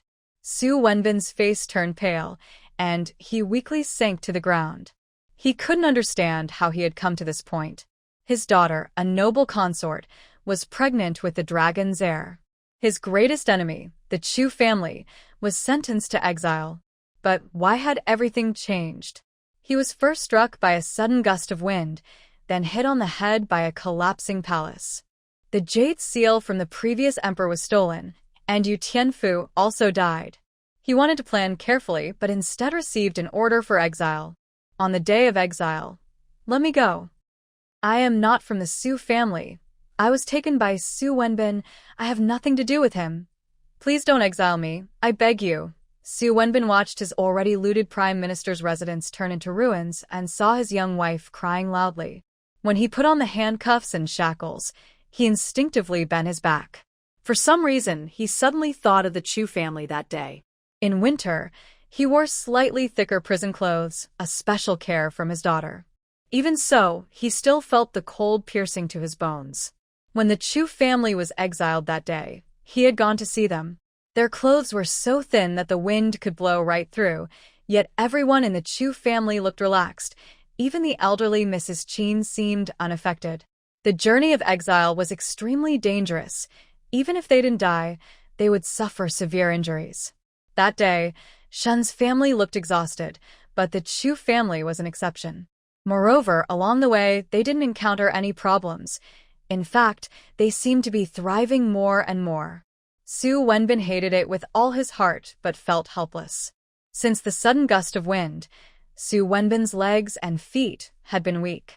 Now, just walking from the prime minister's residence to the city gate, he was already sweating profusely.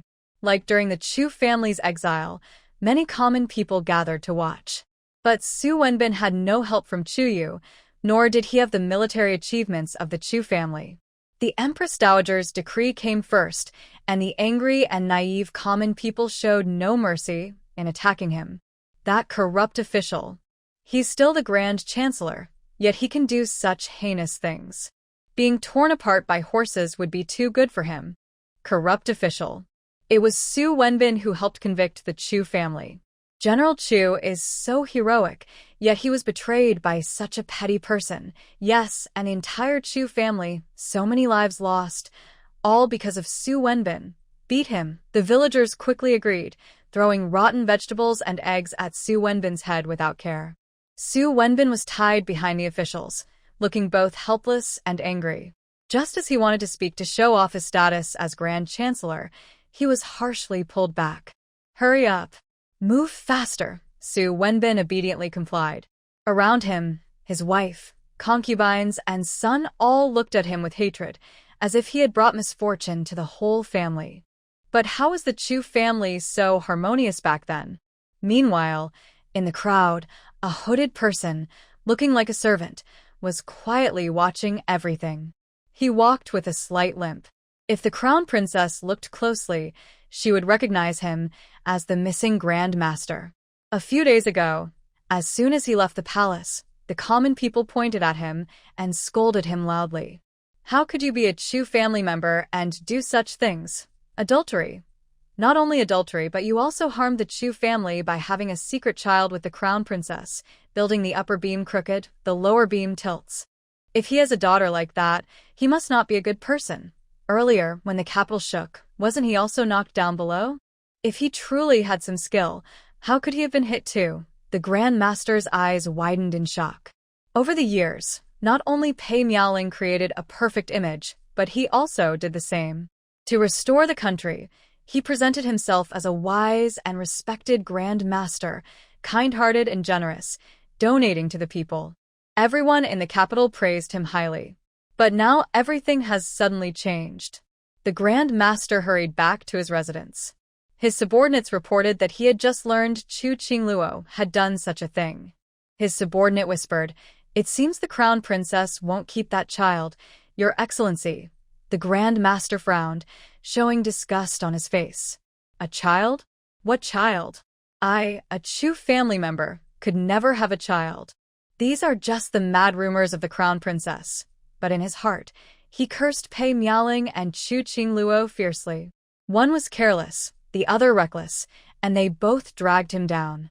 Years ago, those letters and scented pouches were still safely kept at his house.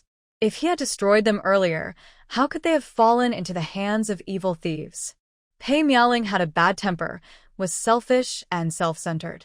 He never expected her daughter to be the same, completely lacking in kindness or understanding.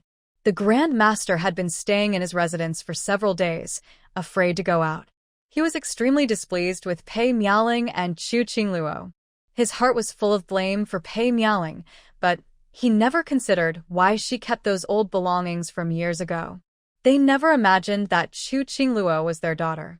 If Chu Chingluo's behavior was not proper and Pei Miaoling was at fault, how could her biological father remain completely unaffected? The national master does not stay long in the palace like the Empress Dowager. As a leftover from the previous dynasty, he is more sensitive to public opinion. Therefore, on the second day, before the Empress Dowager noticed, he already sensed something was wrong. Knowing that if things continued like this, not only would he fail to cover up the incident with the Princess Chong, but the royal family might also sacrifice him to protect her. After weighing his options, the national master made a quick decision to cut his losses and seek survival. Although it was a pity to give up after many years of effort in Daliang, he believed that as long as the Green Mountains remain, there will always be firewood. Now, the Emperor of Daliang is no different from a commoner, and although the Empress Dowager is in charge, women are ruling the court. It seems Daliang might not last much longer, just like the Empress Dowager. Disguised and prepared, the national master immediately packed his belongings and left his residence. Seeing Su Wenbin in such a miserable state, he sighed, but a faint smile appeared on his face. Luckily, I ran fast, or I'd be in the same terrible situation as that fool Su Wenbin. Where should I go next? Maybe to the northern D? The national master tightened his hood and quietly disappeared into the crowd. These days are probably the darkest moments in Su Wenbin's life. But luckily, things might get even darker later. What are you looking at? Do you think you're still the proud person from before? Hurry up, don't delay. The leader, who was even more temperamental than Zhao Li, shouted loudly at Su Wenbin. Father, you're in this state and still want to act like a high-ranking official. His son, Su Kongcheng, curled his lips and complained. Our family was doing well, but you did this and caused trouble for everyone. Hearing his son's blame, Su Wenbin nearly had a panic attack and shouted angrily, You didn't feel this way when you asked me for money. Isn't it for you? In his anger, he raised his hand and slapped his son. Unexpectedly, Su Kongcheng glared and punched Su Wenbin twice, and they started fighting in the street. Officials and common people clapped and watched the scene, seeing the refined image of the Su family shattered. In just one day, Su Wenbin's clothes were torn, his hair was messy, and his meals became hard to swallow. But Su Wenbin didn't want to die. He still held on to a faint hope of restoring the country. Even now, he thought that although the national master escaped, it was to save strength for the future. He couldn't die. And he definitely couldn't die at this moment. So, he could only survive by living a life of stealth. However, those remaining in the capital weren't much better off. At least Su Wenbin was exiled out of the city, but some had to stay in their homes, listening daily to others gossip about them, like Princess Pei Miaoling. Because the national master escaped early, the Empress Dowager's decree was left unfulfilled. Since the national master left and cleared his debts, the Empress Dowager couldn't openly discuss Princess Pei's matters. She hoped that with time, this issue would be forgotten. But clearly, this time, things wouldn't go as she wished. The common people felt betrayed and couldn't accept that the Long Princess's public image over the years was false, causing a heated uproar. Their emotions were like fireworks, explosive at times but also intense and lasting. Additionally, Chu Chingluo had previously schemed with Xin Xiao to trap the Chu family, which made the people admire heroes. When Chu Chingluo did such things, the people couldn't directly confront her, so they naturally blamed her mother instead. Everywhere in the streets and alleys, people discussed the secret relationship between the Long Princess and the royal advisor. Some exaggerated the stories, even adding false details. Others used the old dynasty's name to create subtle, mocking plays that spread widely, full of insults directed at the Long Princess. The royal advisor managed to leave Daliang early, which was a great shame for the Empress Dowager. In recent days, she sent people to find him. Since the secret affair was not just a rumor, even if she wanted to stop it, she had no proof. For several days, Pei Miaoling stayed inside the princess's residence, refusing to leave. But despite her silence, rumors outside the house kept reaching her ears. I want them to shut up forever. These lowly commoners, daring to speak about the long princess in the imperial city, are they tired of living? Send someone to kill them. I will not let this go easily. This morning, after hearing more absurd gossip, Pei Miaoling was so furious that she grabbed her whip and, in the street, struck 2 commoners. This incident caused a big stir. A few brave guards near the princess's carriage secretly threw stones at Pei Miaoling. She was caught off guard and was hit hard. Luckily, a kind maid quickly stepped in to help her escape, but she looked very embarrassed. As the woman shouted angrily, loud sounds of breaking dishes came from the main hall of the princess's residence. Servants quickly replaced the broken teacups. Pei Miaoling sat at the head of the table, her chest rising and falling from her strong emotions. The ground was covered with broken teacups, leaving no place to step. She still felt angry. She remembered how she had run away in the street just now and wished she could hit someone to vent her anger. She grabbed a new teacup and threw it at a maid who was cleaning up. Please forgive me, Your Highness. I beg you, please forgive me. I won't dare to do it again. The hot tea spilled all over the maid, who screamed in surprise.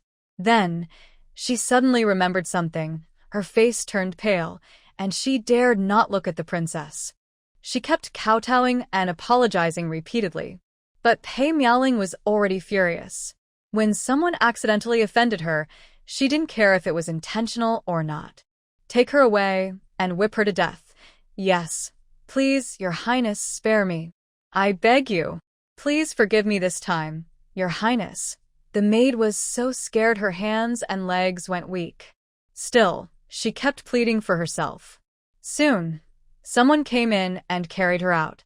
The young servant girl was not yet 20 years old. She had never seen the princess before and was just transferred to the front hall today. Unfortunately, her efforts were quickly ruined. Inside, the room returned to silence. Everyone was busy with their tasks, seemingly orderly. In truth, everyone was on edge, working cautiously, afraid that they might be the next to face blame. Your Highness, no matter how angry you are, please take care of yourself. Don't hurt yourself, said the plump old maid softly as she approached, offering a cup of tea and speaking gently to comfort. Those troublesome people don't understand anything. They don't know how much the princess cares for Miss Chingluo. Miss Chingluo only let down the prince. Please don't get angry over these insignificant people. Even if things get worse, you have the Empress Dowager to protect you. At such times, only the old maid dares to speak up. The princess trusted this, made the most. Often, she was closer to her than to the Empress Dowager. After venting her anger earlier, hearing the old maid's comforting words helped Pei Miaoling calm down a bit. But when she thought about the gossip she overheard earlier that day, she couldn't help but feel furious. However, the old maid's words were not entirely unreasonable. Now that her mother held power and even made her brother write a self-blame edict, dealing with a few lowly people was not difficult. She was truly foolish to let them manipulate her like this. Pei Miaoling narrowed her eyes, forcing herself to regain some reason. She coldly ordered, "Prepare the horse. Immediately go to the palace. I want to see Mother. Tell her to have them all punished." Inside Ning's show palace, Pei Miaoling entered the room directly to the point, calming her unpredictable mood from the past few days, and respectfully bowed to the Empress Dowager with warmth and closeness. "Mother, you must stand up for me. What are you talking about? Who has wronged you?" The Empress Dowager glanced sideways at Pei Miaoling but did not take her complaint seriously. Pei Miaoling was entirely focused on venting her anger and did not notice the Empress Dowager's distracted state. "Mother, those commoners are gossiping about me behind my back, making up stories and twisting the truth. You must send someone to punish them. Making up stories? If you conduct yourself properly and honestly, how could they use you as gossip? Mother, how can you say that to me?" Pei Miaoling's eyes widened with anger. She suddenly stood up from her seat, looking at the calm and composed Empress Dowager with disbelief. like a cat that had been stepped on its tail. Those commoners are so bold. Today they dare to humiliate me, and tomorrow they might even turn the public opinion against you. They are lawless and do not respect the royal family at all. If this continues, what will become of the dignity of the Pei family? Pei Miaoling spoke confidently, but her eyes already showed a deep, almost overflowing malice. She had always been noble and pampered since childhood, never truly suffering hardships. If not for the large number of people involved at the time, she might have already ordered their execution on the spot. Enough. There's no need to speak so grandly. You usually have a good reputation, but now everything is in chaos. The grandmaster is missing, and no one is standing up for you. The people feel deceived, and will only become angrier. You just need to endure these 2 days, and everything will settle down. The Empress Dowager was apparently still flipping through some documents, growing more and more frustrated. She looked up at Pei Miaoling with a face full of blame and said, "I have already heard about what happened this morning. It's all because of you. You should stay in your own house for now, and not show your face until things settle down." After speaking, she waved her hand as if she didn't want to say more to Pei Miaoling. But Pei Miaoling refused to give up easily. As a member of the Pei family, she knew her mother, like herself, was quite indifferent to family ties. However, her mother had never been so cold-hearted before. "Mother, are you really so ruthless, completely ignoring your own son?" Pei Miaoling spoke weakly, but her expression was already looking unhappy. Their mother-daughter relationship had long been fragile. Power was so tempting that anyone would want to fight for it. In the past, she thought her mother was old and didn't need to rush into action. But now, her mother didn't even stand up for her when she was scolded. Why should she still hold back? The Empress Dowager saw the change in Pei Miaoling's expression. She didn't expect her daughter's thoughts to be so different from what she imagined. She thought Pei Miaoling was just angry. Knowing her daughter's nature, she wouldn't give up until she achieved her goal. She couldn't hold back anymore and said, "All you do is cry over small matters every day, ignoring the real big issues. This time, you sent someone to intercept King Jing, but it was a failure. Have you ever thought about it? If King Jing were still alive, he would be the only male heir besides Pei Qingde." The Princess Dowager pouted, not understanding the Empress Dowager's meaning. What does it matter if there's only one son? The emperor isn't childless now, and the palace keeps sending good news. What else could there be? Pei Miaoling understood the Empress Dowager's hidden message. But because she understood, she found it even more unbelievable. Her younger brother was in his prime, sitting properly on the throne. Even though she had heard about recent changes, he was still the rightful emperor. Could the Empress Dowager be so old and confused that she wanted to bypass the emperor and take control? There was no need to think about it. The old stubborn men, even if disappointed in the emperor, would surely try to stop the Empress Dowager from taking power. You don't need to think I am dreaming. If Daer were a hard-working and caring emperor, I wouldn't act this way. But Daer has flaws in his character. If I don't act, this great Liang will eventually be lost to my hands. Pei Miaoling's eyes widened involuntarily. She hadn't expected the Empress Dowager to say such things directly. She looked at her with surprise, almost as if she were looking at a mad person. "Mother, do you realize you're plotting to seize power and usurp the throne? Even if the younger brother agrees, the people's scorn would be enough to drown you, this daughter." The Empress Dowager felt a flicker of disappointment.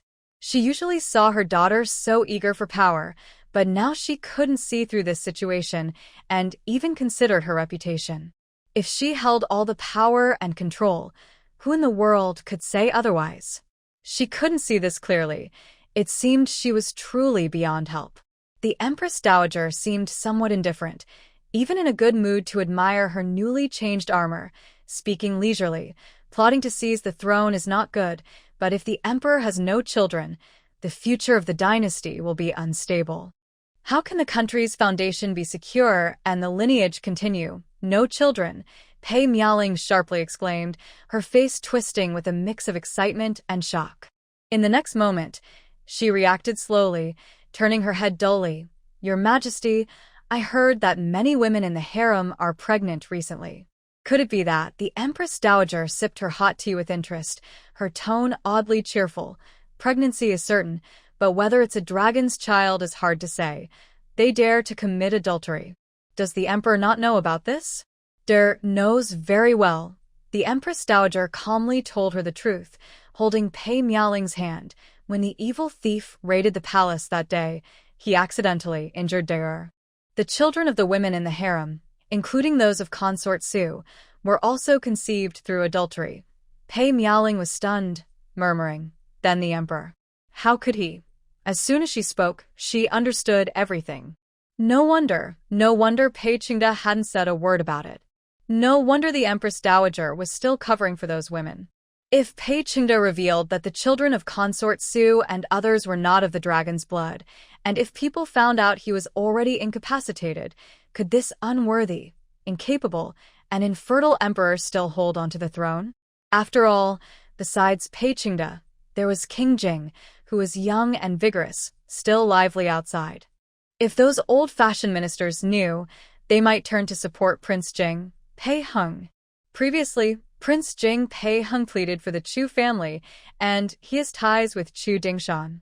If everyone supports Prince Jing Pei Heng, wouldn't the Chu family return to the center of power? What does all she did before mean? Is it a joke? The Princess Cheng clenched her fists and bowed her head obediently for the first time. I understand, Mother. I will do my best to cooperate and help eliminate Pei Heng and the Chu family quickly. The Empress Dowager showed a slight smile. Whatever it takes. Only then can we rest easy. Since learning about this, Pei Miaoling completely calmed down and no longer cared about the gossip in the capital. She sent out all the secret guards from the princess's residence to intercept and eliminate the exile team. Pei Qingde still didn't know he was considered useless. Even his elder sister knew. For several days, he was very downcast. He thought about how Su Wenbin looked that day, and he missed Chu Dingshan, who once held great power. He missed Chu Dingshan even more. But the Chu family was almost branded with the crime of treason by his own hand, and Chu Dingshan was buried far from home. Now, he could only submit to the Empress Dowager and had to stay alert to the people around him. It was all because of that wicked thief, who was so cruel and ruthless, turning him into a useless person. It was truly a great humiliation. Chu Yu sneezed, startling everyone nearby and causing them to gather around her. What's wrong? Are you cold? Jiang Shiqiu looked worried, and Qin Wenyu and the others were about to drape a blanket over Chu Yu's shoulders. Oh, Mother, Grandmother, don't worry. I'm feeling fine. Just give my clothes to little fish. Chu Shaoqing pushed away by Xiaoshan, who was rushing over upon hearing the news, and also pressed down the blanket Jiang Shiqiu was holding. To avoid alarming others or revealing their plans, Chu Shaoqing still used a wheelchair and watched him acting silly nearby. Suddenly, he felt a strong urge to give him a good scolding. Chu Yu hadn't finished sneezing when carrying questions from those around him made him a bit overwhelmed. He finally lowered his hand, bitterly smiling as he wiped his slightly red nose, trying to soothe everyone. It's nothing, everyone. Don't worry. Mother, be careful not to catch a cold.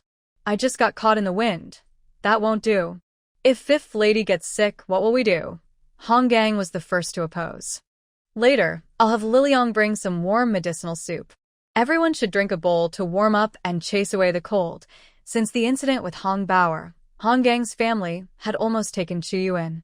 After Wang Liliang and Yusin came to visit, they often brought things. Over time, every evening, Liliang would prepare some food, and recently even Dr. Jiang joined in, cooking medicinal soup daily to help everyone stay healthy. It was good, but a little bitter.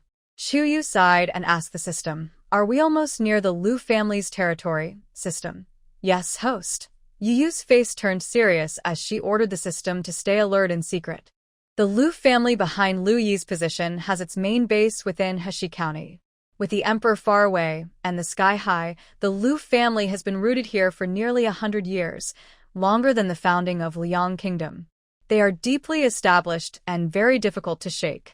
Since the moment Yu Yu killed Lu Yi, she had prepared herself, but she didn't expect that after several days of travel, the Lu family could still hold back. If it weren't for the system's scanning function, which is absolutely reliable, she would almost think they had hired a master to keep her unaware. Once again, everything was quiet as usual. Yu clapped her hands with some frustration. "All right, let's head back home," she said. "Host, I feel like you seem a bit disappointed?" Yu firmly replied. "Don't slander me. The Liu family is very powerful. Compared to a small county office, they definitely have many talented people. We must be very careful. Also, based on my previous suspicion about that medicine, there might be some special skills or people inside the Liu family." "Oh, but you're far worse than the host." The system joked a little, but then went quiet to scan the surroundings. Although it joked with the host, it knew what was more important. The Liu family is far away in Heshi County, and even the system cannot be completely sure of their strength. As the saying goes, better safe than sorry, and as a responsible system, it would never let anyone threaten the host's life. She handed over the watch duty to the system and felt very at ease. Then she turned to join Chu Shaobai, blending in smoothly. They easily found the tracks of wild deer, and the group moved forward confidently. Since gaining a new beast-taming ability, Chuyu's sense of animals became much sharper. Using this skill regularly made her even better, and she found animals much faster than before. At first, Honggang praised her greatly for this, but Chuyu couldn't handle the praise and made an excuse that her fourth brother's skill was so good that he helped her escape. She and Chu Shaobai, along with Bai Shaoshan and Han Yuan, quickly returned along the same path. When passing through the snowy wilderness back to the camp, Chuyu suddenly paused, feeling something was off. "What's wrong, little fish?" Chu Shaobai turned to look at his sister with concern. Recently, not only Chuyu was on alert, but Chu Shaobai and Chu Baibai were also very careful, worried that the Liu family might quietly sneak into the exile team. Now, Chuyu suddenly stopped. Chu Shaoqing's quick mind immediately thought of dozens of bad possibilities, none of them good. Seeing the look in her eyes, Chuyu knew what he was thinking. She annoyedly handed him most of the berries she had gathered, keeping only a small handful. "I saw a rabbit here just now. You all go back first. I'll catch up soon," she said casually, waving her hand and slipping into the bushes with the berries. Although worried, Chu Shaoqing trusted his sister's abilities. Since they were only a short distance from the camp and there were 2 children nearby, he decided to take the hunted game back first. After Chu Shaoqing was completely out of sight, Chuyu finally lowered the berries in her hand. The bright red, juicy fruit was carefully placed on the snow, looking very tempting. Chuyu was not in a hurry and quietly waited in place, inviting someone in. After a moment, there was a rustling sound from the tall, dry grass nearby. Suddenly, a wild rabbit darted out. Chuyu immediately smiled gently and softly coaxed, "Come here, come eat the fruit, little darling." System. The big bad wolf is tricking you with her beast-taming ability. Chuyu had turned it into a trap. The scene was intense, the tone numb, but it was enough to make Chuyu feel awkward and surprised. If she could, she wouldn't want to do this. The rabbit was too shy, so she waited until Chu Shaoqing was far away and carefully coaxed it. Behind her, there was more rustling, and the rabbit was frightened and ran away. Chuyu turned around helplessly and looked behind her, only to see a figure pushing aside the bushes and coming out. "Pei Hengji?" Before she could speak, Pei Hengji said, "The goddess is here. I just caught a roe deer and cooked it. Would you like to come and eat some?" Seeing that Chuyu didn't reply, he glanced at the handful of wild fruits in her arms and smiled. "I was in a hurry and didn't bring water. I'm a bit thirsty now." "Goddess, share some of these fruits to quench your thirst." Why so polite? She was just feeling a little embarrassed about eating and drinking for free, and Pei Hengji still asked her for fruit, giving her an excuse to accept. Although the rabbit was frightened and ran away, Chuyu didn't mind at all. She reached out and placed a handful of fruit into Pei Hengji's hand. "Plenty of fruit, system." It was a bit unbelievable. The system scratched its head, and its mouth twitched slightly. "No way, Your Highness Jingwang. The host is just feeding rabbits. Do you really need to take it so personally?" It was winter now, and wild fruits were rare. and quite sour. Chu Yu appeared calm on the surface, but secretly, she sneakily glanced toward Pei Hengji, who was cooperating with her. Why was she feeding the rabbit fruit? Of course, because the fruit wasn't very tasty. She smiled gently as she looked at Pei Hengji, whose handsome face was sharply defined. If this were in modern times, it could easily star in a popular costume drama for years. She wondered what expression he would have if he ate this sour fruit. Clearly, such sour fruit wouldn't normally be sent to the prince's palace by the secret guards. So, Pei Hengji had no idea what was coming. He looked into Chu Yu's eyes, slightly turned his head, and concealed the blush that appeared on his ears. Then, "I won't hold back," he said this and put the fruit into his mouth. And then, he froze. The sour taste exploded in his mouth. Pei Hengji never expected to be secretly tricked by this seemingly bright red fruit. His expression tightened for a moment, then he looked at Chu Yu and gave a helpless smile. The goddess is joking with me. Indeed, she was a true original villain with style. Even after unexpectedly eating such a sour thing, he didn't show any embarrassing or unworthy expression. Chu Yu looked at him, slightly frowning and then smiling patiently, as if begging for mercy. He didn't seem upset like most men might be when teased. "Hey, it's fun, I love playing. System." The system quietly ignored Pei Hengji. With such a mischievous and slightly dark-minded host, he could handle it. Chu Yu grinned and said, "Who asked you not to ask clearly? Do you think I'm just here feeding rabbits for no reason?" Pei Hengji looked at Chu Yu's smiling face, and a small feeling moved inside him. It was like a dragonfly skimming the water, or a breeze brushing the treetops, or snowflakes landing on eyelashes, very faint, but enough to make him smile. Earlier, he had seen a lofty goddess saving people and punishing villains, like a bright moon in the sky, or a statue standing in a temple.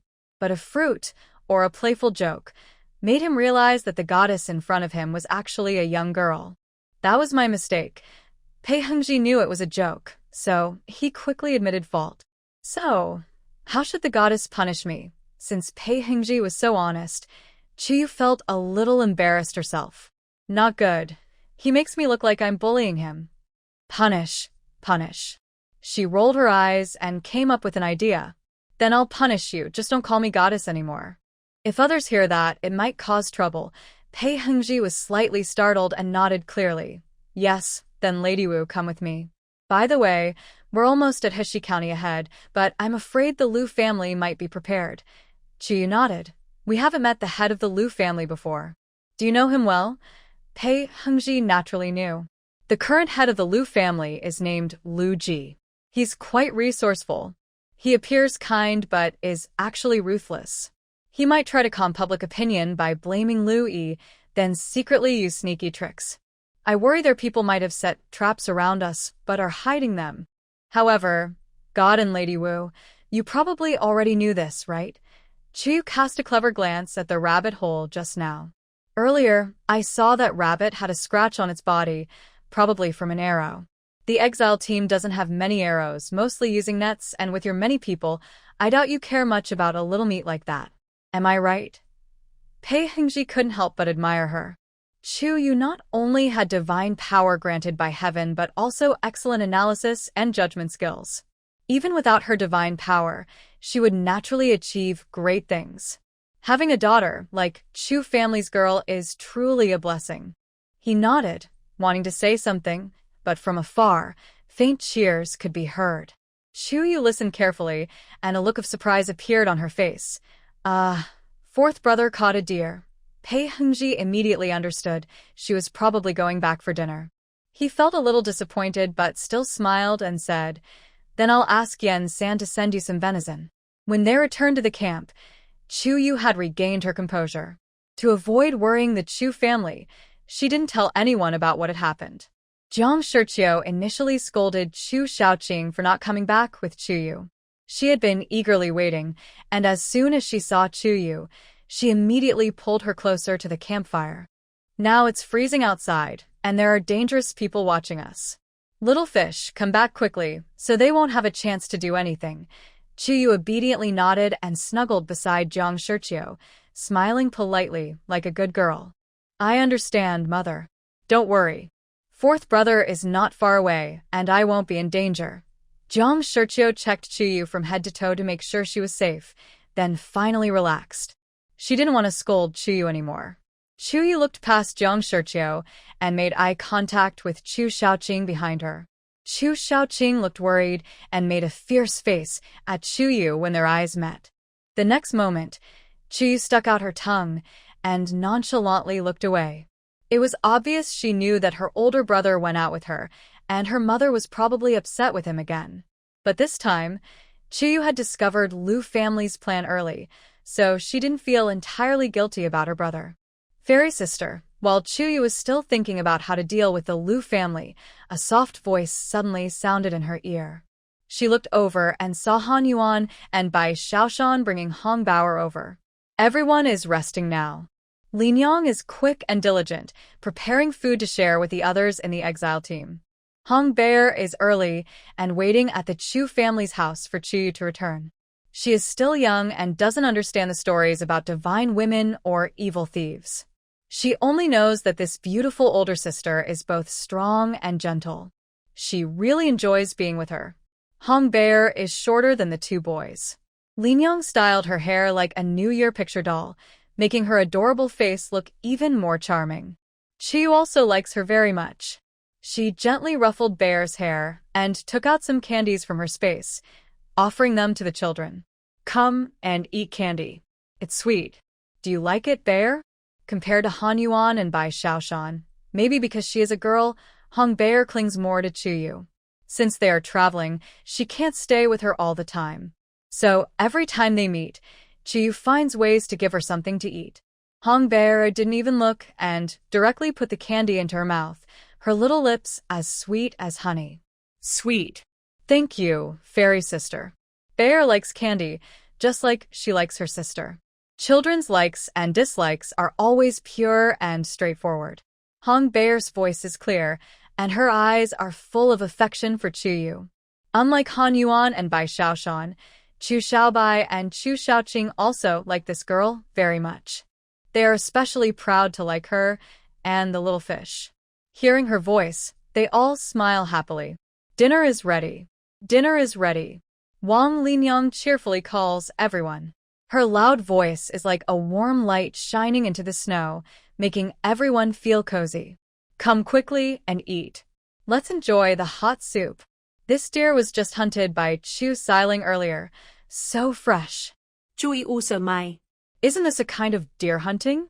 Not far from the camp, in the woods, a group of people was quietly watching the exile team from the shadows. Perhaps worried about being spotted, they kept about 400 or 500 meters away, so they couldn't hear exactly what the exile team was saying, but the smell of food was already drifting over. Boss, is this the person we need to kill? We've been searching all over, and she's right here. A young-looking man in black, with a round face, couldn't help but ask.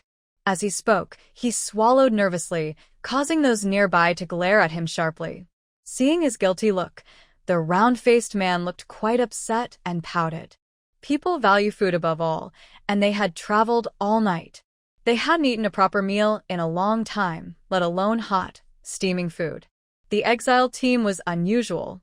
Usually, being exiled meant risking death every moment, and even with some planning, survival was barely guaranteed. But the Chu family's team always had meat at every meal, and each meal was different. Who could stand that? The man in black beside him scowled, but he was also very tempted, so he tried to change the subject. Intelligence reports say that most of the exile team is led by Chuyu. The fifth lady of the Chu family is very beautiful, and among those people, only that woman fits the description. Then let's act tonight. We'll kill them before they enter the city. The round-faced man was the youngest. This was his first mission. I heard that the head of the family cares a lot about this mission to eliminate the exile team. He is very excited and almost eager to rush in, wanting to finish off the Chu family completely. The leader sharply tapped the chubby-faced person's head. Are you foolish? We're just here to keep watch. The evil thief might be hiding in the shadows. We haven't even found King Jing's trail. Do you forget what happened to the second young master if we act rashly? He paused, his face turning cold. The second young master's affairs have caused a big fuss. Recently, all the shops and banks of the Liu family have been having a hard time. The head of the family is very angry. They want to kill the Chu family, but it must look like it wasn't us. As the saying goes, better safe than sorry. They only need to go back and tell the family head everything they observed. Even if something goes wrong later and the mission isn't successful, they can find a way to explain. The older and wiser always know more. The chubby-faced person understood what the leader was thinking without him saying it. Seeing him so serious and stern, he obediently quieted down and turned to drool over the delicious food at the foot of the hill, watching the exile team. The next day, Hong Gang led the exile team to stand at the city gate. Above the gate, there was a plaque with 3 large characters. Hashi County. The brushstrokes were lively, hiding a sharp edge. Unlike Hong Gang and the others who were worried, Chu was looking up, focusing on admiring the big characters on the plaque. Chu was very carefree, which made Hong Gang feel anxious. He was from the local area and knew how powerful the Liu family was here. Lady Wu was fearless and bold, but if it were him, he would have already been unable to smile. However, Lady Wu saved Bauer and bravely fought for justice for other common people, performing countless good deeds. Even if it meant risking his life, Hong Gang was determined to ensure Lady Wu's safe departure. Chu Yu and the system cricket exchanged a few words with Lu Ji, losing interest in the plaque as well. Their eyes met just as they saw Hong Gang's worried face, trying to hide his concern. "Brother Hong, don't worry. Even if Lu Ji is very powerful, he won't attack on our first day in the city." Chu Yu chuckled softly and confidently patted Hong Gang's shoulder, her gentle expression still soft like a daughter's, but her tone made everyone feel reassured. "As for what happens next, we'll face whatever comes, attack or flood. Don't you know my skills yet, Brother Hong?" Chu Yu's words were too confident, even surprising Hong Gang. Suddenly, he no longer feared the Liu family as much. When they first entered the city, someone came to greet them at the gate. "This must be our great hero, the Chu family. Sorry for not welcoming you properly. I am Bai Sheng, the steward of the Liu family." The head of the Liu family has admired General Chu for a long time. Since General Chu has been away for a while, the head of the family is hosting you as a guest. The steward Bai Sheng smiled brightly, speaking politely and softly, seeming very courteous. However, everyone's faces darkened. As a family member, Bai Sheng's arrival was not friendly. His words carried sharpness and suspicion. Although the Chu family had been exiled, Bai Sheng claimed they were meritors, and he casually said that Chu Dingshan, who was missing and presumed dead after fighting enemies, had not returned home for a long time. He said they were hosting guests, but didn't mention the other families from the exile team, almost putting the Chu family in opposition to the others. Fortunately, nowadays the exile team has become entirely under Chu Yu's control. Without troublemakers like the Shen family, no one cares about Bai Sheng's petty attempts to cause trouble. Chu Yu took a few steps forward, bypassing the clumsy Hong Gang, and deliberately looked Bai Sheng up and down. His gaze was completely open, and Bai Sheng initially didn't think much of it, but eventually, he felt almost helpless under the scrutiny. Just as he was about to lose patience and curse, Chu Yu finally looked away. "Housekeeper Bai has been standing here for a long time and must be tired. Since the Liu family head is so hospitable, we might as well accept their kindness." Bai Sheng was about to speak when Chu Yu called over Chu Shaobai. "Fourth brother, you go with housekeeper Bai to the restaurant. We will follow shortly. Xiao Yuan has caught a cold recently, so please take care of him and arrange a more secure room for them." "Hey, it's not just us. Our master only invited you." "Oh, housekeeper Bai, what are you doing? It's getting late and we need to eat soon. Let's hurry up and go." Chu Shaobai and his sister, sharing a special understanding, didn't give him a chance to speak. Relying on his height, he suddenly hugged housekeeper Bai and, with both words and actions, dragged him away from the city gate. Poor housekeeper Bai, an old man, was no match for Chu Shaobai, who was tall and used to military life. Without hesitation, Chu Shaobai pulled and dragged him almost all the way. The Lu family head is truly generous. Such a fine restaurant is even better than those in the capital. Shaoqing, on behalf of everyone in the exile team, thanked the Lu family head. Chu Shaoqing stopped in front of what looked like the most bustling restaurant and loudly announced. After finishing, he still felt it wasn't enough and gave the white housekeeper a firm bow. Chu was amused. She was not someone who would suffer a loss without fighting back. With a quick thought, 2 small stones silently hit the white housekeeper's knees. Ouch! The white housekeeper's legs buckled, and he fell with a loud thud in front of everyone, bowing deeply to Chu's siblings. Chuyu peeked out from behind her brother, pretending to be surprised. Huh? We only said thank you. Why are you bowing so deeply? The crowd from the exile team burst into laughter. Yeah, such politeness. White housekeeper. He wasn't doing it, he didn't mean to. It was unfair. Unlike Lu Yi's arrogant behavior in Hedong Prefecture, the Lu family's reputation in Heshi Prefecture was quite good before this. So, Lu Ji was more cautious in his actions, sending Bai Sheng to deal with them diplomatically, to minimize the impact on the Lu family. Bai Sheng lost face and couldn't understand what was happening. He felt inexplicably weak. Could it be because he was tired from last night? That shouldn't be. As Lu Ji's personal butler, he was more respectable than ordinary wealthy men. When Lu Ji sent him to meet the exile team, he thought it was a loss of face. But then he was dragged to a tavern by Chu Shaobai and even bowed to the Chu family. This was embarrassing beyond words. There was no special tavern to host them.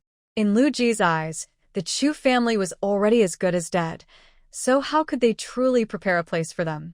Usually the Chu family should have refused, but why are they not following the usual way? It is new now, and many villagers nearby hear Chu Shaoqing's words and look towards Bai Sheng. They probably are apologizing for the second young master's matter. They think, exactly, it's the second young master's fault. Lu Yi is lucky he didn't stay in Heshi County. The feud between Lu Ji and the Chu family is not openly discussed. For the people of Heshi County, the Chu family has been completely cleansed and is seen as innocent victims harmed by treacherous people.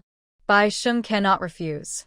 Otherwise, everyone would think that the head of the Lu family is a hypocrite, and they might suspect that the Chu family's misfortune is related to the Lu family. Bai Sheng cannot bear this responsibility, so he can only swallow his anger and keep quiet. Yes, young Master Chu has very sharp eyes. I almost thought young Master Chu had visited here, they say. Chu Shaoqing's eyes sharpened. This old man, at this point, still wants to mislead them about the Chu family. Heshi County is thousands of miles from the capital, not a border town. Chu Dingshan has been stationed at the frontier for years. How could he have come here? Bai Sheng clearly implies that Chu Dingshan is colluding with outsiders. They are still not willing to give up, trying every way to frame the Chu family for treason and rebellion, so they can never rise again. We dare not. If it weren't for the blessing of Lord Lu, we just arrived and wouldn't have such good luck, Chu Shaoqing says. He pulls Bai Sheng in front of the shopkeeper, signaling him to pay the silver.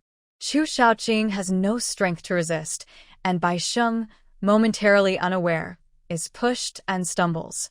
Knowing there was no better way, Bai Sheng honestly took out his money pouch, but his face was full of anger and frustration. He didn't understand Chu Shaoqing's character, only being intimidated by his power, and thought he was just a foolish general. He comforted himself by saying that a scholar meeting a soldier can't explain everything. Fortunately, he usually carried a lot of silver, or he might have been detained today. Chu Shaoqing didn't care what he was thinking. After he finished speaking with the people upstairs, he didn't bother to say anything and turned to find his family. Bai Sheng was so angry he puffed out his cheeks and rolled his eyes. During the short half-hour meeting with the Chu family today, he felt like he had endured all his daily frustrations. He had spent a lot for these unworthy commoners, yet Chu Shaoqing showed no gratitude. He thought Chu was just a troublemaker. If Chu Shaoqing knew what Bai Sheng was thinking, he would probably sneer and mock him. After all, the Lu family had long seen the Chu family as a thorn in their side. Even if Chu Shaoqing truly appreciated it, Bai Sheng would only look down on the Chu family more. Bai Sheng, full of anger and with an empty money pouch, returned to the Lu family. On the way, Chu Shaobai also received news from the exile team. How did it go? Seeing the big smile on his younger brother's face, Chu Shaobai knew Bai Sheng probably had a big setback. Sure enough, when Chu Shaobai explained everything clearly, everyone couldn't help but laugh. He was naturally lively and had deliberately made Bai Sheng sound funny. His witty words made even the young boys burst into giggles. The exile team had been traveling for several days. Now that they had arrived, everyone was tired. After exchanging greetings, they all went back to their rooms. Although the people in the restaurant knew they were part of the exile team and were curious about the stories of the Chu and Shin families, Bai Sheng's attitude made them think that the Chu family was on good terms with the Lu family. News from Hudong County spread quickly, but the people in Heshi County did not know much truth. Lu Yi's scandals were suppressed by Lu Ji with great force, and everyone was still unaware. Because Lu Ji's warm welcome was in place, the common people were worried about offending the noble guests and dared not disturb them. For a while, everything remained peaceful, and the Chu family members naturally felt relaxed and happy. But Bai Sheng was not feeling very comfortable. At that time, Chu Shaobai was holding him up, and he had opened more than 10 upper rooms, with a shopkeeper present. Like Lu Ji, Bai Sheng valued his reputation, or he wouldn't carry so much silver outside. So he didn't think much of it. However, on the way back to the Lu family, Bai Sheng's thoughts grew more painful. Counting his expenses for the day, he felt angrier and even thought about asking the head of the family to make up for it. As soon as he entered the study, he was scolded harshly, which left him stunned. "What good thing did you do?" Bai Sheng was scolded loudly and was still holding the money pouch, not quite understanding what was happening. Lu Ji saw the empty money pouch at once and, recalling what he had just heard, became even angrier. "I told you to give the Chu family a warning, not to flatter them. Bai Sheng, are you tired of being the steward? Are you kowtowing to the Chu family? It's not fair. I'm innocent, sir. This is the Chu family plotting against me." I understood this simple statement clearly. I didn't care about anything else and closed my eyes to start pleading my innocence. Just kidding. Who doesn't know that the head of the Lu family is a difficult person to deal with? I spent half my life working hard to reach my current position, and I can't let a small mistake ruin everything. That Lu family is too overbearing. Knowing that you, sir, are kind-hearted, they spread rumors openly and forced the young ones to go to Yunlai to open more than 10 upper rooms. I was afraid they would keep pressing on this matter and harm your reputation, so I went. White Voice didn't know what had happened, but having been through many struggles in the Lu family, he knew someone was secretly trying to stir trouble while he was away. In just a few words, he explained everything clearly and also praised Lu Ji. Sure enough, Lu Ji's face immediately softened, and his tone was no longer as harsh as before. Such things really happen? Then the Chu family is not an easy group. No wonder Lu Yi died at their hands. Exactly. Sir, you must not let them get away with it. The young ones see the Chu family as very proud, but they don't regard you. Sir, seriously. White Voice flattered him and then respectfully poured a cup of hot tea, offering it with a bow. Lu Ji didn't take it immediately, but seemed to be lost in thought. Seeing this, White Voice quietly shut his mouth, gently placing the teacup down and saying nothing further. After a moment, Lu Ji looked up. The Chu family wants to use public opinion to force me to act, but unfortunately, this Heshi County is my domain. Let them do as they please. Bai Sheng nodded excitedly, as if the Chu family was already kneeling before him, begging for mercy. Lu Ji waved his hand, signaling Bai Sheng to step back. As the head of the family, he couldn't do as he pleased like Lu Yi. Besides the exile team, there were many matters that required his personal attention. Lu Ji was about to focus on handling things when he suddenly remembered something and looked up. Sure enough, Bai Sheng was still standing in place without moving. Lu Ji frowned slightly, a bit displeased. Is there something else? Master, it's not a big deal. The Shongyunlai's prices are quite high. I spent some money to confuse the Chu family by opening about 10 rooms for them, and, at the end, Bai Sheng looked helplessly at his money pouch, which was cleaner than his face. Lu Ji was silent. Bai Sheng hesitated awkwardly, clearly nervous. If possible, he didn't want to be rude at this moment, but the prices at Shangyun Lai were just too expensive. He still needed to save some money for his wife. Lu Ji closed his eyes, rubbed his forehead tiredly, and stopped paying attention to the unreliable people below.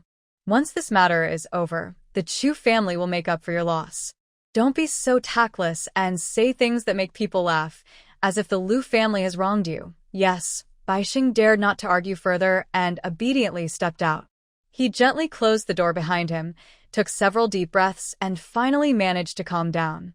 Thinking of the master's recent orders, Bai Sheng raised his hand to call people and said, "You all need to stay alert these days, and don't let the Chu family have an easy time." He once again squeezed his money pouch, feeling quite uneasy about it. The Chu family mostly consists of old, weak women and children, with only Chu Shaobai as a healthy man. He suspects that if Lu Yi had a mishap, it might be because of Pei Heng. The entire exile team probably wouldn't stand up for the Chu family, and King Jing might not even be able to enter the city. In that case, he needs to find a way to teach the Chu family a lesson. If he could cause them some harm, that would be a great achievement. The Chu family members are unaware that they are already being watched. The next morning, everyone woke up feeling relaxed. Hong Gang and Chu Shaobai gathered together, praising Yulai. This top-floor room at the restaurant is really different. It's much better than our official inn. We slept very comfortably last night. Chu Shaobai nodded, feeling more pleased about the money he had earned from tricking the Lu family than about the quality of sleep. The breakfast at the restaurant was also very rich, so Chu no longer needed to secretly swap items in the space, and he was very satisfied. However, Wang Ernia looked a bit worried and asked Chu, "Madam, when do you think we should leave? Staying in Heshi County City might be a bit." Chu wondered, why rush to leave? We have hosts here, good food and drink, and everyone is watching. Why should we go? Hong Gang was stunned and asked, "Could it be that we're going to stay here forever?" Chu smiled and said, "Don't worry, there are people who are much more anxious than us, but happy times are always short." Just as everyone finished eating, they heard a noisy commotion. "I want to see who dares to claim they are qualified to stay with my grandfather. Shouldn't they pay some silver to my grandfather?" Chu? Suddenly, she saw someone collecting protection money on the street. Not a friend. Are they really treating her like a soft target? And is this person sent by the Lu family? Is he a bit? Hong Gang was confused and started to doubt himself. Is this person sent by the Lu family to cause trouble? No way, right? He frowned and said coldly, "Sir, are you trying to block us from doing our duty?" The man was obviously drunk and sneered coldly at a few people. "I don't care if you're doing your duty or not. Offend me, and I will." He cursed and reached out to pull Chu. Oh no! In the next moment, the man was flung backward and fell to the ground, crying out in pain. Chu Shaobai was standing beside Chu, silent, holding her protectively, with a rare look of anger on his face. He was usually very patient. Even when Xin Xiao had tricked him many times before, he mostly just brushed it off. But now, his killing intent was fierce, almost bursting out. If fourth brother made a move, these people might not survive. However, although they are the only ones who can speak within the exile team, as nominal criminals, directly killing people in public could cause serious trouble. But she does not plan to simply tolerate this. After all, she has a very bad temper. Chu slightly raised her eyebrows and looked at Wang Ernyo beside her. "Lord Wang, these people are obstructing official duties and trying to seize the exile team. According to the law, should we?" Wang Ernyo responded quickly. He raised his hand and slapped his official badge on the table, drawing his waist knife halfway out of its sheath, shouting angrily, "Step back quickly, or I will kill you on the spot." The leader of the group burst into laughter. "You guys are in Heshi County, not your own place. I tell you, my second cousin on my mother's side works for the Lu family, and he's good friends with the master of the Lu family. Do you think you can do official business here in Heshi County? I dare you to try to cut my neck, but you wouldn't dare. Chu frowned. Is this person really sent by the Lu family? Could he be here just to make trouble? She caught the conversation of nearby civilians. Old Money 9 is back to extort foreign merchants again. Why is he starting to provoke the Chu family this time? Probably because he sees that the Chu family has many weak women and children. Last time, a foreign official tried to stop him with his badge, but he and his brothers beat him up and threw him into the river. The matter was left unresolved. Since he's related to the Lu family, no official in Heshi County dares to do anything to him. The last person who offended him was beaten up and later died from bleeding. Chu slightly frowned. Since that is the case, she decided not to hold back. She turned her head to look at Chu Shaobai beside her and softly instructed, "Fourth brother, would you mind helping Lord Wang?" Chu Shaobai took a half step forward and cheerfully said, "Lord Wang, lend me a hand." Wang Erniu instinctively nodded. The next moment, Chu Shaobai drew his sword, and a bright flash of blade appeared.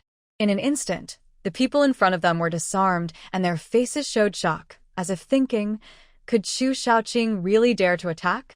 Could he really dare to kill them?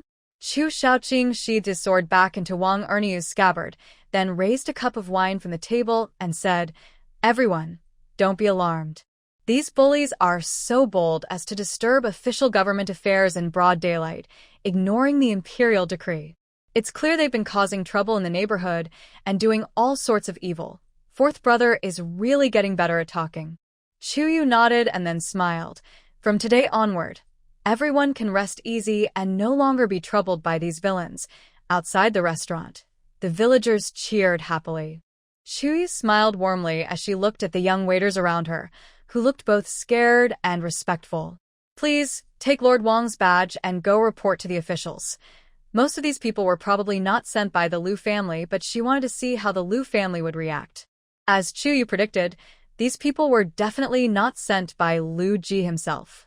Lu Ji was like a venomous snake, always aiming for a quick, decisive strike. He had long prepared a big move to deal with the Chu family and didn't bother with petty tricks. These people were found by Bai Sheng. Lu Ji's words made Bai Sheng believe that recovering the lost silver was hopeless. Thinking about how the exile team was comfortably sleeping in Shangyanlai for a night, Bai Sheng was so angry he clenched his teeth. He didn't sleep well all night, and at dawn, he took money to find a well-known local bully. As Chu Yu predicted, these thugs indeed made a living by collecting protection fees in the city.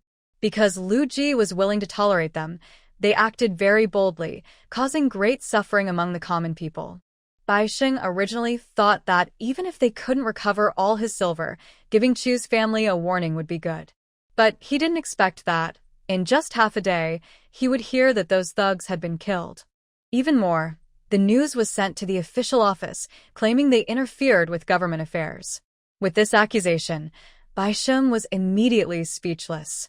He was afraid Chu's family would come after him, and also worried that if he caused trouble outside, the master would find out. He was scared by Chu's methods and had been hiding in Lu's house, not leaving the door for days, just sighing while looking at the bills sent from Shangyanlai. But out of guilt, he dared not refuse to sign the bills. By the time Lu Ji realized what was happening, Chu's family had been comfortably staying in Shangyanlai for several days, spending thousands of taels of silver like water. "Why are you doing this?" "Just because Shangyanlai sends bills, you give money." Recently, Lu's shop was affected by Lu Yi, and its business was not good, even losing money rapidly. Now they were spending thousands of taels like water, even on enemies. Lu Ji was stunned. He was a bit upset. "Won't you send them away?" Bai Sheng replied, "But we've already hosted the Chu family warmly, letting them stay as long as they want, and it's been praised by the people." Lu Ji was very upset. "Then why not have the restaurant throw a big farewell banquet for them?" "Can't you do that?" Bai Sheng said. "We've tried." The Chu family said. "They understand, but they want to exchange it for grain." Lu Ji was silent. Suddenly, he remembered a saying, "Inviting gods is easy, sending them away is hard." "You know, these past few days have actually been quite comfortable. The Lu family wanted to create trouble for us, so we deserved a big setback. After receiving a cartload of grain that the Lu family had forcefully brought out in front of everyone, Chu finally nodded and agreed to leave soon. She also realized that the troublemakers from a few days ago probably weren't really from the Lu family. Most likely, it was some minor character causing trouble, probably Bai Sheng. She couldn't be bothered with such small players. Naturally, Lu Ji would handle them. In recent days, she had spent several thousand taels of silver from the Lu family, which she suspected would be charged to Bai Sheng. Hearing Chu agree, Hong Gang was overjoyed and wished he could pack up and leave Heshi County overnight. Fortunately, he still had some sense, and since the environment in Shangyun was quite comfortable, Hong Gang reluctantly decided to stay another night. Thanks to the troublemaker from that day, in the past few days, whenever the Chu family appeared in public, they could enjoy the treatment of being automatically given way and not blocked. So early the next morning, when the exile team just came downstairs, someone noticed. Are our distinguished guests not staying anymore? The shopkeeper who came online is also a very interesting person. That day, I personally saw Chu Shaobai commit a murder, but he didn't show any panic. Instead, he comforted the others present and took responsibility for handling the body. People who often kill know that it's easy to commit murder, but hard to hide the body. In short, Chu Yu is very grateful to the shopkeeper. After all, they were new here and unfamiliar with everything.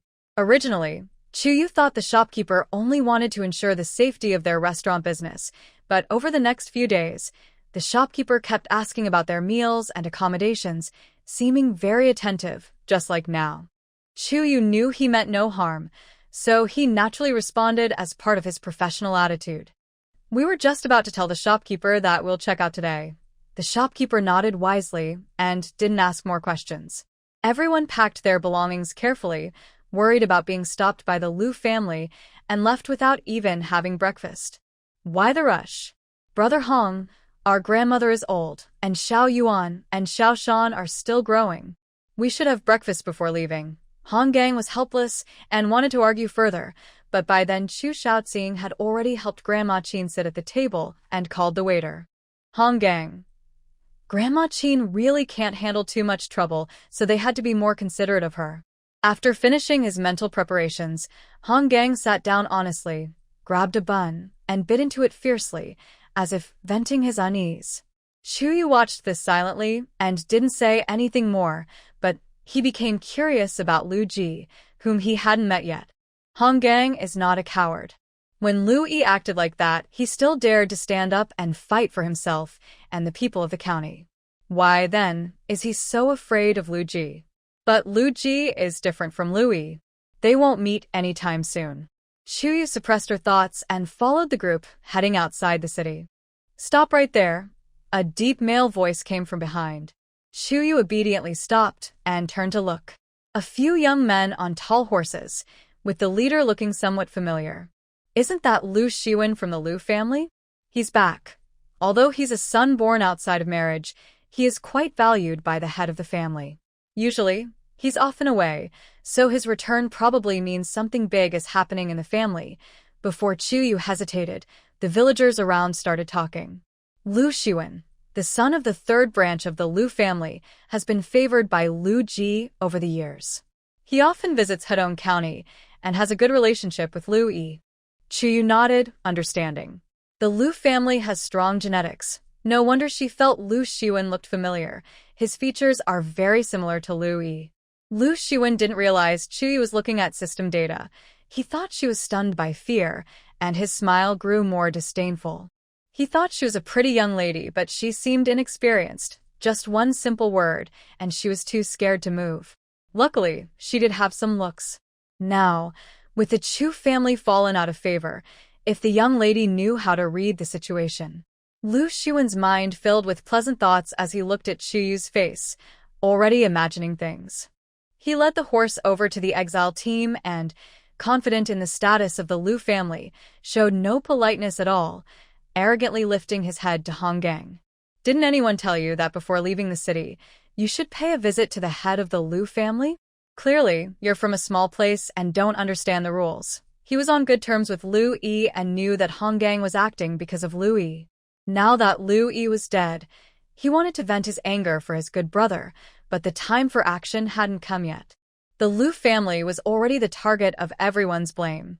Whether it was Lu Ji or him, they couldn't attack the Chu family within Heshi County. So, whether it's making noise or blocking the way, it was just to cause them trouble. Chu squinted slightly. Where did this second-generation rich kid come from? Is he feeling restless? Chu Shaobai watched him give a malicious look toward the women and clenched his fists tightly. But in front of so many people, doing something so direct might seem a bit inappropriate. Faced with this spoiled young master blocking the way, Hong Gang didn't look pleased. He coldly said, "You're busy with official duties. Does young Master Lu think that visiting the head of the Lu family is more important than an imperial decree?" After Chu Shaobai caused trouble at the restaurant last time, Hong Gang had learned to be cautious. It was better to show the imperial decree in such situations. Lu Xuan's face stiffened, feeling a bit embarrassed. He originally just wanted to cause trouble and humiliate someone. In his mind, the Chu family would probably be forced to bow their heads and suffer shame, while Hong Gang and the other officials, who had been in Heshi County for a long time, never looked down on these officials. I didn't expect that in front of everyone, I would be choked back by a small official. Just a minor servant, and now he's talking about imperial edicts. Doesn't understand any rules at all. Recently, the Lu family invited them to stay in Shangdianlai, spending a lot of money, yet they didn't even pay respects. No wonder they were exiled. They have no sense at all, just a bunch of criminals with guilt. Normally, when exiled to a place, they should be punished with a few strikes of the club or something similar. A relative from Lu Xiwing's side saw he was in trouble and suggested wisely. The villagers watching nearby looked at the Chu family with pity. Although Lu Ji appears to be a good person, he comes from a powerful family, and his subordinates often bully others. The Chu family offended Lu Xiwing, so they might have a hard time. But they are insignificant and have lived in Heshi County for generations, so they have no courage to speak up for strangers. Hearing the flattery from those around him, Lu Xiwing felt very pleased. He directly waved his hand to summon someone behind him. "Come here. Did you hear that? 20 lashes with the club for each person. Teach them a lesson." Wah. Ji slightly squinted. With a thought, the normally obedient and quiet horse suddenly reared up as if frightened, neighing loudly, disregarding its owner, lifting its front legs high. Lu Xiwing was proud of his fine horse, never expecting it to suddenly go wild. "Help! This horse has gone crazy. Quick, save me." He originally had some riding skills, but unfortunately, this horse was very unpredictable. It suddenly jumped in place, lifted its front hooves, and reared up repeatedly. Although Lu Xuan tried to hold onto the horse's neck, he was just a noble son with limited riding ability. When the horse went wild, he couldn't control it and was thrown off the saddle, letting out a pitiful cry, as if his leg had been stepped on by the horse. Crack! That was the sound of bones breaking. "My leg. Ah! It hurts so much. My leg is broken." Listening to Lu Xuan's screams, Chu Shaobai seemed to sense something and turned to look at Chu Yu. Chu Yu was still standing beside her mother, smiling harmlessly at Chu Shaobai as if nothing had happened. Chu Shaobai understood clearly. Everyone in the exile team had seen Chu Yu's previous horse-taming skills. Now, they all looked at her. Chu Yu pretended not to notice and stood obediently in place. Over at Lu Xuan's side, everything was a mess. "Brother Lu, I'll go get a doctor." "Oh no, his leg is broken. What should we do?" The people who had just been flattering and fawning quickly dismounted and nervously asked Lu Xiwan how he was. "Get lost." Lu Xiwan grimaced in pain, almost fainting. He clenched his teeth and looked at the horse beside him. The horse was standing calmly, as if nothing had happened just now. It seemed that the incident was just an accident. But Lu Xiwan didn't believe it. Nothing seemed unusual before. His horse wasn't the best racing horse, but it rarely made mistakes. Why would it suddenly get spooked for no reason? Someone is definitely causing trouble. Even if no one is causing trouble, he will still attack the Chu family members in a fit of rage. He caused such a big scene publicly, so someone needs to vent their anger. Lu Xiwan was helped up and placed on a stretcher. His facial muscles trembled from the pain, but his eyes looked even more vicious than before. Fine. You criminals dare to attack me, causing my horse to panic. Uncle Bai spoke harshly. You fell off your horse because you're not skilled and you blame us? We didn't even touch you. At this moment, Lu Shiwen was too angry to care about anything else. He roared, "This is our land in Heshi County. My words are the rules. If I say you scared my horse, then you scared my horse." Chu raised an eyebrow calmly. Nature causes rain, but humans cause trouble. Don't you fear divine judgment from above? Lu Shiwen looked around at the villagers and laughed wildly. Huh? A mere woman trying to threaten me? I tell you, in our land in Heshi County, the Lu family's rules are the rules. What am I afraid of? Suddenly, the horses belonging to the Lu family members became uncontrollably agitated. The horses are spooked. The horses are spooked. Help. Save him. Help, please. In a short time, one or two of the Lu family's children were lying on the ground, groaning in pain and unable to speak. Lu Shiwen's loyal follower, frightened by the chaos, let go of his hand and tried to run away. As a result, Lu Shiwen let out a loud scream and was thrown back to the ground. But the trouble was not over. The horses, frightened, did not calm down but started pacing nervously. The Lu family members, who were lying on the ground and had no time to complain to Lu Shiwen, turned pale when faced with the approaching horses. They were so scared that they scrambled and rolled away from their original spots, ignoring their pain. The whole street was in chaos. Lu Shiwen, who already had a limp, couldn't dodge in time and was kicked in the other leg by a horse hoof. My leg. My leg is broken again. Chu shook his head and sighed, saying, Young Master Lu, I warned you. Sigh. Look at this mess now. It's karma, I guess. These words made Lu Shiwen feel a shiver down his spine. Evil, truly evil. Lu Shiwen had never been so embarrassed in his life. Being startled by the horse in front of everyone, having his leg broken in public, and rolling in dirt. He even didn't understand why his horse suddenly acted up. What exactly happened? It couldn't be that someone remotely scared his horse, could it? Although Lu Shiwen was suspicious and paranoid, he didn't suspect Chu at all. Chu was just a young lady from a noble family. How could she have such skills? Could it be that he was just too arrogant in his daily life? He even started to regret coming to join the chaos. Wouldn't it be better to stay at home? The villagers listened to these words and seemed to ponder deeply. At this moment, since Lu Shiwen and the other members of the Lu family were all lying on the ground and unable to move, and because there were many people, the villagers gradually grew bolder and started discussing the Lu family. That Lu family is too arrogant. General Chu is such a hero, and they can still insult his family in the street. Exactly. I heard that the daughter of the Chu family's fiancé has already allied with the Prime Minister, working together to set a trap and slander the Chu family. Is that true? The Chu family is really pitiful. Hey, when the horse suddenly got spooked, was it because even heaven couldn't stand their behavior? Maybe heaven is on the Chu family's side. Look at this, they've been exiled for so long, and the Chu family still has a pregnant woman with them. Nothing has happened. That's true. Maybe it's really divine blessing. Yes, heaven has eyes, heaven has eyes. Someone mentioned this, and everyone agreed deeply. After all, it's rare to see a horse spook in the street, let alone so many at once. No wonder Lu Shiwen found it strange. But Chu was fearless.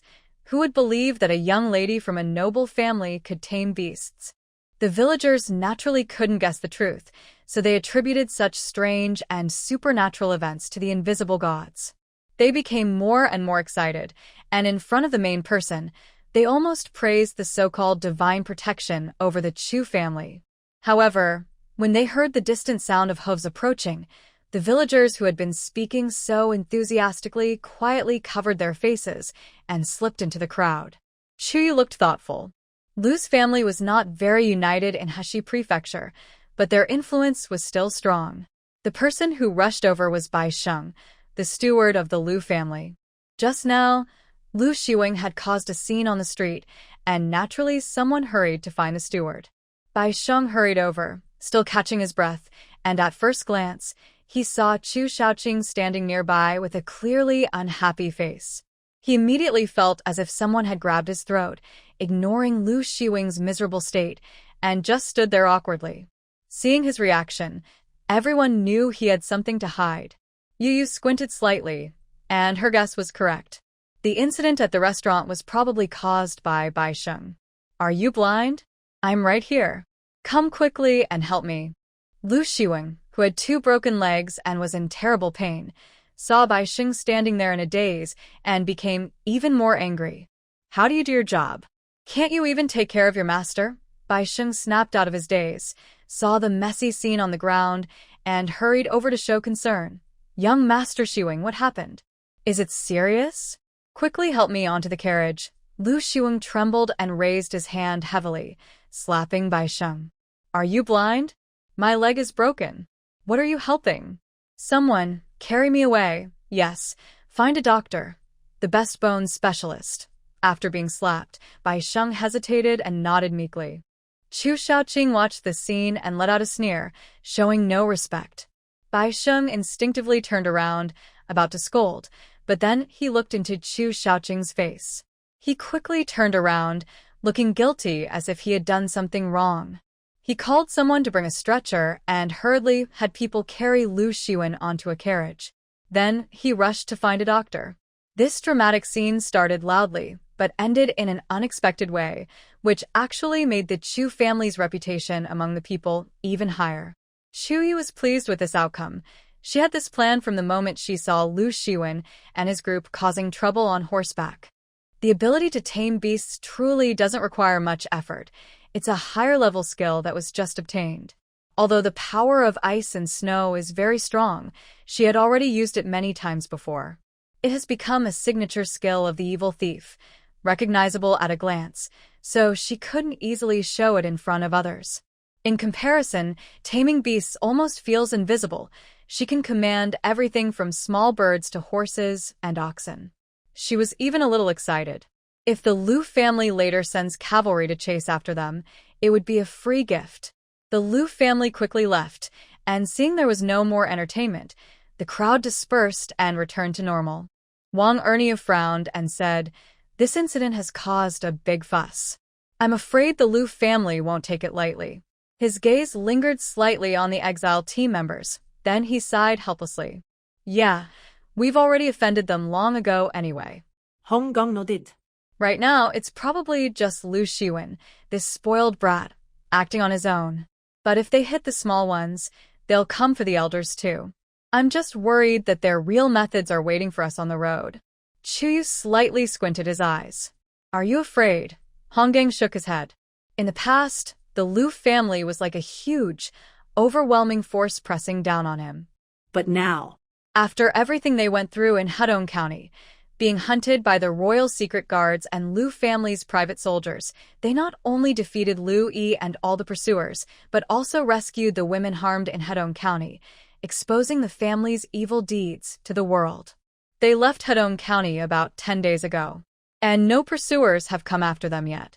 What does this mean?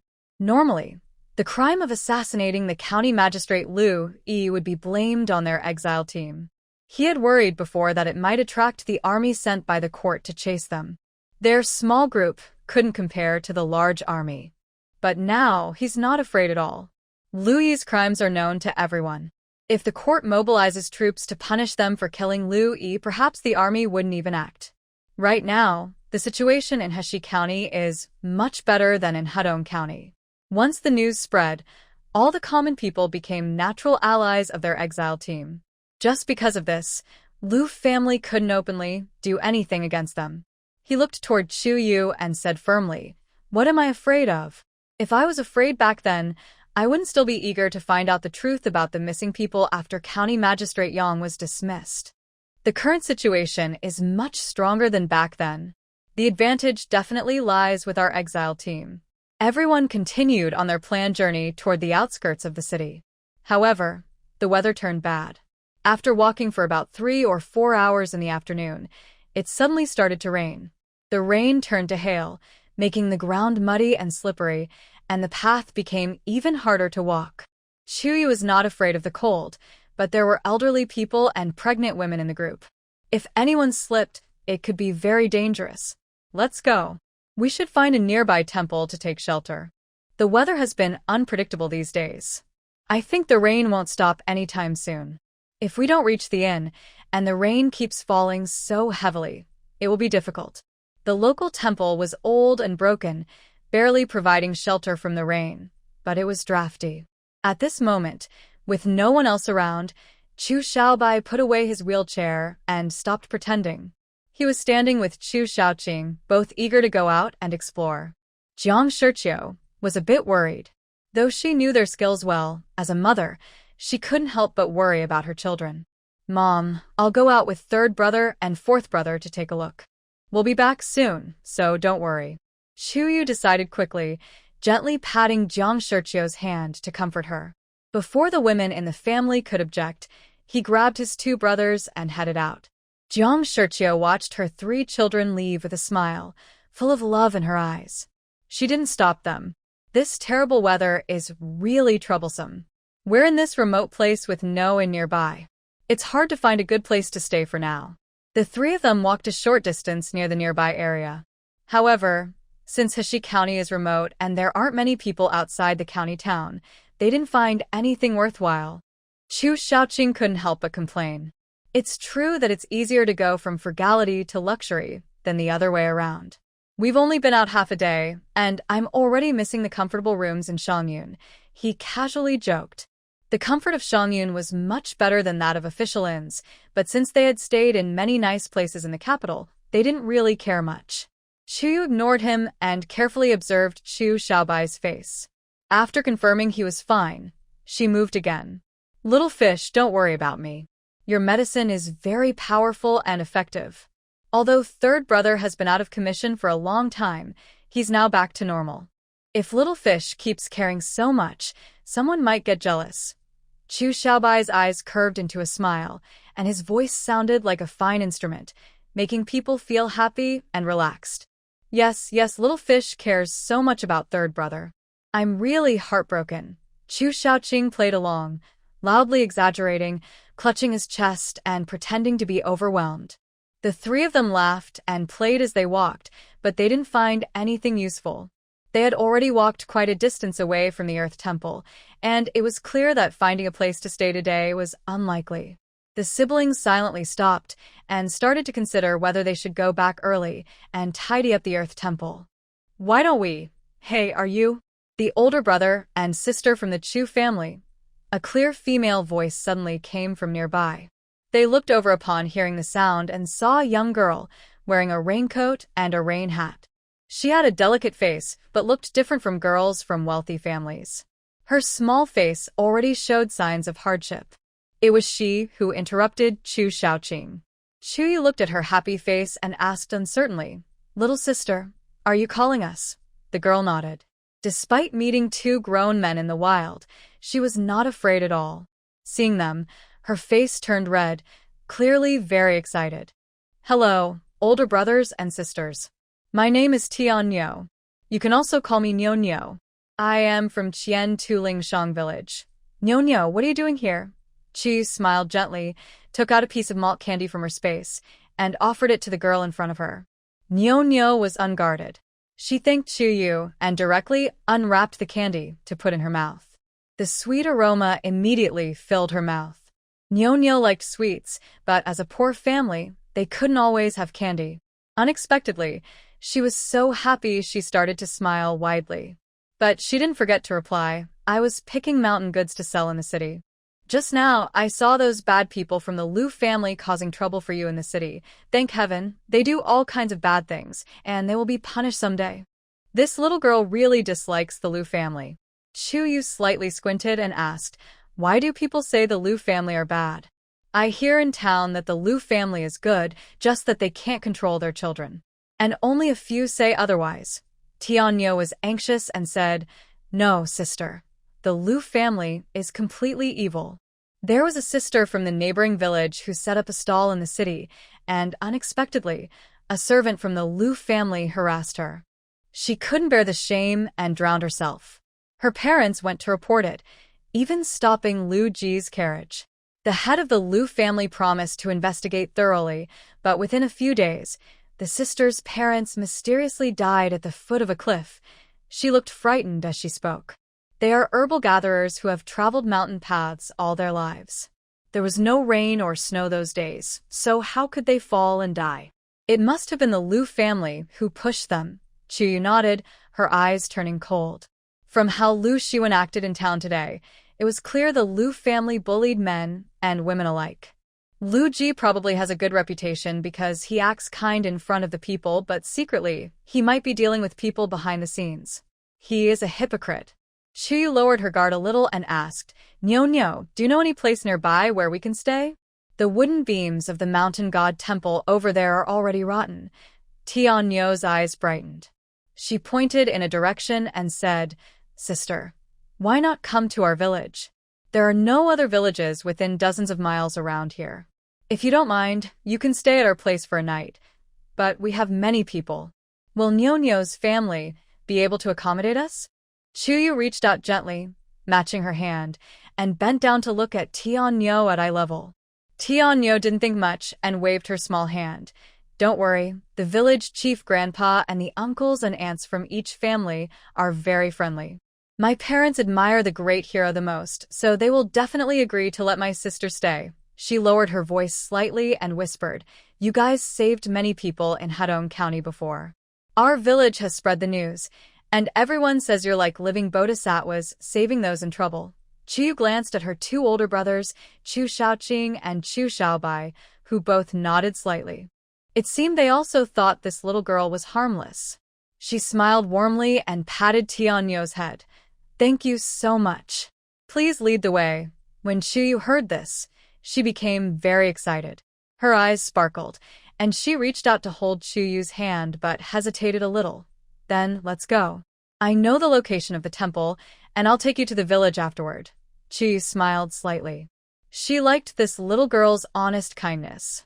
She reached out and took the girl's hand, and the two walked ahead. The system felt a bit jealous. Wow, so popular. Chu Shaobai and Chu Shaoqing followed behind, exchanging helpless looks. Back in the capital, the Chu brothers were quite popular. Chu Shaobai, though injured and unable to walk properly due to an accident, still had the prestige of the Chu family.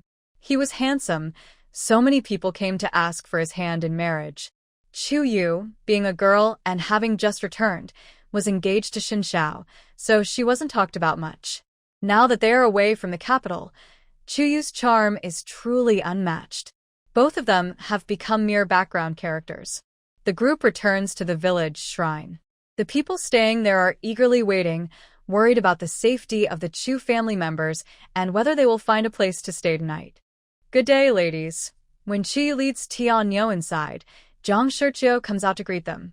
She is about to ask something but notices the girl's face and pauses. "Who is this?" "To answer the lady, my name is Nyo. I come from Lingsheng village nearby. I just met my sister. If you don't mind, you can stay with us for the night." Although Nyo is young, she is very polite and speaks clearly. Everyone is happy to hear this. There are hardly any villagers around, just a few scattered households. The exile team cannot possibly all stay together. This little girl is a real help in their urgent situation. Seeing that Chi does not stop her, everyone realizes this plan is good and begins to thank Nyo. Zhang Shirqiu is gentle and friendly with children. She immediately likes Nyo because she is generous and lively. She takes her hand and thanks her. "Thank you so much. You are such a brave girl. If it weren't for you, we wouldn't know what to do tonight. You don't need to call me lady anymore. Now I am just an ordinary person, just like you." The young girl, still quite young herself, blushes when a few people praise her. She is a little shy and awkward in response. Second sister Gontang was the first to pack her things and stand up, holding hands with Xiaolan. "Since that's the case, I think the weather is getting late. Let's leave quickly." She was not a delicate person, but she was worried because Xiaolan's belly was getting bigger day by day. After a busy morning, Gontang was afraid she couldn't hold on. Chuyu noticed her concern and didn't waste time. She asked Nyo to lead the way. As they set out again, the weather was much better, with less rain than before. Madame Wu is really impressive. Even in such sudden situations, she can find a solution. With their lodging arranged, the mood instantly lightened. Hong Gang and Wang Ernyo gathered together and admired Chuyu even more. Yes, without Madame Wu, our journey would have been very difficult. Chuyu took a final look at the situation inside the land temple, then noticed Yen San resting on the beam. Before leaving, she signaled to Yen San to remind him not to forget to tell Pei Hengji and the others the location. Pei Hengji's status made it difficult for him to enter the city, so he separated from them before reaching the county town. However, the two groups stayed close enough to look out for each other. They needed to change locations, so they also informed Pei Hengji's side. Lingshang village was not very far, but the rainy weather made the road difficult. To take care of the elderly and children, everyone moved slowly, taking half an hour longer than usual to arrive. This is the place, sister, madam. Come in quickly. Tianyo led them into the village and toward a small house inside. Father, mother, look who has come to visit. After greeting the exile team, Tianyo turned around and went inside, happily calling out to someone. Nyonyo is back. The woman's voice quickly responded. A woman stepped out from behind the curtain, dressed in simple linen clothes, but with a calm expression that immediately made people feel at ease. Tianyo's mother was wiping her hands and looked up. When she saw the large group of strangers in front of her, she was momentarily stunned. Who are these guests? This is the family of the famous General Chu. This is Sister Chu. Nyonyo, holding her mother's hand, acted cute and proudly introduced Chuyu, saying, Sister Chu, and then passed by here. It was raining very hard outside, and they couldn't continue their journey. They happened to meet me, so I invited them to stay in our village for a night. The village chief often talks about the legendary general, and I'm sure he'll be very happy. When Nyonyo was outside, she seemed wise beyond her years, speaking in a way that didn't match her age, but once she was home, she immediately started acting cute, clearly a child who was well-loved. Although Tianyo's mother had heard about the exile team in recent days, she didn't pay much attention to it at first and didn't connect them with the people in front of her. Nyonyo was right. Their village, Lingshang village, was in a tricky spot. The nearby county towns weren't very interested in managing it. Things were fine most of the time, but if a natural disaster or other calamity happened, life would become very hard. Years ago, just before a good harvest, a locust plague suddenly struck. They weren't prepared, and most of their crops were destroyed. They were about to face starvation when General Chu Dingshan happened to pass by with his army. Chu Dingshan saw the difficulties of their village and kindly shared some military grain with them, helping the villagers get through the tough times.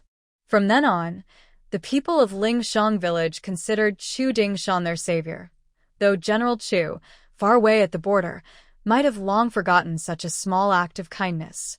When they first heard that the Chu family had been exiled, the villagers didn't believe it. But since the place was far from the capital and the journey was difficult, everyone felt powerless. Now that they could contribute to the exile team, no one objected. However, this lady should be Madame Qin, the pillar of the Chu family, right? Greetings, Madam. We in Lingshang village are grateful to the general, but our life here is poor and simple, not like the city. Please don't look down on us.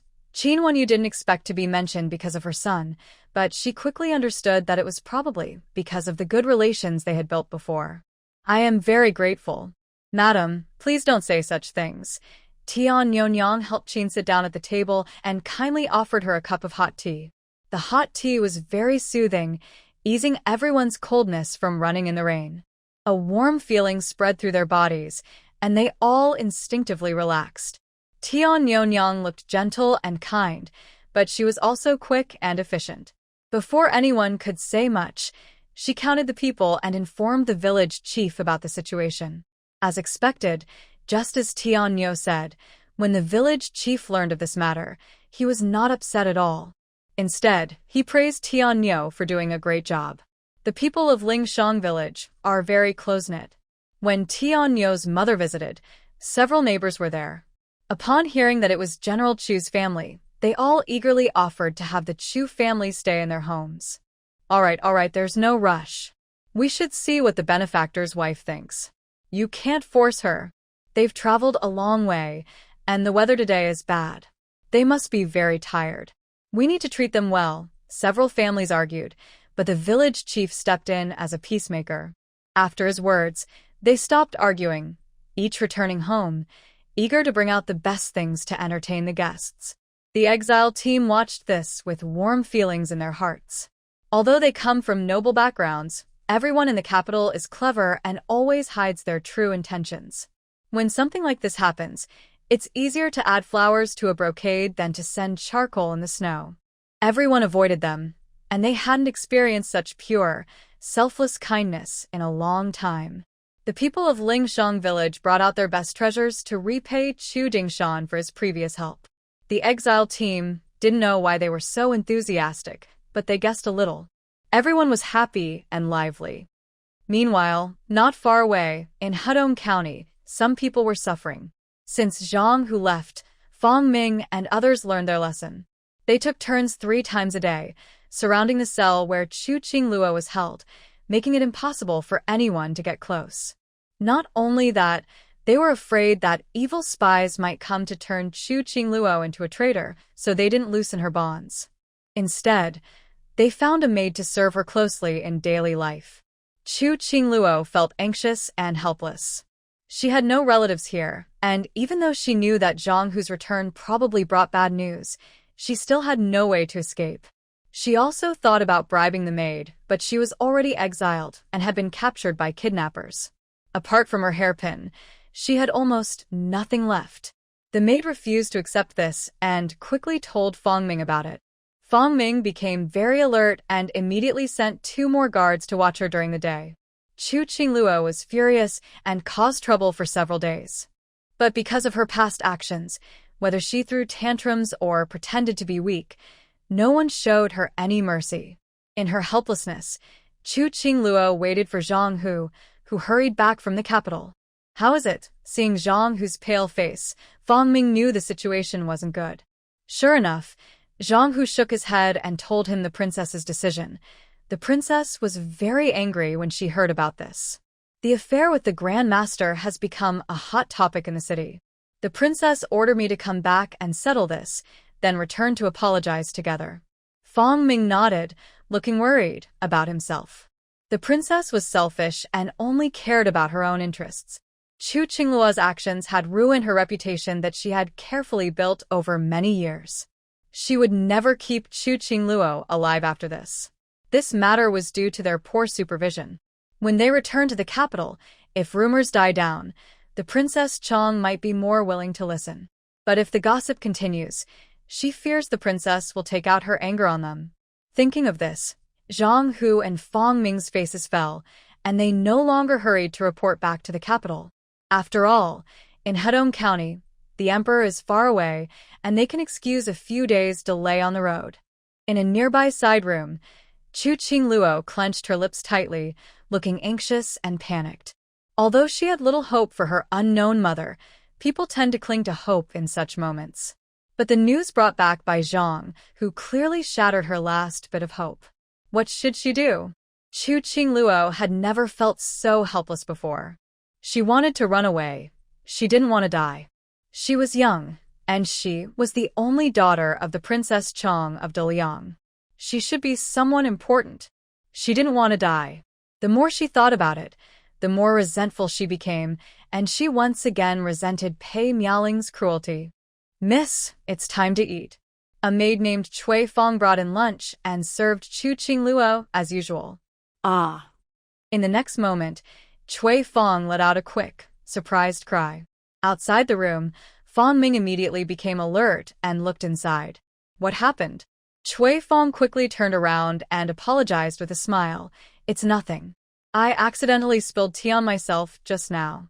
Fang Ming looked inside again, seeing Chu Chingluo sitting peacefully beside Cui Fong, and then he relaxed his suspicion, not asking further. The door was closed again, and the smile on Cui Fong's face suddenly faded as if by magic. She looked back with a trembling heart.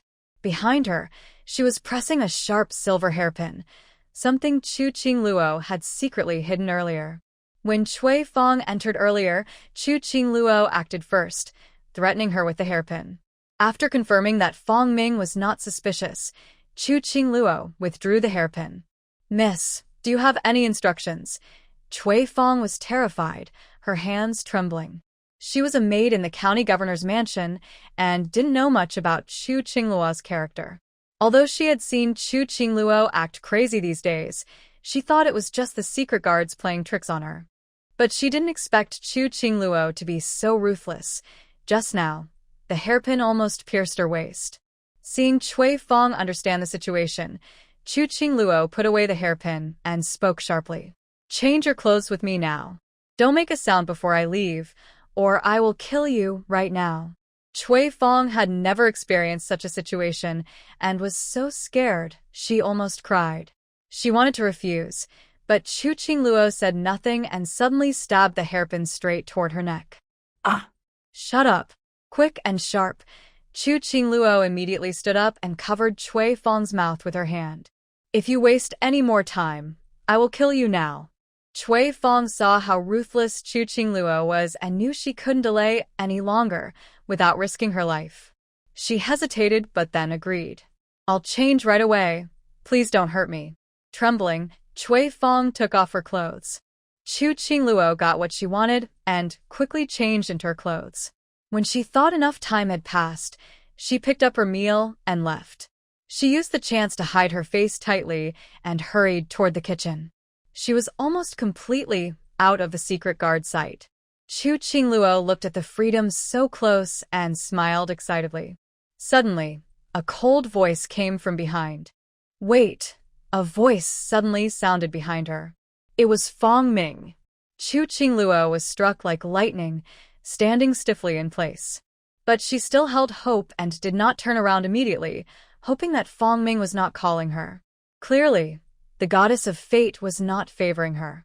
Seeing that Cui Fong was slow to act, Fong Ming's initial suspicion grew from 50% to 70%, and he stepped closer.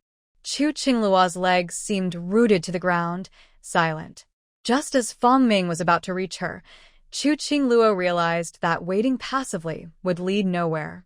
She decided to act decisively, turning and running out of the side room. Since she was captured last time, she hadn't gone out for a long while, so she didn't know that the guards at the county mansion had already changed completely. She originally wanted to hide in the crowd, but didn't expect that in such a large mansion, there were only a few people, replaced by well-trained secret guards.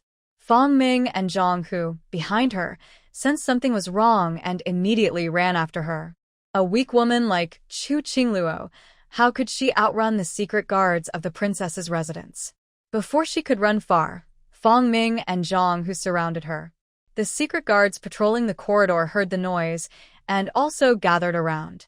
There was no one else inside the mansion, and Chu Chingluo knew she had no second chance. She refused to give up easily, gripping her hairpin tightly, ready to fight back. Zhang Hu sneered and didn't look at Chu Chingluo's hairpin. He kindly advised her, "Miss Chingluo, you probably guessed the outcome. The kind-hearted Princess Chong has shown mercy because of your connection. She gave you a beauty potion. This medicine is sweet and fragrant. When it takes effect, you will smile and look rosy, as if you are drunk. At least it looks decent." Chu Chingluo's face changed. She ignored her manners and spat fiercely, her eyes like poison blades, glaring at the person in front of her, yet seeming to look through them with resentment towards others. What kind of reward? If she hadn't been so vain and abandoned her own daughter for fame, I wouldn't be in this state today. All my suffering should have been Chu Yu's. That worthless girl. I refuse to die. Chu Chingluo's words grew more frantic. If Chu Yu were not thousands of miles away, she might have wanted to tear her apart.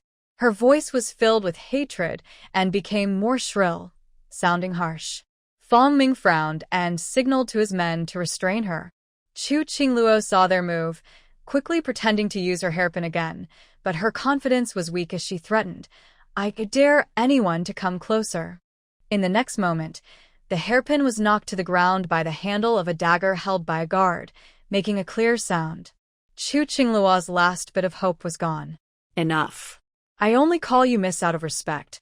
The Princess Chong has already given the order. Do you think you can escape? Take her back. Zhang Hu and Fong Ming waved their hands, and the guards surrounding her immediately stepped forward. Wait a moment. Chu Chingluo sternly shouted to stop, her face full of frustration. Did you guys set this up to trick me? Otherwise, how would you know I'm not really Cui Fong? Fong Ming looked at her with a silly smile, feeling amused. With such a temperament and mind, she still dreams of being above others. Even if there hadn't been the incident of the Shin family being exiled, she would never stand out in the capital. Cui Fong's clothes are clean, with no sign of tea stains. Chu Chingluo. She originally thought her quick-made excuse was foolproof, but in the end, it failed because of it. Maybe she's always been like this, thinking she's very clever, proud of her tricks, but ultimately, she often ends up revealing her flaws. It was because of this that Chuyu kept escaping from her again and again. Perhaps she remembered something or realized that resisting was useless. Chu Chingluo gave up and stopped making a fuss, obediently letting the dark guards take her back to her room. Cui Fong was sitting in the corner, trembling in her clothes. Seeing Chu Chingluo being brought back tied up, she felt even more threatened. She rushed to the leader, wanting to plead for herself. Zhang Hu and Fong Ming, although working under the princess, weren't too harsh on people like her. They just scolded her casually and then waved to let Cui Fong leave. Miss Chingluo, this is just a drunken beauty. Please, let's go. Although Chu Chingluo was once stubborn and willful, and they were often impatient with her, now they no longer wanted to speak harshly to her. Their attitude returned to the respectful manner of the past. Don't worry, after you leave, we will bury you properly and won't leave you exposed in the wilderness. The small bottle on the table in front of them was made of fine jade, warm to the touch, with intricate carvings. It looked very valuable, clearly a high-quality item from the capital city. If it weren't for the current situation, Chu Chingluo might have been quite happy to have such a delicate little object. She couldn't help but look out the window. The side room was in a remote place, and the outside sky was divided into square patches by the window, giving a very oppressive feeling. Chuyu will see about this. Even if I become a ghost, I won't let you go. Chuyu and her mother clearly became major worries for Pei Miaoling and Chu Chingluo. But unlike Pei Miaoling, Chu Chingluo knew she would never have the chance to confront Chuyu again. Fong Ming felt a bit speechless. It's hopeless, truly hopeless. Even as death approached, she still thought about fighting Chuyu from the Chu family. No wonder the crown princess didn't recognize this fool and was planning to send her away directly. All right, let's do it. Okay, Xiaoming, hold her hands down. I'll do it. No. Don't. Ugh. No cough cough. People are always afraid of the unknown, but if they learn in advance that they are about to die, their fear can multiply. Although Chu Chingluo knew she couldn't escape death, when Zhang Hu picked up that small bottle, she couldn't help but struggle. Due to the overwhelming power disparity, Chu Chingluo could only helplessly and hopelessly watch her hands be restrained as she drank the beauty's intoxicating brew. Intense pain spread from her stomach, and Chu Chingluo's consciousness gradually blurred amid the suffering. In her fading awareness, she seemed to return to the capital city, to that new house, watching herself drug Chuyu, watching herself lead the coachman to the house door. She watched and waited, then saw the unconscious bride open her eyes. In a flash, she was on the beam above the bed, scattering the powdered medicine. Wait. Hold on. This can't be. How could the evil thief be Chuyu? But if that's true, everything makes sense. At the end of her life, Chu Chingluo seemed to realize something and let out a piercing scream. Xiedao. Evil thief. Xiedao is Chu. Before she finished speaking, she died. What's going on? Chu Chingluo's final death shocked these two people. Fong Ming looked confused and said, "What does she mean at the end? Who is the evil thief? It can't be Chuyu, right?" Zhang Hu replied, "Don't say it, but it might really be possible. Her hatred for the fifth daughter of the Chu family is so obvious that it's not surprising, Fang Ming asked curiously. Then, since it involves the evil thief, do we need to tell the princess? Zhang Hu looked even more surprised. You don't really think the fifth daughter of the Chu family is the evil thief, do you? Moreover, if Chu Chingluo had known the true identity of the evil thief early on, given her hatred for Chu Yu, she would have told us long ago. This was probably just a hallucination before her death. Fang Ming sighed in relief, saying, I knew it couldn't be true. Chu Yu is just a favored member of the Chu family, a bit sharp-tongued, so she only had some authority among the exiles. There's no way the evil thief is a young girl. Zhang, who still felt uneasy, and warned Fang Ming, don't let the master hear you say that. If it affects her judgment, we'll be in big trouble. Fang Ming chuckled. I'm not stupid. How could I believe such things? After confirming that Chu Chingluo was dead, they ordered their men to follow the original plan and give her a proper funeral. Nothing should be lacking in dignity. Cui Fang finally felt a little relieved and was about to prepare dinner for Chu Chingluo as usual, but she was told it was no longer needed. She found this strange, and when she saw Chu Chingluo being carried out of the side room, she was shocked again. As a young maidservant, she naturally couldn't guess the real cause of Chu Chingluo's death, but the morning's conflict was still fresh in her mind. The county magistrate's residence was empty, and Lu Yi's reputation was already ruined. Cui Fang no longer hesitated and quickly packed her belongings, waiting for nightfall to leave with the others heading north. The chaos at the county magistrate's residence finally ended, but Zhang Hu and Fang Ming dared not relax. Chu Chingluo's death meant they had no reason to stay in Showdown County and needed to leave immediately to report back to the capital. They didn't know what kind of anger the princess would have waiting for them in the city. The governor's mansion was shrouded in dark clouds, and everyone had their own worries. Meanwhile, on the other side, everything was peaceful and happy. Ding ding ding, host. Great news! Your destiny value has increased significantly. Yu, who was diligently playing the role of the good child from another family, paused and immediately became happy. Since the system was upgraded again, the progress of increasing the destiny value had slowed down a lot, almost negligible. This time the system specifically mentioned it, so it must be a significant increase. How much did it increase? 8%. Host, is the village on the hill so powerful that just talking can raise your destiny value? Yu was truly speechless this time. Of course, it's not because of the village on the hill. If you calculate the time, the secret guards from the princess's mansion should have already returned from the capital to Showdown County. With such a big incident in the capital and Pei Miaoling's reputation ruined, she definitely wouldn't keep her daughter with that bad reputation. Yu remained calm on the surface, but explained privately to the system. Chingluo Chu has already been discredited. If she's still alive, she's just a troublemaker who can't please anyone. Pei Miaoling definitely wouldn't let her return to the capital to cause more trouble. The person who comes back to report will only bring poison that makes people forever silent. Although Yu hadn't seen it with her own eyes, based on her understanding of the royal family and the Pei family over this period, combined with a sudden surge in destiny value, she guessed the truth almost perfectly. No wonder it increased so much. It turns out the host directly killed off the original heroine. This upgrade is so awesome. The system has been focused on watching the joke about the Lu family these days, completely forgetting about Chu Chingluo, who is far away in Showdown County. Now, she is so impressed by Chu Yu that she keeps praising her. Chu Yu feels quite happy. Chu Chingluo is ultimately a troublemaker, and it's hard to say she won't come back someday. She firmly believes that being soft-hearted to enemies is irresponsible to herself. At that time, she actually considered whether to kill Chu Chingluo directly in Showdown County, but after much hesitation, she decided it was more important to involve Pei Miaoling. As for Chu Chingluo, she left her to Pei Miaoling to handle. Now, she can be sure Chu Chingluo is dead, and her destiny points have increased again. Why not be happy about that? Next moment. Madam, have you decided where to stay tonight? The village chief looked at Chu Yu kindly, with a gentle smile. Several villagers beside him eagerly stared at her, as if they were courtiers waiting for favor. Chu Yu was speechless at her own wild imagination. The villagers of Lingshang village all loved the Chu family and warmly invited her. Even Qin Shi, who was used to hardships, couldn't refuse such straightforward and sincere kindness.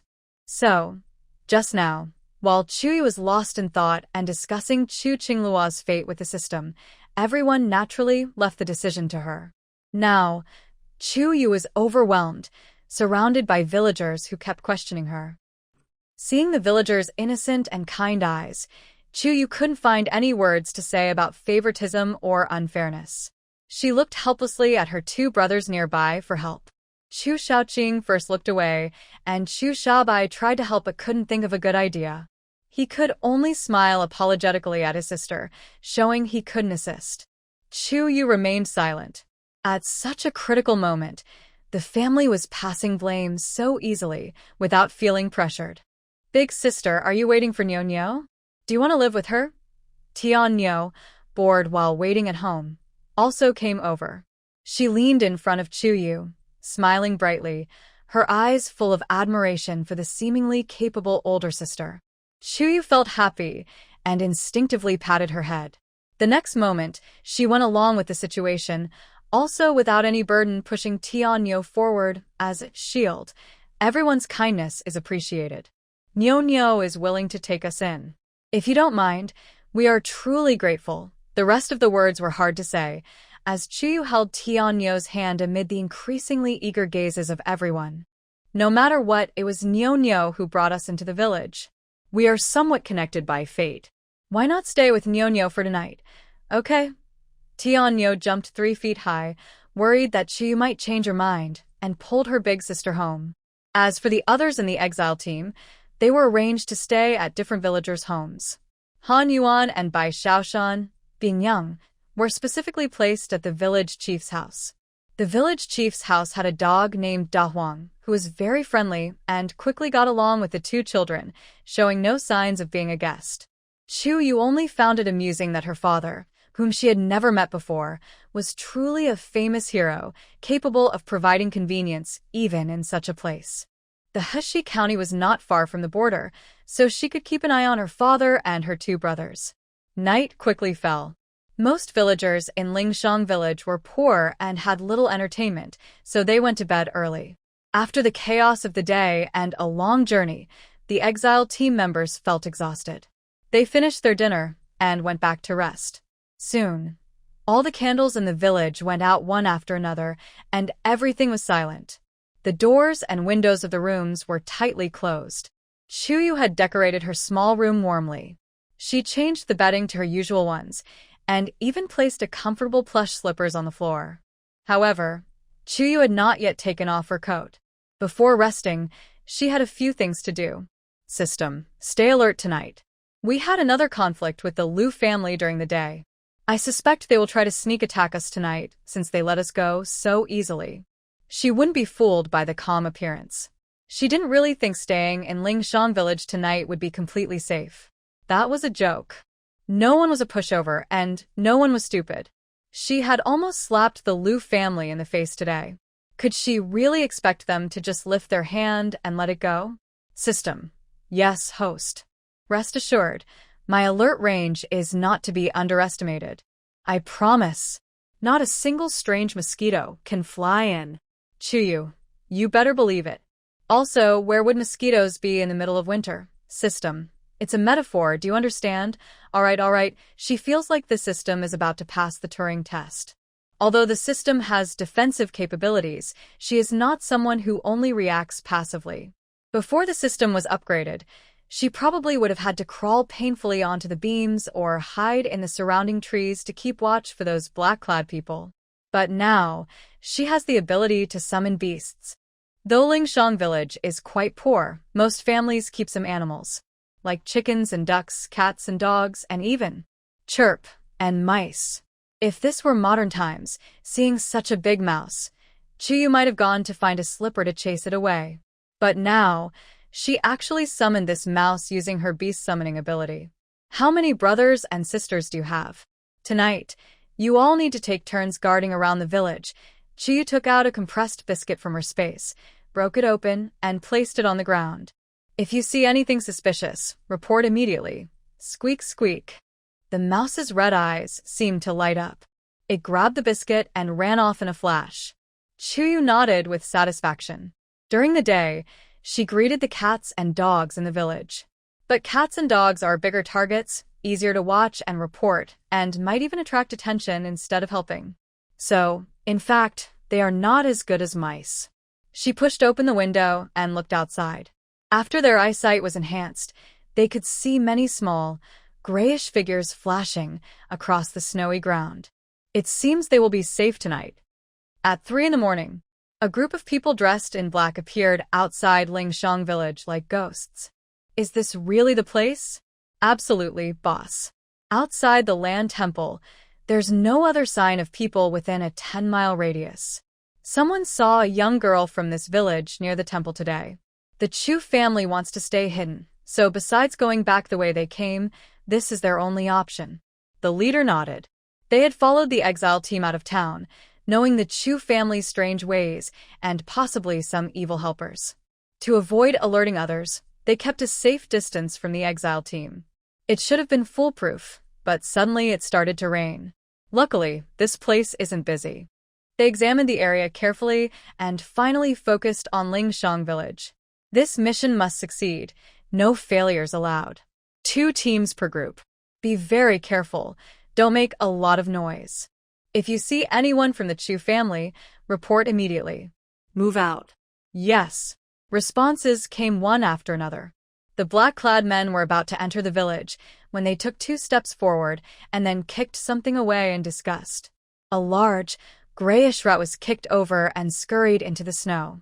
Its red eyes looked back briefly. One of the black-clad men complained, "Damn it, this place is so poor. Such a big rat, it's disgusting." His companion, nearby, said silently, "Stop causing trouble. If you kill it, the blood might alert the dogs early. Hurry up, don't delay important matters." They didn't notice. In the snow-covered surroundings, pairs of red eyes were quietly watching them. Squeak. Squeak. Squeak. The sharp sound of mice woke Chuyu from her dream. She quickly understood what the mice's calls meant. Enemies spotted at the village entrance, understood. Her location was about 200 or 300 meters from the village entrance, so it was still outside the system's detection range. But with her beast-taming ability, as soon as the black-clad people appeared, the mice immediately communicated with their companions through their calls, passing the message all the way to Chuyu. This was like a hidden biological radar. And it was winter at night, so there weren't many flying insects or birds. In the future, in open areas, even a single eagle could pass messages between animals. How convenient that would be. But Chu didn't think too much about that now. Her priority was to deal with the approaching enemies. Also, the villagers of Lingshang village kindly took them in, so she couldn't let anyone disturb them. She decided to teach these people a lesson first. Her eyes flickered, and she gave a command to the mice. "Let's give them a warm welcome." What's going on? Could it be that this village is suffering from a mouse plague? A few black-clad people were a bit unsure. Lingshang village's houses were spread out, unlike the city where people could easily climb walls. They chose to walk through the snow. But under the eaves and around the animal pens, gray shadows flickered. They had seen many snakes, insects, and mice before, but the leader of the black-clad group frowned. How does he feel about these mice, with their pairs of red eyes, staring at him? Someone whispers, "Damn it, it's haunted. Why is it so creepy?" Indeed, being watched by pairs of red eyes in the middle of the night is quite frightening. The leader feels a bit uneasy. He waves his hand, signaling his followers to follow him. Mice don't bite people, they're afraid of humans. SS. Suddenly, a mouse runs over his foot and bites down hard. The man in black kicks the mouse away before he can shout. But then, he hears rustling sounds all around. He looks up and, in the dim light, sees over 100 gray-black mouse shadows rushing toward them on the snow. Are these mice biting people? Mice are small, about the size of a palm.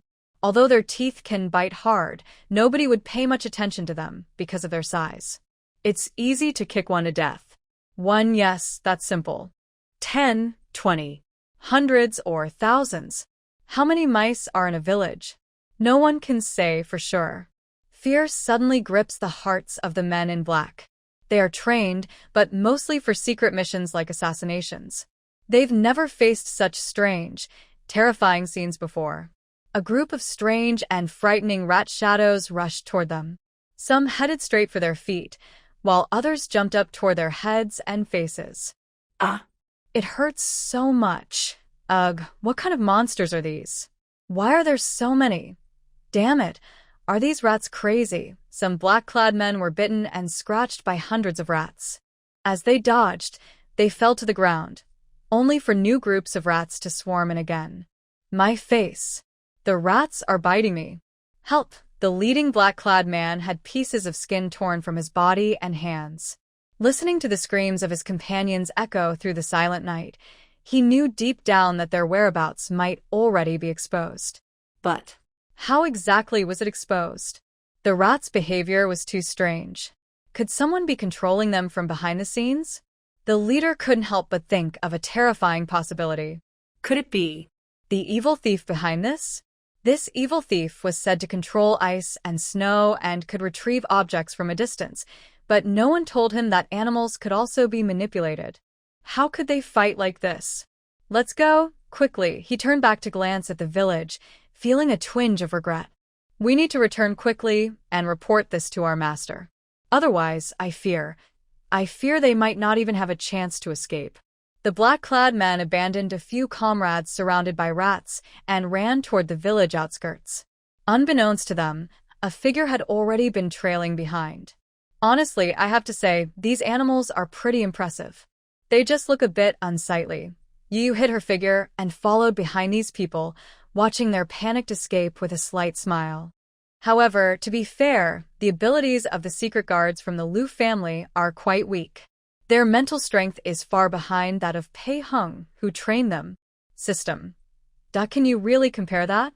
One is just a background character, and the other is a major villain carefully written into the original story. They are definitely not on the same level. Yu yawned and said, "All right, we're almost out of the village. Deal with these people so they don't scare Tianyo." She looked at the fleeing black-clad men ahead and used her ice and snow powers. The men in black were running desperately, their wounds from mouse bites still aching faintly. Some wounds even felt hot and swollen, making their bodies feel warm as well. These mice, could they carry some disease? I feel so uncomfortable. Me too. I feel hot all over. Huh. Why am I suddenly not hot anymore? They looked down and saw that, at some point, their shirts had a thin layer of frost on them. This ice was visibly thickening and spreading, restricting their movement. The black-clad men knew well what was happening in Dafeng Valley and Hedong County. They understood what it meant. 邪道, evil thief, 邪道来了, 准备迎敌. 不，我们快逃. The evil thief is here. Get ready to fight. No, we must run. 快跑啊. Run quickly. The leader shouted sharply, his voice filled with fear. Previously, they had many ideas about the evil thief, but when faced with the reality, they truly felt fear. How dare they oppose someone with such supernatural powers? Can they just run away? The ice and snow froze, and as they tried to climb onto their feet, these people suddenly realized they could no longer move. At this moment, the leader of the black-clad people was completely overwhelmed. Who are you really? What have you done to us? Come out if you have the courage. Hiding your head and tail, ugh. Suddenly, a figure gracefully descended before them. Sai, I really don't understand you. Why do you choose to come here and die when life is good? Under the moonlight in the night sky, the leader could clearly see that the falling figure was a woman. His pupils shrank. How could the evil thief be a woman? Looking at that familiar figure and hearing that familiar voice, the leader stared in disbelief. Wait, you. Are you Lady Wu of the Chu family? His voice carried a hint of breaking down. How could this be? This is impossible. Chu Yu, the pampered fifth young lady, relied on her brother's favoritism to gain a place in the exile team, didn't she? How could she be the notorious evil thief that everyone fears? They recalled the many major deeds Chu had done earlier in Jing City and Hedong County. Yet, after causing several huge disturbances, she managed to return to the exile team without leaving any trace. Before they went on their mission, they had considered the possibility of treacherous thieves, but as they observed along the way, they couldn't help but become careless. Today, when they infiltrated Lingshang village, everything went smoothly. They had long regarded the Chu family's lives as easily controlled. Unexpectedly, in an instant, both sides' identities were completely reversed. They found themselves at the mercy of others, like meat on a chopping board, waiting to be cut. Chu Yu's abilities are truly frightening, making them feel no desire to resist at all. No. I don't want to die. It's not that I want to hurt you, but Lu Ji threatened my family's lives. Evil thief. Goddess, fairy, please spare my life. I am willing to serve you, work tirelessly, and dedicate myself completely. A man in black was the first to kneel down, knocking his head with a loud thud. Even knowing the chances were slim, he couldn't help but beg for mercy. After all, life and death are serious matters. Who can truly stay calm in such moments? His words were half true, half false. As assassins, they had no real grudge against the Chu family that required violence. They were just doing their jobs for their masters. Chu Yu ignored their pleas. She had seen such begging many times before and was no longer surprised. Whether their words were sincere or not, it was an undeniable fact that they had murderous intentions toward the Chu family. Showing mercy to enemies is cruelty to oneself. If not for her system and the unity of the Chu family, how long could everyone endure such a cold winter? Everyone in the Chu family had given her genuine trust. Even if she wasn't fighting for herself, Chu Yu would still clear away every obstacle threatening her loved ones. Looking at these pleading men in black, she remained calm and even smiled a little. Don't you think I am a kind-hearted person? The men in black felt the surrounding temperature drop sharply. Moisture in the air quickly gathered on them and froze. Visible ice frosts spread rapidly from their feet upward. Within a few breaths, the ice had reached their chests and stomachs, making it hard for them to breathe. Under their black masks, all the men in black looked pale and frightened. The leader of the men in black suddenly realized that begging was useless to Chu Yu. They were just fierce thugs doing dirty work for the Lu family. His eyes flashed with cruelty. He shouted loudly, Chu Yu, I am the personal guard of the head of the Lu family. If you really kill us, the Lu family will never let you go. You and the Chu family behind you will face endless pursuit. You better think carefully. You're elderly, weak, sick, and even pregnant women at home. If not for yourself, think of them too. By this point, his voice was trembling with fear and tears. Hearing this, Chu Yu suddenly burst out laughing. The Lu family? What are they worth? Chu Yu's smile was full of mockery and amusement. I've already killed Lu Yi, and you think I can't handle one more of you? After saying that, she was too lazy to listen to their nonsense anymore. They were just begging or threatening after all. Chu Yu turned around and walked back. The solid ice suddenly shot upward along the bodies of the black-clad men, from their chests and stomachs to their heads. In almost an instant, these men were completely frozen within the ice. Under the vast night sky, several human-shaped ice sculptures appeared among the shining snow. As heavy snow fell, the sculptures were gradually covered with snow, blending into the snowy landscape. Chu Yu returned to the village. The black-clad men, abandoned by their companions while defending against the mouse swarm, had been gnawed down to just bones. The scene was very frightening. In the corner, occasionally, mice with red eyes peeked out, squeaking happily as they groomed their fur. Regarding his enemies, Chu Yu usually felt no mercy, nor did he want to bury their bodies. But considering this was Lingshang village, where village chief Tian Niu and others had lived for generations, and that it was still within the Lu family's territory, the people sent to hunt him down had gone missing. They would surely send more to investigate. If they found these bodies in the village, they might blame the villagers of Lingshang village. Given the Lu family style, even if Lingshang village had nothing to do with this, they would not be treated kindly. Moreover, Lingshang village was sheltering the team that stayed overnight. Thinking this through, the frozen snow quickly climbed over the blood-stained skeleton. Under the extreme cold, the internal structure of the bones changed instantly. A snowflake quietly landed on the skeleton, and silently, the bones crumbled into snow mud, completely melting into the snow-covered ground. You turn her head to look at the big mice peeking around the wall corners. Good job, she thought, reaching into the space mall and pulling out the feed used for horses in the Liu family stables. This is your reward. Squeak! From the shadows in the corner, countless red eyes appeared. They looked at the pile of feed, sniffing happily. By the way, you suddenly remembered something. Don't eat people from now on. If I find out you've been eating humans, I won't forgive you. Feeling the power on you, the mice trembled. One large mouse slowly crawled out, and all the others made way for it. It nodded seriously at you.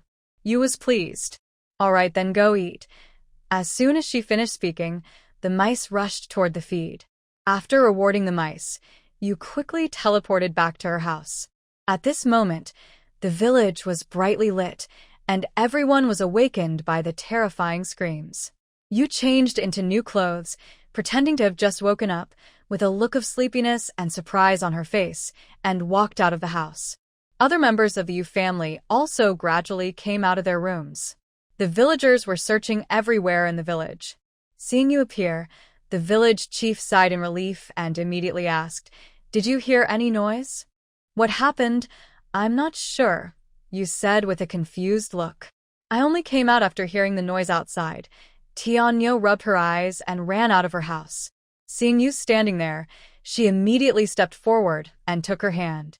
The members of the Chu family who came out later were all very confused, not understanding what had happened.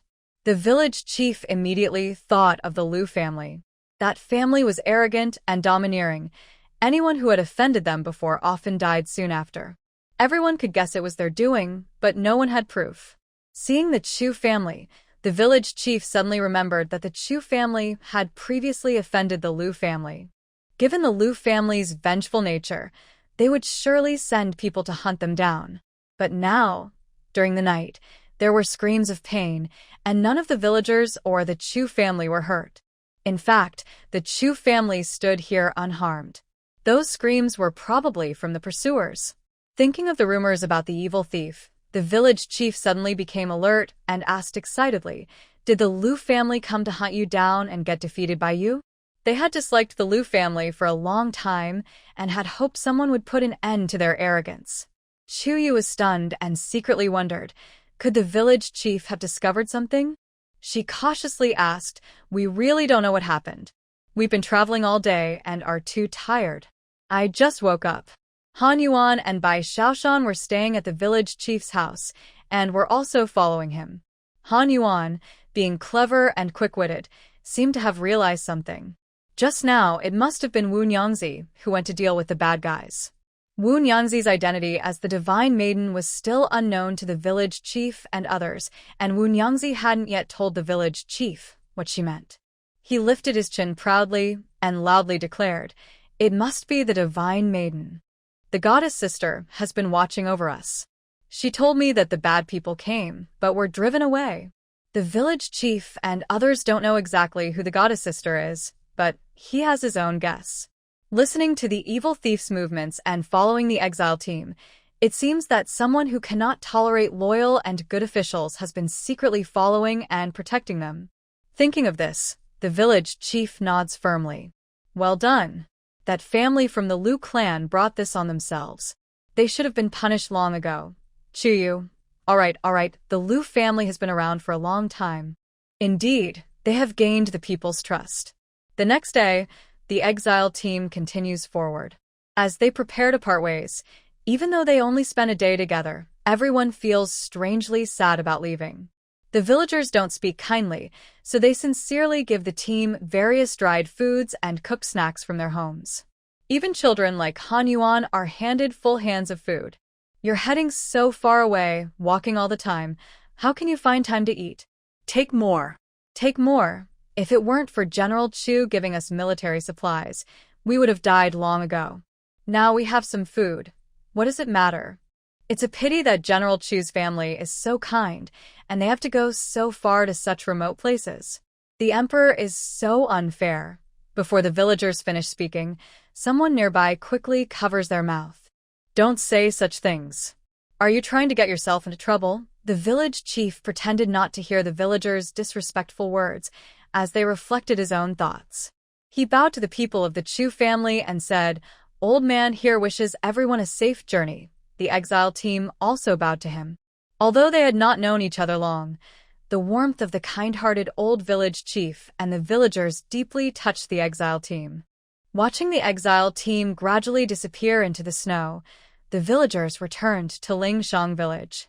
The village chief looked around the village with a sad feeling. This was their ancestral home, and every tree and blade of grass was very familiar. What a pity! As soon as he entered the house, he said to Tianyo, "Tell your parents to pack the portable things. We will leave soon." Our village will also be leaving soon, heading north following the exile team. Grandpa village chief? Why? Tianyo was stunned. Even though she was usually mature, she had never encountered such a situation before. Yesterday's commotion, the people who died were definitely from the Liu family. When mentioning the Liu family, the village chief's eyes showed disgust. Their people died on our village's land. Even if we didn't know, they would surely seek revenge. Had the Liu family not already taken revenge before? Anyone who offended them or the village would not get a good outcome. Seeing Tianyo's small face, the village chief smiled and said, "Moreover, the Chu family once saved our village. Everyone respects the Chu family. Since we can't stay here, it's better to follow the Chu family and the exile team, heading north together." Why didn't you tell the Chu family about this when you said goodbye today? Tianyo thought carefully for a moment, then frowned and said, "If the Chu family knew, they would surely help us, right? It was the Liu family's fault that we had to leave our homeland. Staying with them was our own choice." The village chief shook his head. The Chu family has already been exiled and cannot protect themselves. We can't bring them more trouble now. Meanwhile, in the city of Heshi County, the Liu family house, Liu Ji was sitting comfortably in the main seat, sipping fresh tea, feeling relaxed. Suddenly, he heard loud wailing outside. What's going on? Who's making noise outside? Liu Ji frowned and asked coldly. The servant will go check right away. The steward hurried out to see what was happening. Please, master, help us. Amid the loud wailing, Lu Xuan was carried in on a stretcher by servants. The steward wiped sweat from his forehead and followed beside the stretcher. Thinking happily to himself, Lu Xuan, though a son of a concubine, was loved by the master of the house. He wondered who had caused him to end up like this. Someone was going to have bad luck. Seeing Lu Xuan's miserable state, Lu Ji suddenly stood up, his face full of anger. Who dares to hurt you like this in our Heshi County? Although Lu Xuan looked very pitiful now, with his legs limp and tears and snot running down his face, no longer showing his previous pride, Lu Ji saw this as a challenge to their Liu family. Tell me. Who did this? Who dares to challenge our Liu family? Seeing Lu Xuan crying, Lu Ji turned his gaze to Lu Xuan's attendants. The attendants immediately broke out in cold sweat. Lu Xuan was injured after provoking the Chu family on the street when his beloved horse stepped on him. That fine horse was ordered to be killed after they returned, so the culprit was gone. How could they explain this? Seeing that the attendants dared not answer, Lu Ji's anger grew stronger. Lu Xuan then sobbed and said, "It was the Chu family passing through who did this. I think the Chu family doesn't see us as important and wanted to cause trouble for us, but it seems they used some trick, making my obedient horse suddenly go wild, causing me to fall off. Now I've been trampled and left like this." Thinking about his current state, not to mention becoming an official, he probably can't even return to normal. The hatred in Lu Xuan's eyes deepened. He almost roared, "Lord of the family, you must avenge me. Kill them." Seeing his disgraceful appearance, a flicker of disgust crossed Lu Ji's eyes. He had thought someone deliberately made Lu Xuan like this, but it turned out he fell from his horse and was trampled. And as for accusing the Chu family, they had already left the city long ago. Coming now, if they really did things like this, it would be too late. What a useless person. However, this useless person at least caused trouble for the Chu family, who are relatives of his. Lu Ji still had some feelings for them. He softly comforted, "Don't worry. When the Chu family set out, I had already sent someone to follow them. It was my personal guard. With their strength, it's definitely foolproof. Perhaps by noon today, my nephew will hear good news from them." Hearing this, Lu Xiong felt quite satisfied and said bitterly, "I want them to suffer 100 times worse than me."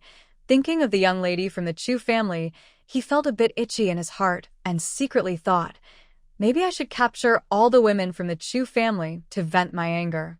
But now it was too late to say anything, so he could only keep quiet. After lunch, the two continued waiting in the main room for news. Unexpectedly, after an hour, a servant came to report. "Master, the secret guards we sent out today haven't returned any news." He hesitated. "Not a single pigeon has flown back so far. The guards at home have gone to look for them." Hearing this unexpected news, Lu Ji became restless. He had a bad feeling in his heart, but seeing Lu Xiong still lying on the stretcher, looking at him with hopeful eyes, he couldn't show his panic in front of this younger person. So, he forced himself to speak. It must be delayed by some urgent matter. "There's no need to worry." His fingers trembled slightly as he said this. Little did he know, Chu Yu would deal with anyone who was stubborn. Lu Xiong hesitated to speak. This news made him feel uneasy. But he knew how strong the Lu family's dark guards were. The Lu family relied on their hidden military force to stay powerful, not on morals or manners. Every member of the Dark Guard was a carefully trained expert, especially the personal guards of the family head, who could fight 10 men alone. They were loyal to the Lu family and ruthless to outsiders. They showed no mercy. They were like loyal, crazy dogs that only obeyed their master, and outsiders didn't even know they existed.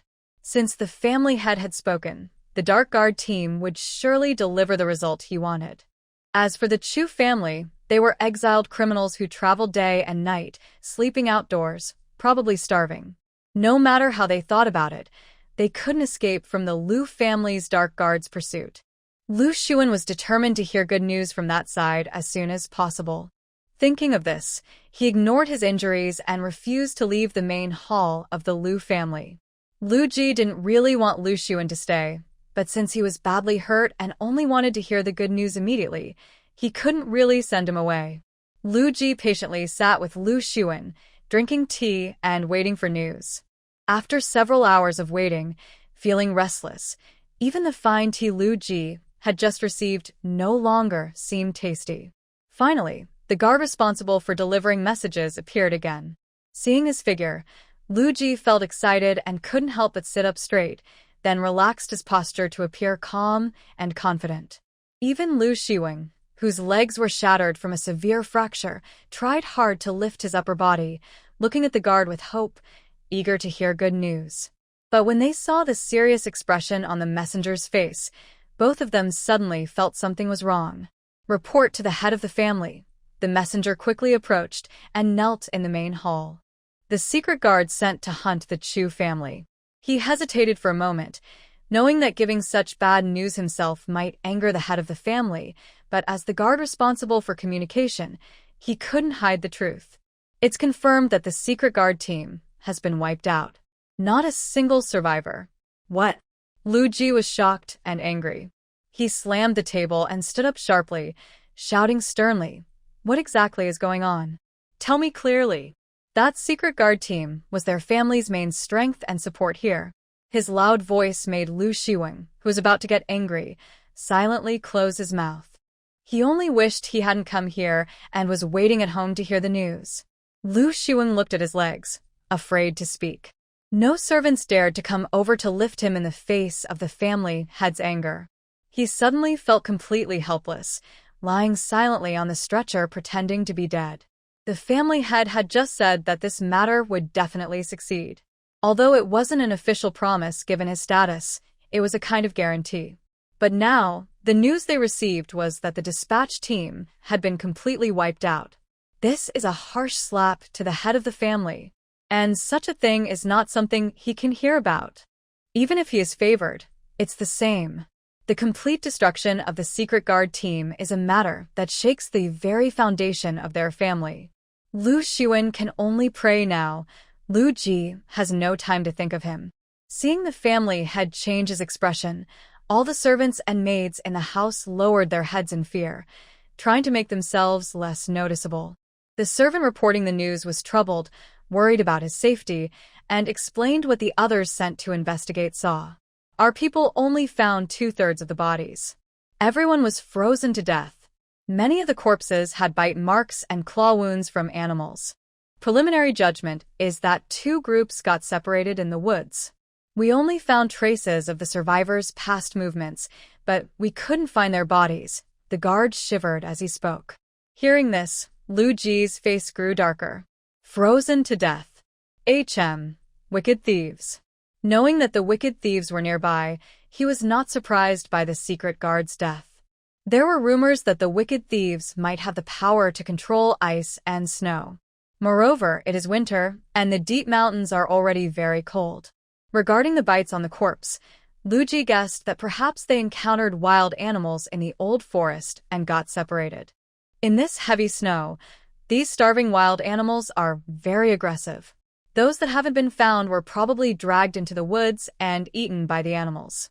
Anyone who dares to offend our Lu family, even if they are evil thieves, won't have a good ending.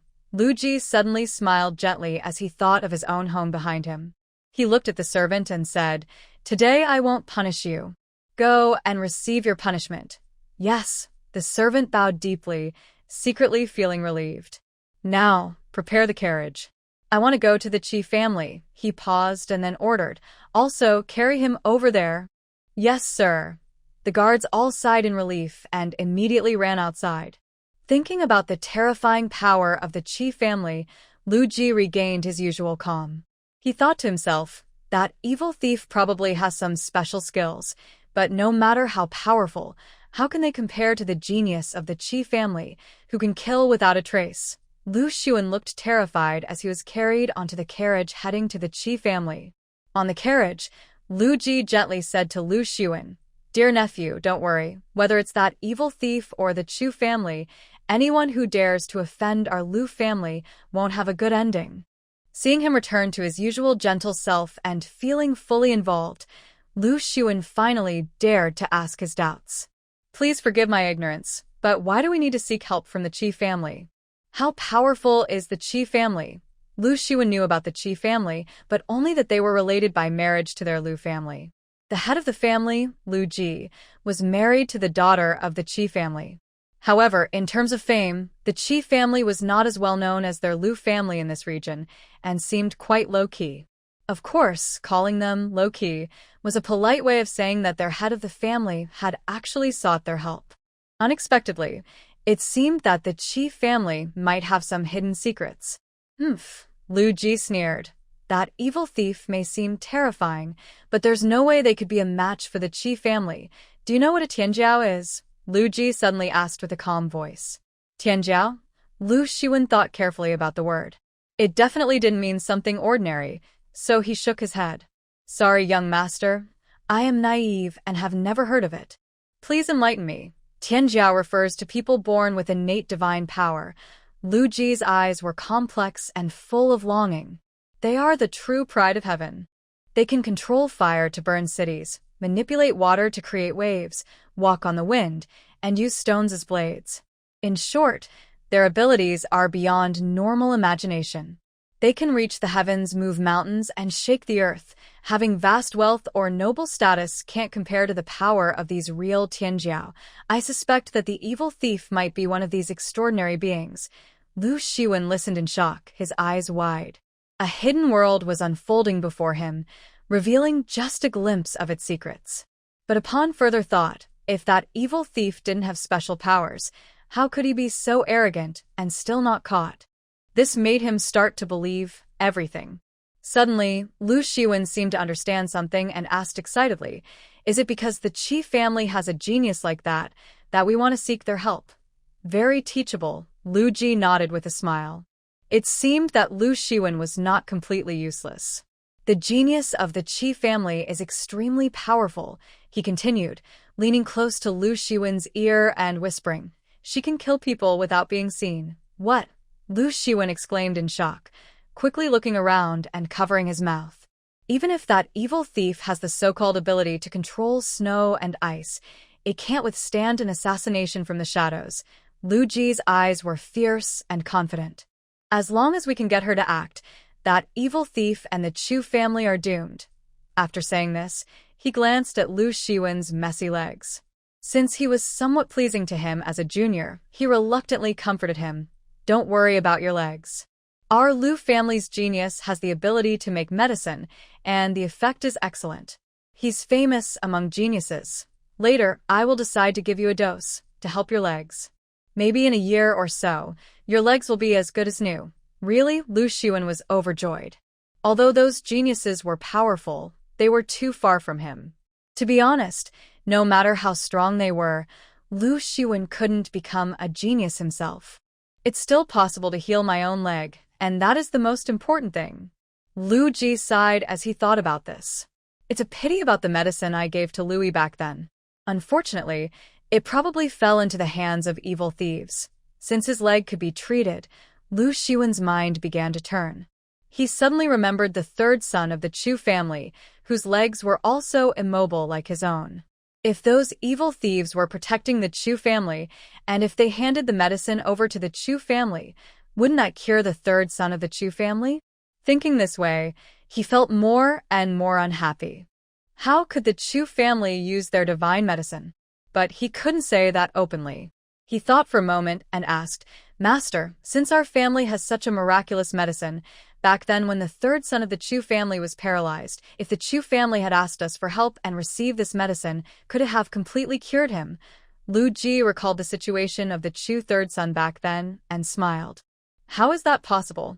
Although our medicine is very powerful, everyone knows that Chu Shaobai was forcibly thrown and broke his spine. That's not something a person can cure. Unless a great celestial being is alive, no one can save him." Hearing Lu Ji's answer, Lu Shiwen felt very satisfied and couldn't help but show a twisted smile. He stroked his broken leg, imagining how the evil thieves, after finally obtaining his family's divine medicine and giving it to Chu Shaobai with hope, would find out that the crippled man was beyond help. He felt a strange sense of pleasure in his heart. Meanwhile, among the exiled group, Bai Shaoshan and Han Yuan were playfully teasing each other. Han Yuan accidentally pushed Bai Shaoshan too hard, causing him to fall to the ground. "Ouch! That hurts," Bai Shaoshan cried, clutching his leg. Xiao Yunyang saw this, and quickly helped Bai Shaoshan up. On the journey of exile, getting hurt was not a good thing. If he accidentally caught an infection, it would be even worse. After careful inspection, it was found that Bai Shaoshan's knee had a small cut that was bleeding. It looked serious but wasn't too bad. The wound wasn't large, so Xiao Yunyang relaxed a little. "I'm sorry, it was my fault," Han Yuan said awkwardly, standing nearby and quietly apologizing. "It's okay, it's just a small injury," Xiao Yunyang said with a smile. "A simple bandage will do." "Mom, it hurts," Bai Shaoshan whined. Xiao Yunyang cared for her child and found a piece of cloth to bandage his knee. Chuyu saw everything and waved her hand to signal Xiao Yunyang not to move yet. "Madam, wrapping it with cloth is good, but it would be better to apply some medicine," Chuyu suggested. She took the cloth and thought to herself that although medicine was needed, using spiritual spring water on such a small wound might be wasteful. She remembered the special wound medicine she had received from Lu Yi last time. Lu Yi treasured it a lot. Although she didn't think highly of that medicine and had no particular use for it, in this situation, it was perfect for treating Bai Xiaoshan's wound. Casually, Chuyu applied a generous amount of the medicine onto the cloth, then handed it to Xiao Yunyang to cover Bai Xiaoshan's injury. At night, when it was time to rest, Xiao Yunyang was a bit worried about Bai Xiaoshan's wound. She untied the cloth to check. Xiaoshan is hurt." Seeing the bandage, Dr. Jiang also came over. "Why didn't you ask me for medicine? During the playtime, I accidentally bumped into something."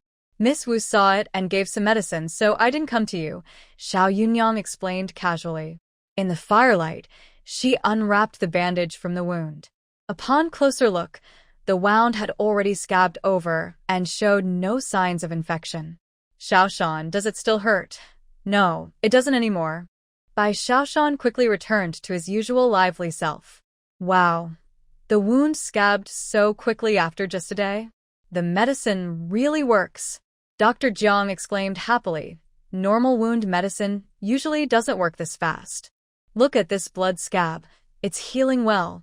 Once the wound has scabbed, there's no need to worry anymore. He stroked his beard and said, This is truly a miracle cure for injuries. Watching all this, Chu Yu was speechless and muttered to herself. Really? That's all? You call it a miracle cure? If she boiled soup with spiritual spring water, even dishwater would work better than this. She had thought that the medicine made by that genius was extraordinary, but it turns out it's just this simple. What genius? Just a lousy cook. Seeing everyone happily gathered in the exile team, Chu thought about the current situation. She had expected the Liu family to make a big move this time, but it turned out to be just as weak as before. The black-clad people they sent were easily dealt with by her. This also shows that Liu Ji doesn't know much about them.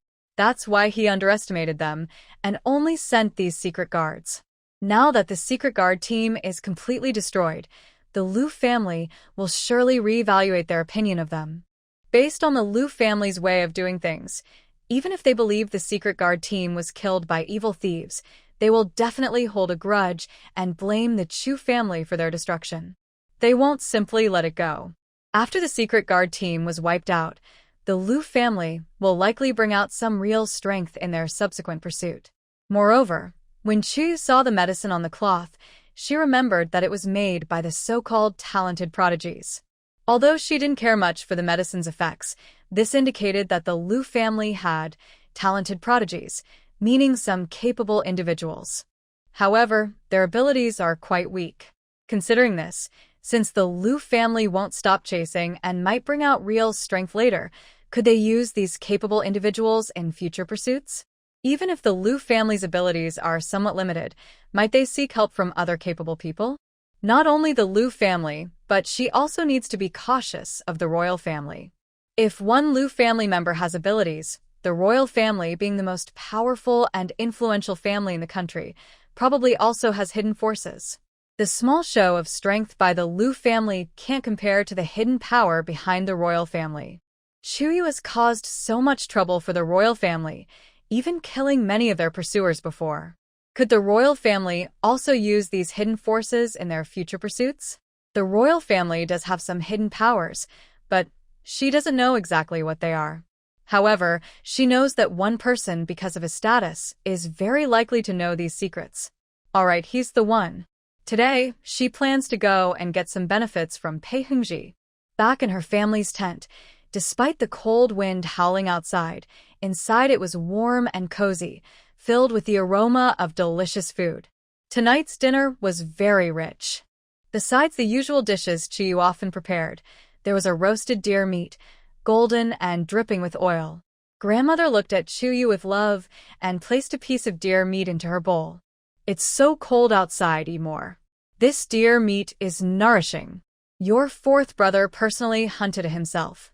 Chu Shaobai, hearing this, proudly puffed out his chest. Try it, I've come up with a new way to roast it. The taste will definitely be good. Zhang Shiqiu kept putting more meat into Chu Yu's bowl, looking at her with concern. Eat more. It's snowing heavily today, and it will be even harder to travel tomorrow. Hearing this, Chu Yu felt warm inside. She quickly scooped more deer meat into everyone's bowls. Let's all eat together. Don't just let me eat alone. Even though it was snowing heavily and the weather was freezing, the camp of the Chu family was filled with warmth and love. Everyone ate happily and contentedly. The exile team was the same. Everyone huddled inside their warm tents, sighing comfortably as they looked at the heavy snow outside. Before exile, who would have believed that they could live such a comfortable life during the journey? After dinner, the snow continued to fall gently. Chu decided to go find Pei Hengji tonight to ask about the situation. Grandmother, mother, I am full. I want to go for a walk to help digestion. Chu greeted, then stood up to leave. Wear something warm, in case it gets cold tonight. Mother Chu handed her a cloak. Come back early, and be careful. Yes, Chu was always very obedient in front of her mother, nodding repeatedly and acting very well behaved. Everyone knew Chu was strong. The wild animals in the forest are afraid of her, so they don't worry too much about her safety. Only Chu Shaobai felt a bit upset. He always thought that this time, his sister was going to meet King Jing, Pei Hengji. Before entering the city, Pei Hengji had traveled with them. But because they wanted to check out the situation at the Liu family, they separated from Pei Hengji's group for a few days. Now they have rejoined, but they are not in the same camp. Why are you going out so late? Thinking of this, Chu Shaobai immediately asked cautiously. I'm going to find Pei Hengji, Chu said confidently, crossing her arms and looking at her second brother. What? Can I go? Seeing her like this, Chu Shaoqing's confidence suddenly faded. What do you want to do with him? Going out so late isn't very safe. Hearing this, Chu almost couldn't help but laugh. With her ice and snow powers and ability to control animals, how could she not be safe in this forest? She's actually the biggest danger around. Chu Shaobai still felt a bit annoyed. Seeing how eager Pei Hengji was, he always felt that he had some bad intentions toward his sister. But he couldn't stop Chu, only sadly saying, Then you must go early and return early. Got it. Chu waved her hand happily and left the tent cheerfully. Chu Shaobai looked at his sister's joyful back with a feeling of sadness growing in his heart. The second and third older sisters saw his mournful expression, exchanged glances, and giggled quietly. Even their mother and grandmother looked at him happily. Our famous fourth young master Chu, what's wrong? Chu Shaobai asked with a smile. Why that expression? Humph. Chu Shaobai, seeing that everyone seemed to have no objections, gritted his teeth in frustration. You're still laughing? Aren't you worried that sister will get hurt? Pei Hengji is quite tricky. Don't worry, with our sister's strength, if anyone gets hurt, it will be Pei Hengji and his group. Meanwhile, Chu had already left the camp, looking at the dark forest and the white snow ahead. She cleared her throat and said, Yan San, come out. As soon as she finished speaking, a shadow flashed, and Yan San jumped out from behind a tree. Strange. How did you find my hiding spot? Yan San looked confused, but as a divine maiden, that was normal. He quickly said, Divine maiden, what are your orders?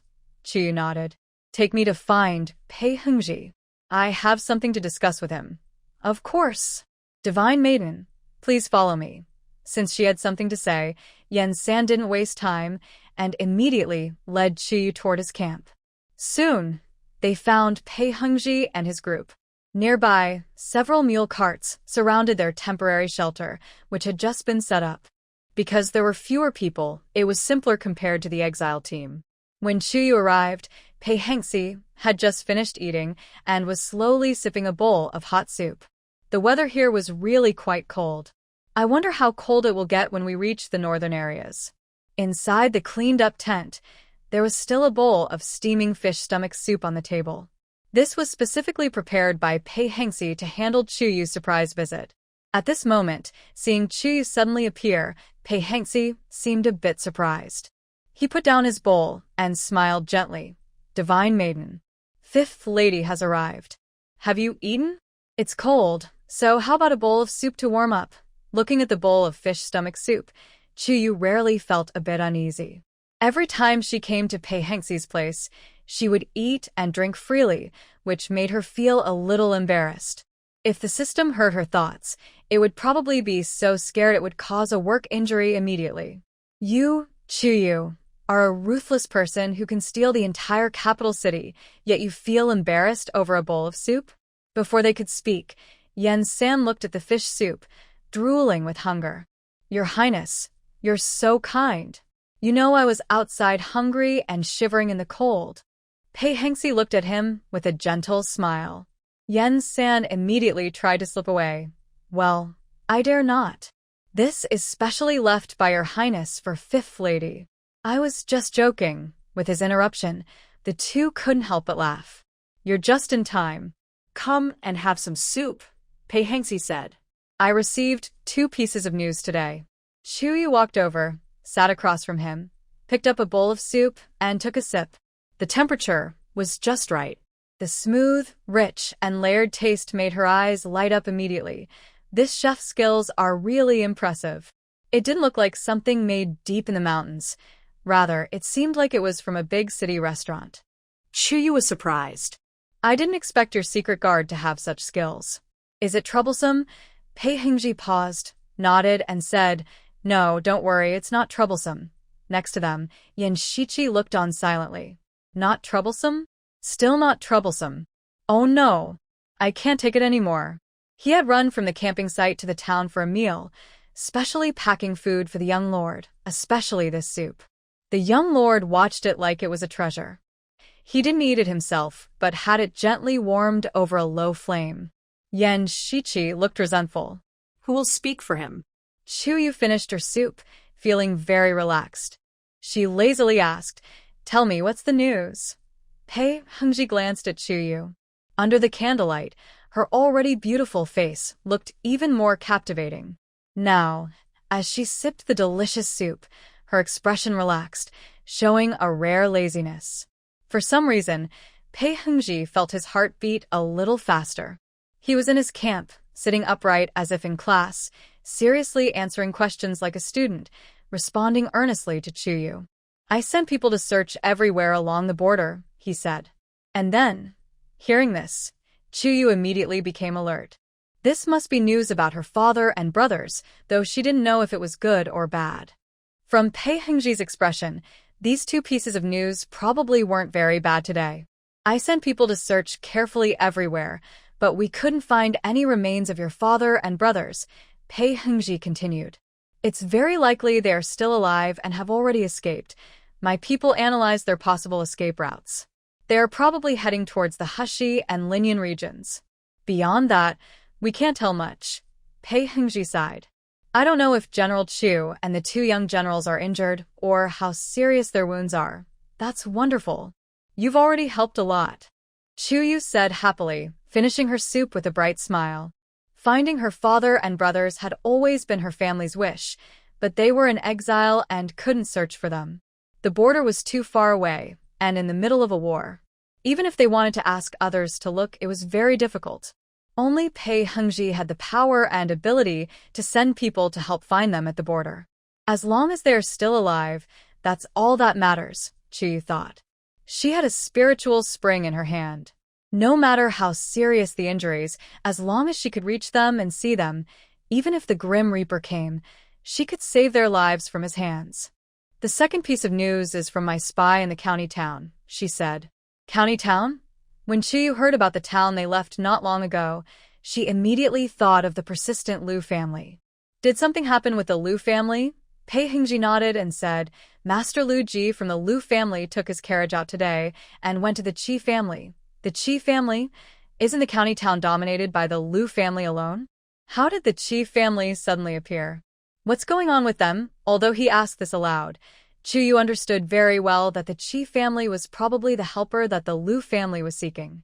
Pei Hengji organized his words and explained, "The Qi family has always been a mysterious and low-profile family in the county town area. They are quite an old family, but they tend to keep a low profile and rarely cause trouble or conflicts with others. Many people don't even know about them, including some young members of local families who are completely unaware. However, in reality, the strength and influence behind the Qi family are just as powerful as the Liu family, even more so." After hearing this, Chu was sure that Liu Ji's visit to the Qi family was to seek help. The Qi family probably has talented individuals among them. But Chu still had one question he couldn't understand. The notorious thief who became famous nationwide and caused chaos in the entire capital, surely the Qi family knows about him. Even in the capital, no one could catch or kill him. How could Liu Ji think that the Qi family would be willing to get involved? Of course, it's because the 2 families have a connection. Liu Yi's wife is from the Qi family, and they are related by marriage. Moreover, the 2 families have many intertwined businesses. The head of the Liu family personally went to invite them. No matter what the Qi family thinks, they would at least want to show some face. "I see." Chu looked thoughtful. It seemed that if the Qi family was truly invited, the real influence behind it was probably the tangled interests of both families. Since the Liu family sought help from the Qi family, could there be a genius with special abilities within the Qi family? Chu didn't want to guess, and directly asked. Pei Heng thought for a moment, and then said, I don't know the details. People with extraordinary powers, like geniuses, are usually secretly sought after and raised by large noble families.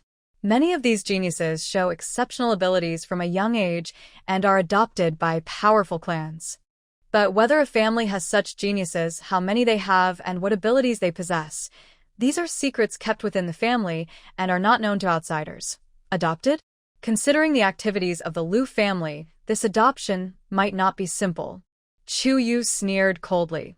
With the Qi family paving the way, Chu Yu directly asked what he wanted to know. If all the noble families are like this, what about the royal family? This question clearly involved royal secrets. However, Pei Heng nodded calmly. The royal family also has such individuals, but thinking about the chaos in the capital, the incapacitated Emperor Pei Qingde on his sickbed, and the watchful Empress Dowager, he hesitated. Who do these so-called geniuses really listen to? Oh, there's something going on. Chu Yu asked eagerly. What do you mean? Is your royal family so chaotic? Pei Hengji rubbed his forehead and couldn't help but laugh. Although the current Empress Dowager is Pei Qingde's biological mother, she has a very strong desire for power. She is not someone who would be content to spend her days peacefully in Ningshou Palace. Normally, the royal children should obey the current emperor, but now that Pei Qingde is paralyzed and the Empress Dowager has returned to the palace, the court is in chaos. I wonder if it will fall into her hands.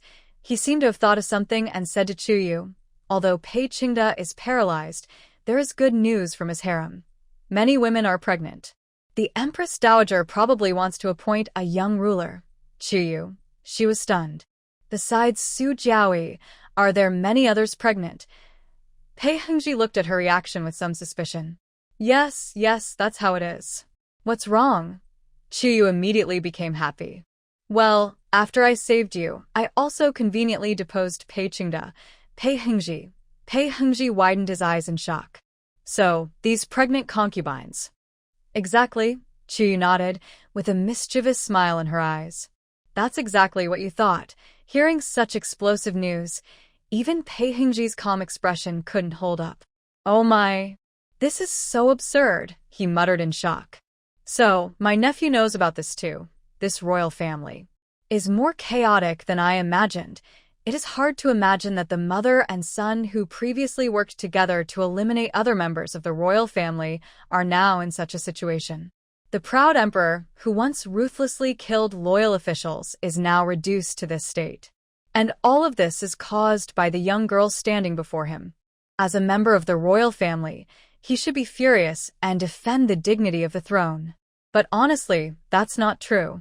Thinking about how Pei Qingde secretly poisoned him in public and all the trouble he caused after ascending the throne, along with the things the mother and son have done over the years, Pei Hengji feels a strange sense of satisfaction. This is karma catching up with them.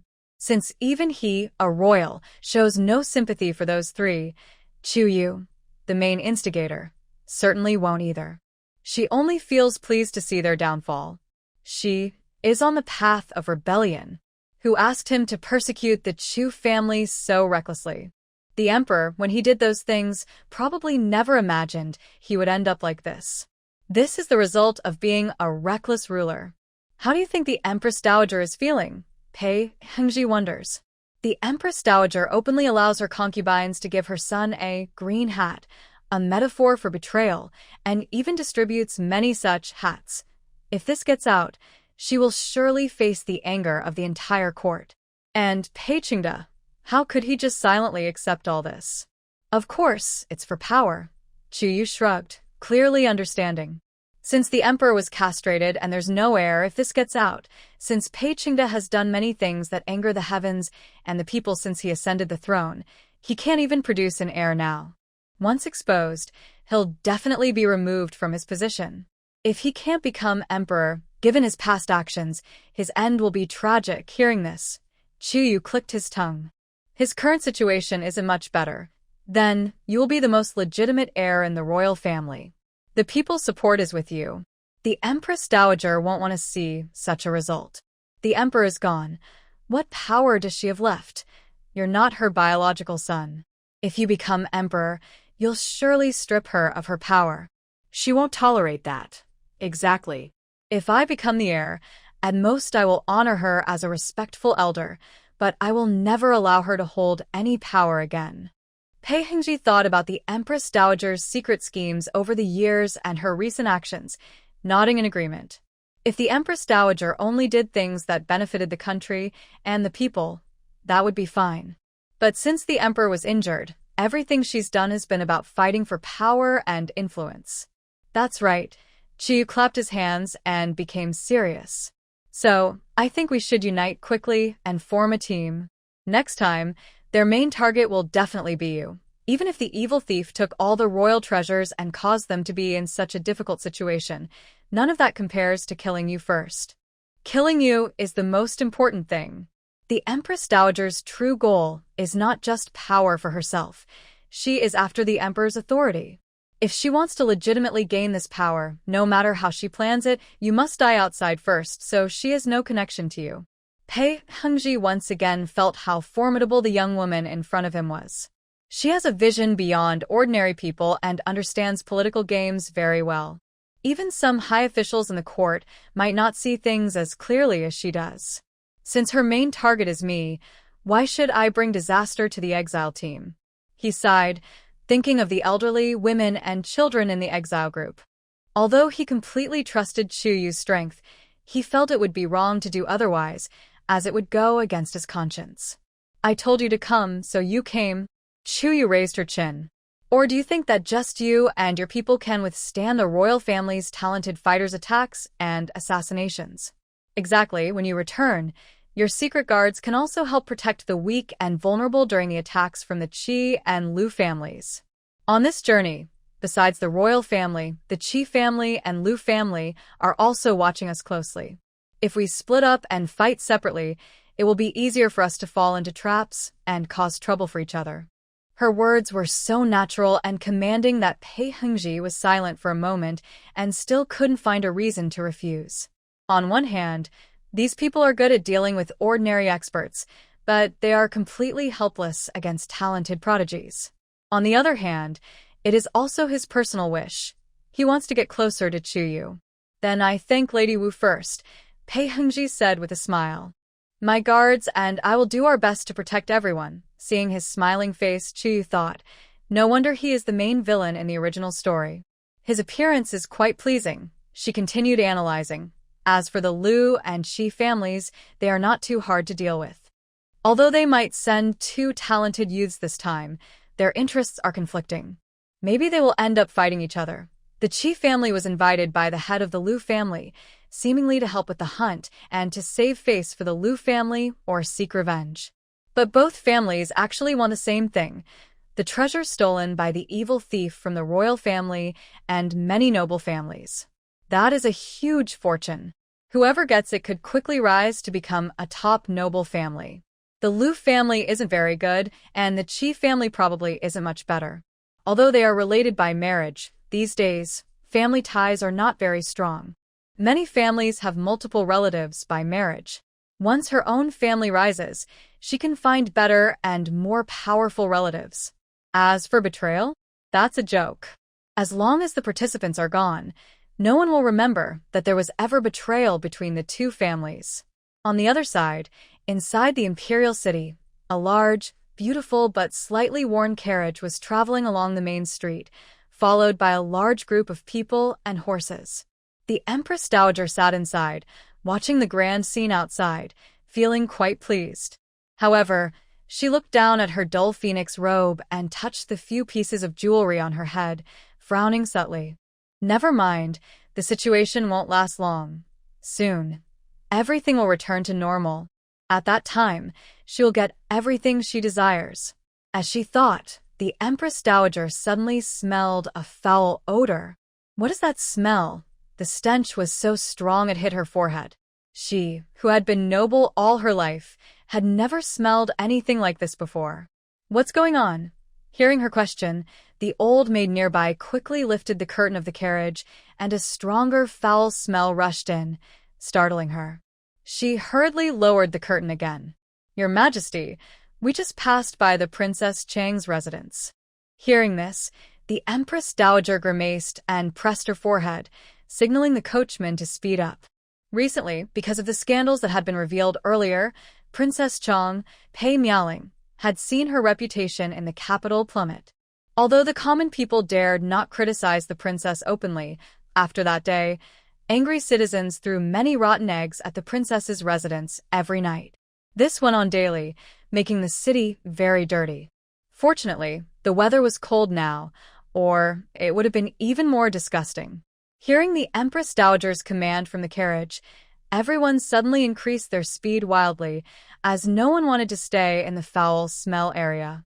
Some even started running, causing the large group to become chaotic. The two people inside the carriage, the master and servant, kept their mouths tightly shut to avoid inhaling more of the bad air. Only after leaving the princess's residence did they start to chat. "Your Majesty, are you going to invite that person to fight?"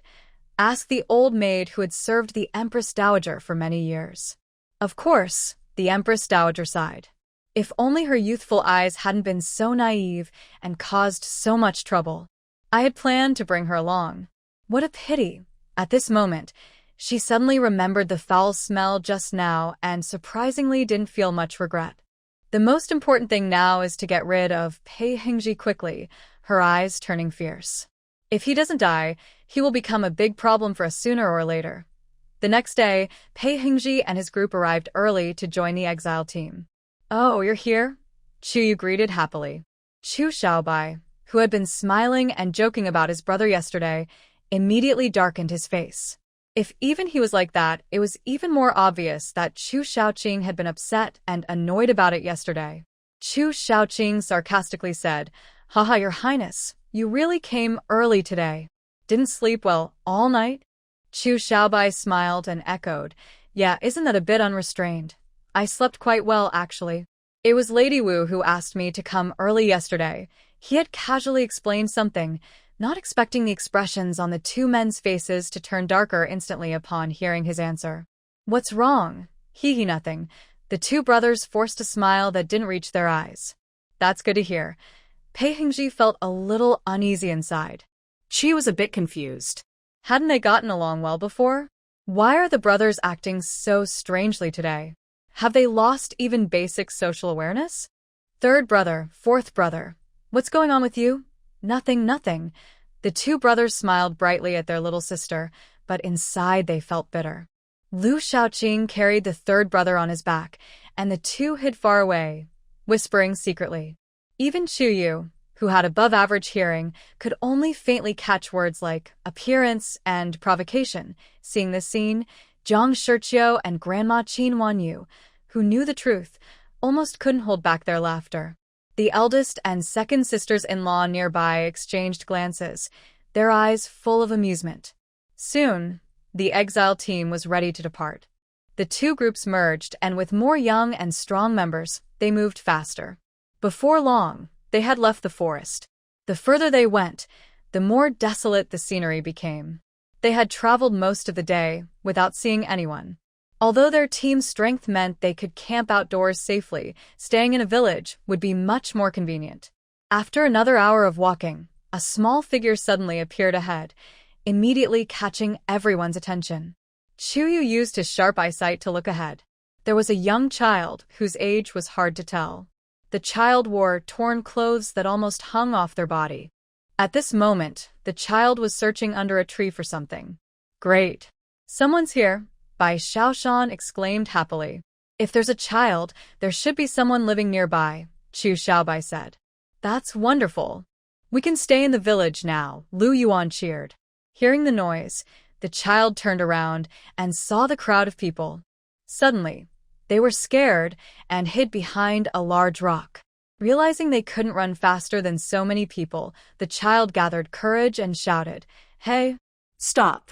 Who are you?" Bai Shaoshan saw the small, thin child and immediately At this moment, the child was searching under a tree for something. "Who are you?" Seeing that the person coming out was a child, the child on the other side relaxed. After talking for a while, the child finally lowered their guard and happily followed by Xiaoshan. They said warmly, "So, you're the ones people have been talking about. My name is Xiaogua. Do you need a place to stay tonight? Our village chief has been hoping to see you." The child's face was dirty, making it hard to tell if they were a boy or girl. "Yes, please." Chi liked this friendly and polite child.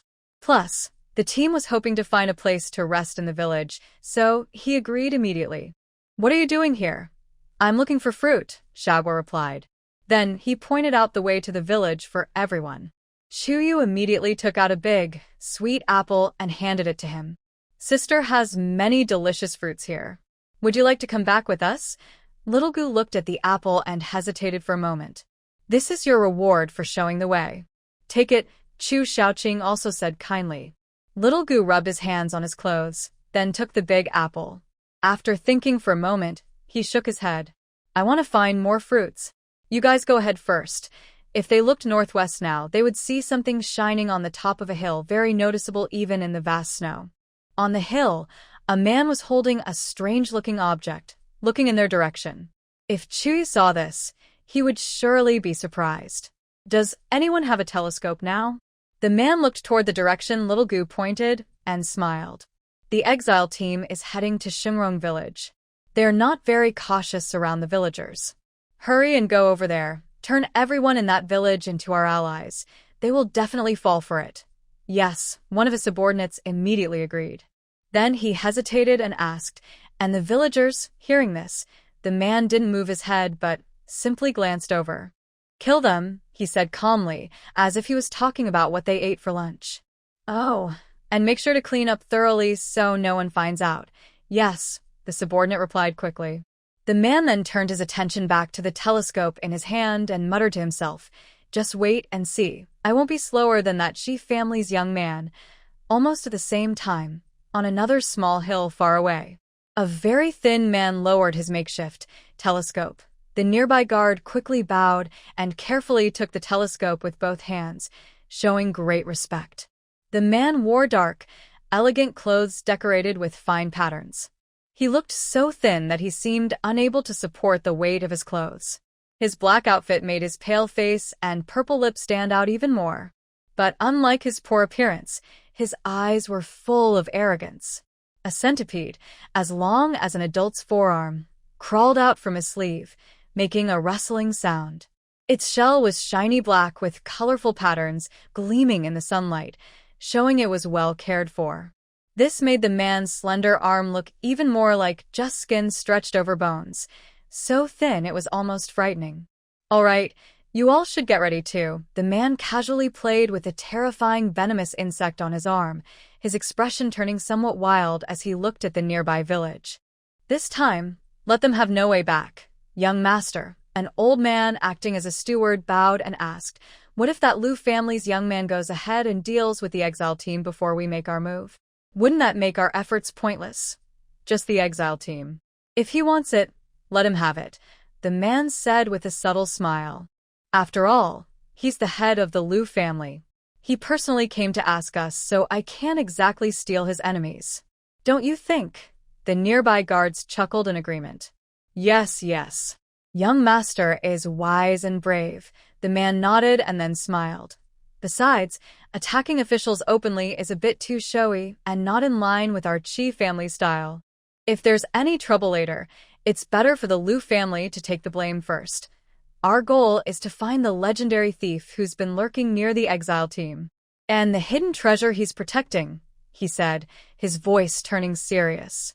"This must be done without any mistakes. It's not just me saying this, but with that Lu kid's skills, he can make useful medicines. But when it comes to attacking without my help, he probably can't even handle that exile team."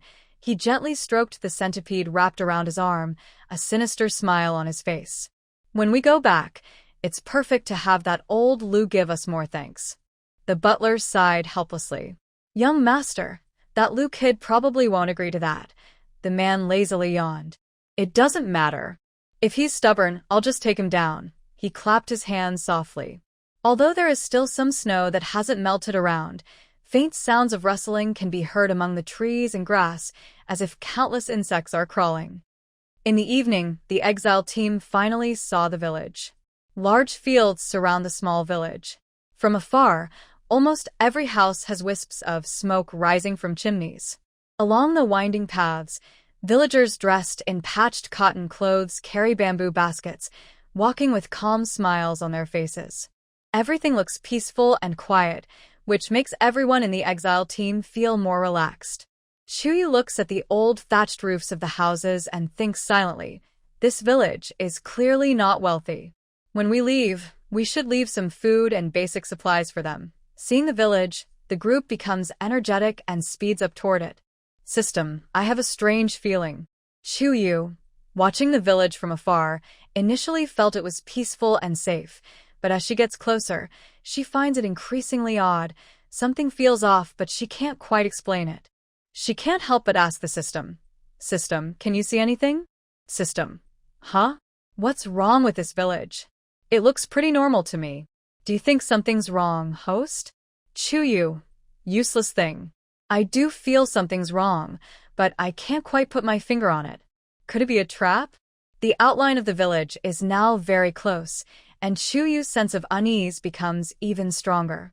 Just as she is about to speak, she sees a few people come out directly from the village gate. The leader was an old man with white hair, accompanied by several young, strong farmers. They all looked cheerful and friendly. Wow, we've heard about you for a long time. It's rare to have distinguished guests visit us. The old man, though bent and slow in movement, spoke steadily. Are you from the capital? Having the family of General Chu here truly brings us great honor. Behind them, the villagers showed surprised and happy expressions. It's really you? Come on, come on. Come to our village. We've heated water and prepared food, just waiting for you. Next to them, Uncle Bai scratched his head. Wow, Fifth Lady, the people here are so warm and friendly. Truly, Lord Guo's reputation is well-deserved. Pei Hengji carefully observed these people, his brow slightly furrowed, but he said nothing.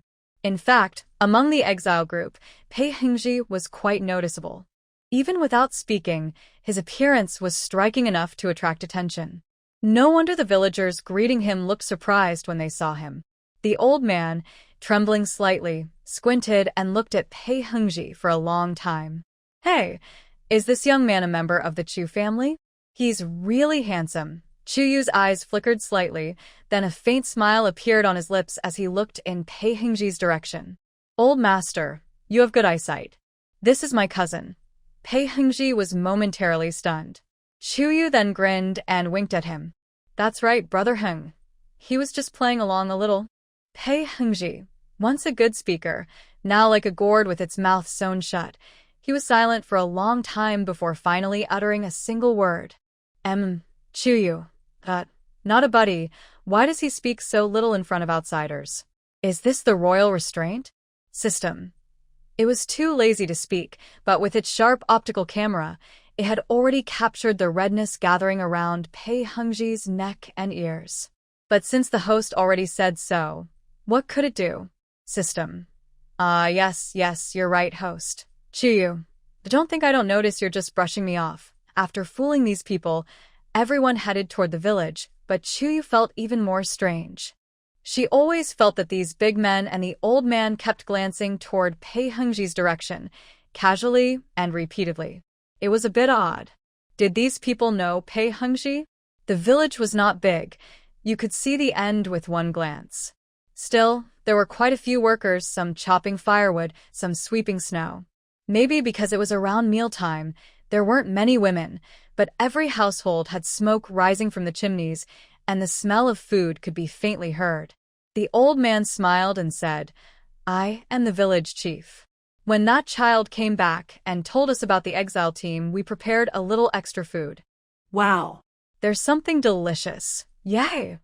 The people here are so friendly. Han Yuan and Bai Shaoshan looked at each other and cheered. No, that wasn't right. Even less right. Chuyu's eyes flickered as she looked at the old man who claimed to be the village chief. He didn't call Xiaoguo's name or ask her to come out to see them. She had the idea to speak, but just as she was about to say something, Pei Hengji subtly tapped her shoulder lightly. Clearly, Chu Yu immediately understood that Pei Hengji also sensed something was wrong. It seemed that it wasn't her feeling that was off. Rather, the village itself had a problem. Cough, cough, cough. Chu Yu covered her forehead and coughed weakly. She held Jiang Shirchio's arm and whispered softly, "Mom, I want some hot water and to lie down. I feel a bit unwell. My head hurts a lot." Poor thing, Chu Yu hadn't made a sound all along this journey. When Jiang Shirchio heard her daughter say this, her eyes nearly teared up. She hugged her daughter tightly and comforted her repeatedly. "Good girl, we'll rest for a while later." As soon as she said this, Jiang Shirchio also realized something was a bit off. Just moments ago, her daughter was lively and bouncing around. She often saw her causing trouble, and even when hunting alone, she was energetic. Why did she start complaining just after entering the village? It's important to know that this daughter was not ordinary. She had some mysterious qualities. Her actions might carry some deeper meaning. Could it be that there was something wrong with this village? Jiang Shirchio was not a fool. She quickly realized something was amiss. She reached out and pinched Chu Shaoqing's ear, giving it a twist. "How have you been taking care of your sister on this journey?" She didn't notice that she was feeling unwell, and she kept taking her sister out every day. "Quickly find a place for her to rest." Chu Shaobai. Of course, he understood that his sister wanted to find a quiet place to talk. It's good if her own mother understands. But the problem is, why is it always him who gets hurt? Chu Shaoqing, who had been hurt by his own mother, covered his ears, looked sad, and said to the village chief, "Village chief, my sister isn't feeling well. Do you have a spare room where she can rest for a while?" This request was exactly what the village chief wanted to hear. The village chief squinted and looked at Chu Yu, smiling. "It's been cold these days. Perhaps this lady just caught a cold. Our village doctor is very good at treating colds. If the lady needs..." He didn't notice that Chu Yu slightly narrowed her eyes. "Treat a cold? Want someone to see her?" A strange feeling of unease arose in her heart. She remembered the 2 bottles of medicine she saw at Lu Yi's house. The talented Lu family members probably have special abilities related to medicine. Could it be that the people in this village are from the Lu family? Where did the original villagers go? Chu Yu waved her hand and softly said, "I just need to lie down for a little while. No need to trouble the doctor." As she spoke, she coquettishly hung on her mother's arm, acting cute. "Mom." In recent days, Chu Yu's acts of being cute were rare. Seeing her like this, Jiang Shirchio's heart almost melted. She didn't care whether Chu Yu was genuinely unwell or just pretending. She almost cried out loudly, holding Chu Yu tightly in her arms. The village chief saw this and didn't insist she see a doctor. Instead, he found an empty house in the middle of the village for her to rest. "Rest well, wife. If you feel unwell, we can ask a doctor to come." He spoke, then closed the door and went to arrange accommodations for others. Inside, only Chu family's members remained, along with Pei Hengji, who was pretending to be a cousin, freshly arrived. After the door was closed, Chu Yu sat up from her mother's embrace. She pressed her ear against the door to listen, making sure no one was outside, then lowered her voice. "Something's wrong. The people here are suspicious." Pei Hengji nodded. "I also feel something's off." Chu Shaoqing looked at him and asked, "Did you notice anything?" Pei Hengji thought for a moment, then said, "I saw the farmer's hands. They are rough, but the dirt on their hands looks only on the surface. In contrast, the old farmers I've seen have dirt ingrained deep into the lines of their hands, impossible to wash away." Chu Shaobai frowned slightly, recalling for a moment. "Their palms are broad, but the calluses are in the wrong places. It doesn't look like they use farming tools. It seems more like they practice martial arts." Jiang Shirchio and Qin Wanyu's faces changed instantly. They carefully remembered what the village chief said earlier, their clothing and their hands. Their expressions grew tense. Aunt Xiaolon covered her stomach and softly asked, "Is it little Gua?" Gontang also looked confused and said, "It shouldn't be. Little Gua is a good kid." Chu looked serious and shook her head. The village head knows about little Gua, but he didn't mention his name. He only used a generic term for the child. After a moment of silence, Chu lowered her voice. I think he might not even know little Gua's real name. She gently sniffed at the window. At the village entrance, she could smell medicinal herbs and a strange scent, which made her feel something was off. Now, she was in the center of the village. Her enhanced senses allowed her to detect. Beneath the medicinal smell was a faint smell of blood. It might be villagers pretending to be from the Lu family, little Gua who is missing, and the faint scent of blood hidden by herbs in the air. A bad guess suddenly came to her mind. Chu Yu's face darkened as she turned around and gritted her teeth. This village might have a problem. Most of the villagers are probably pretending to be from the Lu family. Gon Tang looked surprised. What about the original villagers? She suddenly seemed to remember something, and her face turned very pale. She took a deep breath. Chu Shaobai almost clenched his teeth with a grinding sound. He looked at Chu Yu and asked, "Could it be what I'm thinking?" Chu Yu's face was as cold as frost. She lowered her eyes. I smell blood beneath the herbs. The people in the village might already be harmed. Chu Shaobai clenched his teeth and cursed angrily. He knew that his sister's senses were very sharp. When she said she could smell blood, it meant that something had happened to the villagers here. What? They are so cruel. We only spoke a few words to Xiaogua. They actually killed all the villagers. Not only he but everyone else looked furious. The Lu family was truly too ruthless.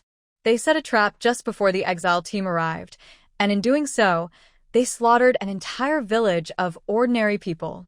It was utterly inhumane, worse than animals. Although Chu Shaobai spoke calmly, his furrowed brows showed he was not as calm as he appeared. What should we do now? Most of the villagers they interacted with closely were young men and women, with the elderly and children just glimpsed from afar. It was likely that the villagers didn't want them to see any signs of trouble. This meant there were probably no ordinary villagers left. Right now, their entire exile team had split up inside the village, with no defenses against the suspicious Lu family members nearby.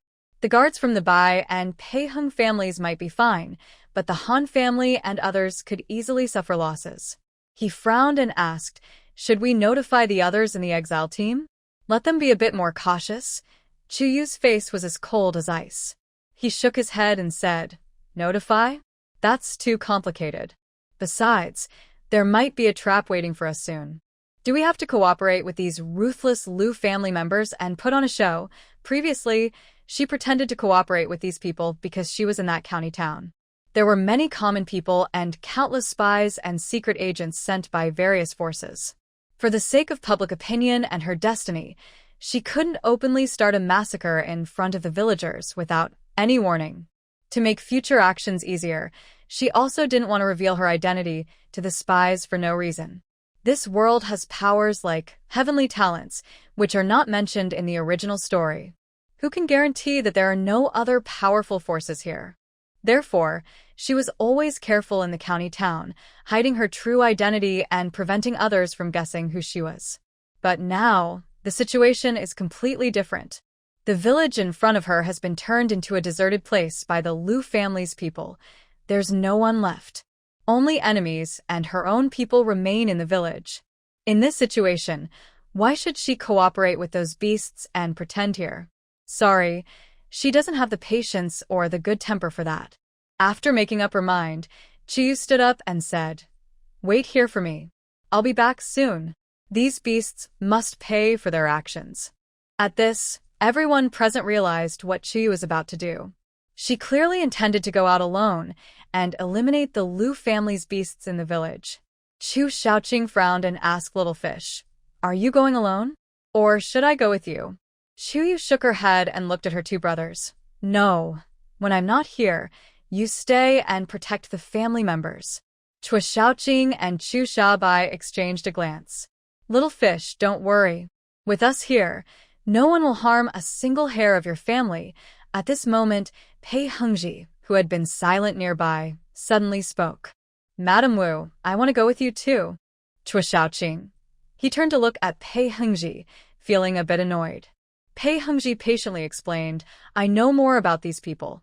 If you take me along, I might be able to help a little. Chu Yu understood that Pei Hengji was referring to the genius from the other side. That's fine. Pei Hengji had traveled with her more than once before and had given her useful information during those times. She nodded in agreement. Pei Hengji thought for a moment and then said, By the way, you mentioned that the genius from the Liu family is good at making medicines? Could it be? Right. She definitely needed to be cautious. Her spiritual spring water could cure many poisons, but if she wasn't around her family, what if they got poisoned? Chu Yu took out 2 bulging water pouches filled with spiritual spring water from her space. She handed both to her brother and warned him, the Liu family genius is good with medicines. They might add poison to food or drinks. We must be careful. This water pouch is for our family to drink. Everyone should drink more of it. Also, give some of the water from the other pouch to each member of the dispersal team. Make sure they drink it so they won't fall into traps. And what about Pei Hengji? He was right beside her, so it was impossible for him to be poisoned. Chu Shaobai nodded. You can trust me to handle things. There will be no problem. After they disappeared, Jiang Shiqiu sat on the bed and sighed, her eyes turning red. Although she was very confident in her daughter's strength, she couldn't help but worry about her facing such a ruthless person. Mom, don't worry. Sister will be fine. Chu Shaobai leaned in closer, still trying to flatter Pei Hengji. It's just that Pei Hengji, tall and strong, I wonder if he might cause trouble for sister. Chu Shaobai said, Fourth brother, you're being a bit too secretive. It's all your fault for being useless. Grandma Qin Wenyu slapped his head. You always send your little sister to take risks. She's so young. Ow. Why are you hitting me again? Chu Shaobai felt completely innocent, turning to point at Chu Shaobai. Why not hit him, then? With an innocent look, Chu Shaobai was slapped again by Grandma. The eldest sister-in-law touched her belly softly and whispered, Hopefully, that little one will also be safe and sound. Meanwhile, within the exile team's view, the village was filled with a joyful atmosphere. Every household had smoke rising from chimneys, and villagers had set up long tables in the center of the village, happily bringing out food for a welcoming feast. However, outside the exile team's site, a few people exchanged secret glances. They hurriedly moved toward an unremarkable firewood shed at the back of the village. Inside the shed, there was no firewood stacked, but soft animal pelts were spread out, incense was burning nearby, and a lounge chair was placed. The simple indoor room was surprisingly decorated with a touch of luxury in a short time. The scent of sandalwood filled the air. On a lounge chair, a young man dressed in a loose robe with wide sleeves was lying half-sitting, seemingly resting with his eyes closed. He was playing with a small medicine bottle in his hand. When he heard the door open, he raised his eyebrows and asked, Did the Chu family notice anything unusual? How are the exile group doing? Without a doubt, this person was Lu Heng, the genius of the Liu family. Reporting to the young master, it seems the Chu family hasn't noticed anything strange. The leading villager immediately knelt respectfully and reported, according to the young master's plan, we invited them to a feast. But that 5th young lady of the Chu family, she's probably spoiled and delicate. She said she wasn't feeling well and needed to rest for a while. Lu Heng frowned slightly. And then, the villager respectfully replied, I followed the plan and arranged proper accommodations for the exiled group so they wouldn't gather together. Lu Heng nodded. Good. But is that all? You didn't come to see me just about that young lady's minor illness, did you? He had previously warned that unless something big happened, he shouldn't be disturbed. The rogue thieves come and go unseen. If their movements were discovered, it wouldn't be good. He knew this subordinate's nature. He wasn't a frivolous person. So, the only reason for this visit could be that something major was happening. The subordinate kneeling on the ground showed a hint of happiness on his face. He looked up, lowered his voice, and excitedly said, We saw Prince Jing, Pei Hengji, among the group entering the village. He was following the Chu family, and the 5th lady of the Chu family called him cousin. I guess that Pei Hengji originally traveled with the Chu family, but couldn't enter the city easily. This time, when they entered the village, They let their guard down, so Pei Hengji came in with them. Pei Hengji. Lu Heng's eyes lit up with joy. He sat up from the lounge chair and asked, "Are you sure you saw him clearly?" "Absolutely. I have been to the capital with my master and personally saw Prince Jing, Pei Hengji, in person. I saw his face," the subordinate confirmed confidently. "I'm sure that what I saw this time is definitely Prince Jing himself." Lu Heng was overjoyed. He stood up, and his doubts disappeared. Good. "I was worried earlier that the exile team might have noticed something, but kept quiet. But if Prince Jing, this mysterious and elusive figure, appears publicly, it means the exile team is unprepared, and they haven't detected our arrangements." The name Prince Jing, Pei Hengji, was well known to Lu Heng. Not because this prince was very famous. Earlier in the capital, as the emperor's uncle, Prince Jing, Pei Hengji, was just a shadowy figure in the royal family with no real power. But when the evil thieves emptied the capital and Prince Jing escaped, his name spread across the land. Some said the evil thieves were actually Prince Jing himself. Others said they were private soldiers under his command. As the heavenly pride and the owner of hidden powers, Lu Heng naturally realized one thing: there is a heavenly pride behind King Jing. And it is a heavenly pride who can use ice and snow powers. Usually, a heavenly pride has abilities in only one specific area, like his skill in medicine, similar to Qi Yu's poison insect technique. Clearly, the evil thief's ability leans more toward attack. When facing enemies, he would definitely be at a disadvantage. But the skill to kill silently and without a trace, besides Qi Yu, no one can match Lu Heng. A flicker of ambition and a desire for fame and wealth crossed Lu Heng's eyes. "Good job this time, everyone. Once we capture Pei Heng, there will be a big reward." A subordinate worried, "Young master, I am a bit concerned. If Pei Heng refuses to attend the banquet, we can't force him." "In that case," the poison in the food, Lu Heng squinted slightly, a faint smile on his face. "Are you doubting my methods?" "I dare not." Another subordinate immediately kicked the first one. "Young master is clever.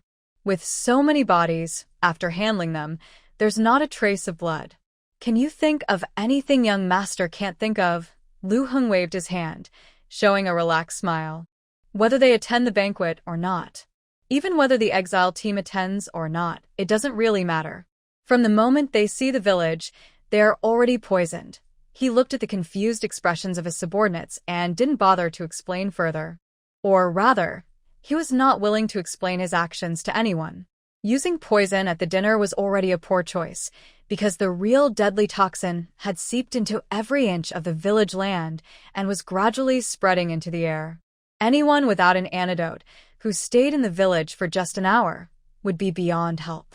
Although the evil thief could control ice and snow, making him very dangerous as long as he followed Pei Hengji into the village, he couldn't avoid getting poisoned.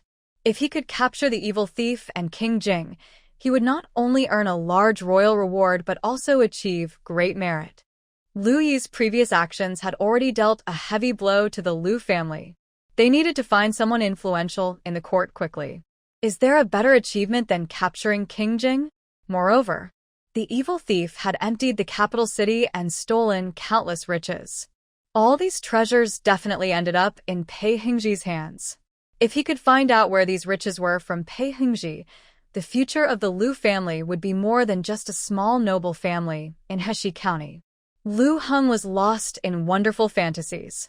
His subordinates naturally wouldn't ruin the mood or ask him where he had placed the poison. Young master is truly clever.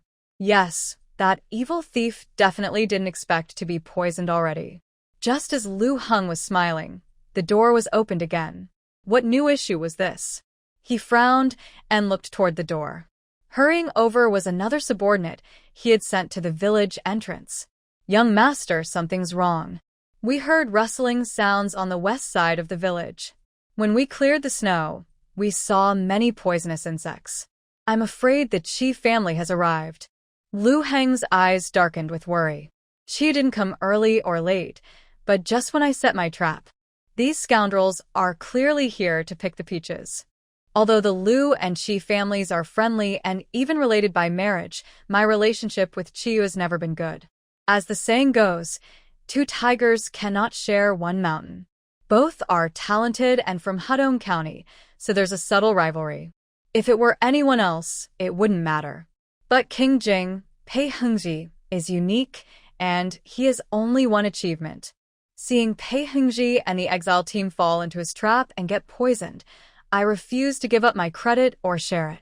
Lu Heng squinted, a fierce look in his eyes. Keep watch on the exile team and don't let them notice. I'll go meet that kid Qiyu. His subordinate bowed and said, Don't worry, young master. We've already sent people to secretly monitor. The exile team is resting inside the house. They didn't know that at this moment, two pairs of eyes were watching them. On the beam above, Chu Yu and Pei Hengji were present. Chu Yu felt both relief and anger. Relief because, before leaving, she listened to Pei Hengji and left enough spiritual spring water for everyone. She also made sure that fourth brother would quickly give each person in the exile team a drink. The spring water can cure all poisons. Fortunately, this is the case, so everyone in the exile team was able to avoid being poisoned. Otherwise, they would have suffered through poisoning again.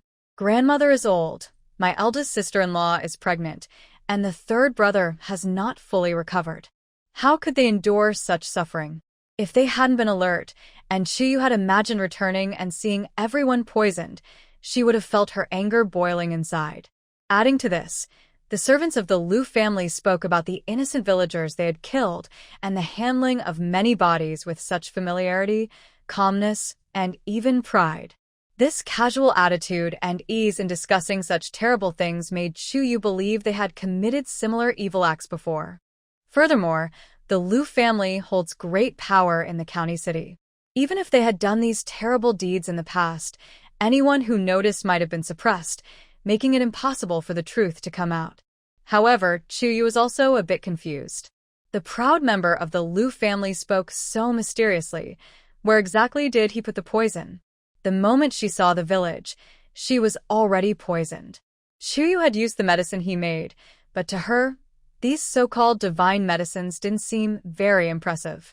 In terms of effectiveness, even the water used to cook spring water is better.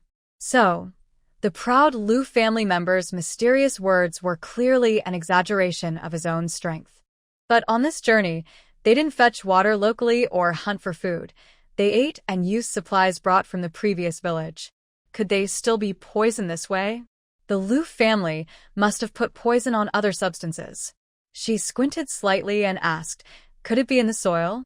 System, help me check. After thinking for a moment, she added, and scan a wider area. System. Host, you're really something. I'm not a detector. Soon. Its voice rang again in Chuyu's mind. Host. There is indeed poison in the soil. It's a colorless, tasteless, deadly toxin. It's everywhere, from the village to the farmland. Oh my goodness. This is so cruel. If this person doesn't detoxify, in a few years, this place might become a wasteland where no plants or animals can survive. Qiyu coldly smirked, mentally noting the Liu family and this young genius of the Liu family again. This guy is quite capable, but unfortunately, not on the right path. But now is not the time to kill him. From their words, it seems the Qi family has also arrived. I don't know much about the Qi family, but from their conversation, it appears this young Qi family genius can control poisonous insects. Better to keep them alive for now, listen to what these two groups are planning, and then send them on their way. It was already getting dark outside. Outside the village, on the vast winter fields, two groups faced each other. The leaders of both sides were dressed in fine clothes. One was very thin, and it was the arriving Qi family genius, Qiyu. The other was Lu Heng, the hurriedly arriving Liu family genius. Although the servants behind both sides looked full of hostility, eager to rush into the enemy ranks, the two leaders appear to be putting on a show of harmony.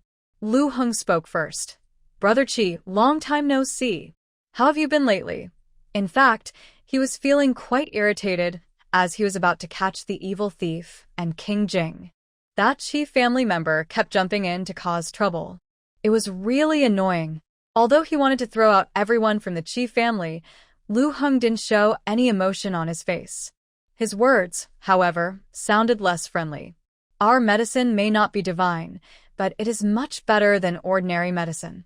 Given our relationship, this medicine is worth a lot, but if Brother Qi needs it, I can lend you a bottle. Qi stroked his pet and paused, then slightly relaxed his smile. Standing here in front of you now, I am in good shape. It's a pity that last time, when your family head personally came to ask for help, Brother Lu didn't come along. Otherwise, you could have seen me earlier. Qi was proud and looked down on Lu Heng, who only knew how to make medicine. Hearing his blunt words, he naturally responded sharply. Hearing this, Lu Heng clenched his teeth so tightly that they creaked, his hands clenched tightly under his wide sleeves. This Qi was definitely doing it on purpose. He wasn't present at his family at the time and didn't know what had happened. But after learning that the family head had asked the Qi family for help, he naturally flew into a rage. The landlord's actions clearly show he doesn't trust his own strength. Now, not only has he failed to catch anyone, but the Qi family is also trying to take credit. If it weren't for that kid Qiyu, there wouldn't be so many problems. Qiyu already looked down on him, and now he's saying such things. There's no way this conversation can go anywhere. As the two remained silent, the atmosphere around them grew more tense. Qi looked at the simple village nearby, gradually dimming in the evening light. The houses' lights were turning on, and people were coming and going, making it look lively. But if you looked closely, you'd see most of them were young, strong men. Qi wasn't surprised at all. He smiled and said, "This village is very lively. Since Brother Lu is angry, I won't beat around the bush anymore." He turned to Lu Heng. "I wonder if the exile team has come into the village." "Haha, Brother Qi, you're asking obvious questions. If they hadn't come in, how could the village be so lively?" Lu Heng almost rolled his eyes. Clearly, Qi was watching for the exile team, but now he was pretending to be friendly. "But we've already arranged our people." "Brother Qi, what brings you here now?" Qi showed a confident smile. "I'm here because I was invited by your family head to help out," he said, looking at Lu Heng with an even deeper smile. "Brother Lu, I'm just helping for a reward. I don't ask for much. The stolen items the evil thief took from the capital, I only need half of them." Lu Heng's face darkened a bit. "Qi, what do you mean by that?" Qi pretended to be generous, smiling cheerfully. "Don't worry. The Chu family and yours have a deep grudge. I'm not someone who's ungrateful. I won't compete with you." "Huh?" Lu Heng sneered angrily. "Brother Qi, isn't this going too far? Our two families are old friends." Qi's thoughts were quite grand. Apart from the Chu family and his own family, which truly harbored a deep grudge, the others were just incidental. Their homes had already been looted, and there was nothing left. His family had dealt with them, so there was no profit to be gained. He spoke as if he and the Lu family should be grateful for what they did. However, Lu Heng remembered Jing Wang Pei Hingji, who was mixed in with the exile team, and his mood softened, suppressing his temper. If Qi didn't know that Pei Hingji had entered the village, maybe. In the next moment, seeing Qiyu's changing expression, he smiled playfully and said, "By the way, there's also Jing Wang Pei Hingji. If I succeed in capturing Pei Hingji, I want half of the credit." The atmosphere on the Lu family's side suddenly grew tense. Even Lu Heng's tone turned cold. "Brother Qi, are you out of your mind? How can you say such a thing?" Facing the hostility from everyone in the Lu family, Qi didn't take them seriously. He already looked down on Lu Heng, who only knew how to make medicine. As for combat strength, it was clear that his poison insects were his real power. After the previous failure of the Lu family, although they managed to get support from his family, it also made the head of the Qi family start to reconsider and reassess the true strength of the Lu family. It seems that the Lu family is weaker than they had expected, especially after suffering a severe blow earlier. Now is the time to be cautious and humble. Since Qiyu dares to make such an unreasonable demand, he obviously believes that, given the current situation of the Lu family, Lu Heng would not dare to refuse or turn against him. Moreover, for the sake of King Jing, Pei Heng, and the thief who stole wealth from the entire capital, Even if the two families completely fall out over this, it's just human nature. People often act out of greed and self-interest.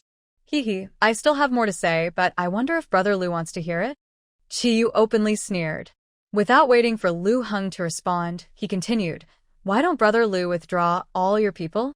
This place will then be taken over by our Qi family." Such boldness. Hearing this, Lu Heng's face, which had been calm, showed signs of irritation. He replied evenly, "I believe that order should come first.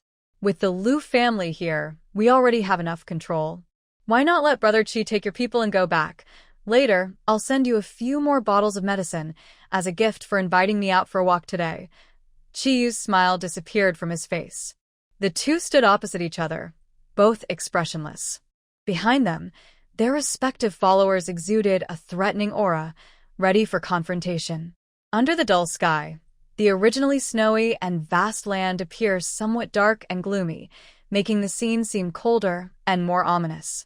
You think that with your strength and those useless people behind you, you can really deal with the legendary evil thief, Chiyu said coldly. Don't forget, your Lu family has already suffered a big loss because of him. That was only because we weren't fully prepared at the time, Lu Heng replied. But he's just an evil thief who only has some ice and snow abilities. Could he possibly escape my poison? He looked directly at Chiyu and said, "You wouldn't think that you and your trashy followers can escape my poison, would you? Just standing here, you've already been poisoned," Lu Heng said proudly. "If you don't believe me, check your ankles. Is there a red line on them?" Of course, he knew that these people had been hiding around for much longer than an hour.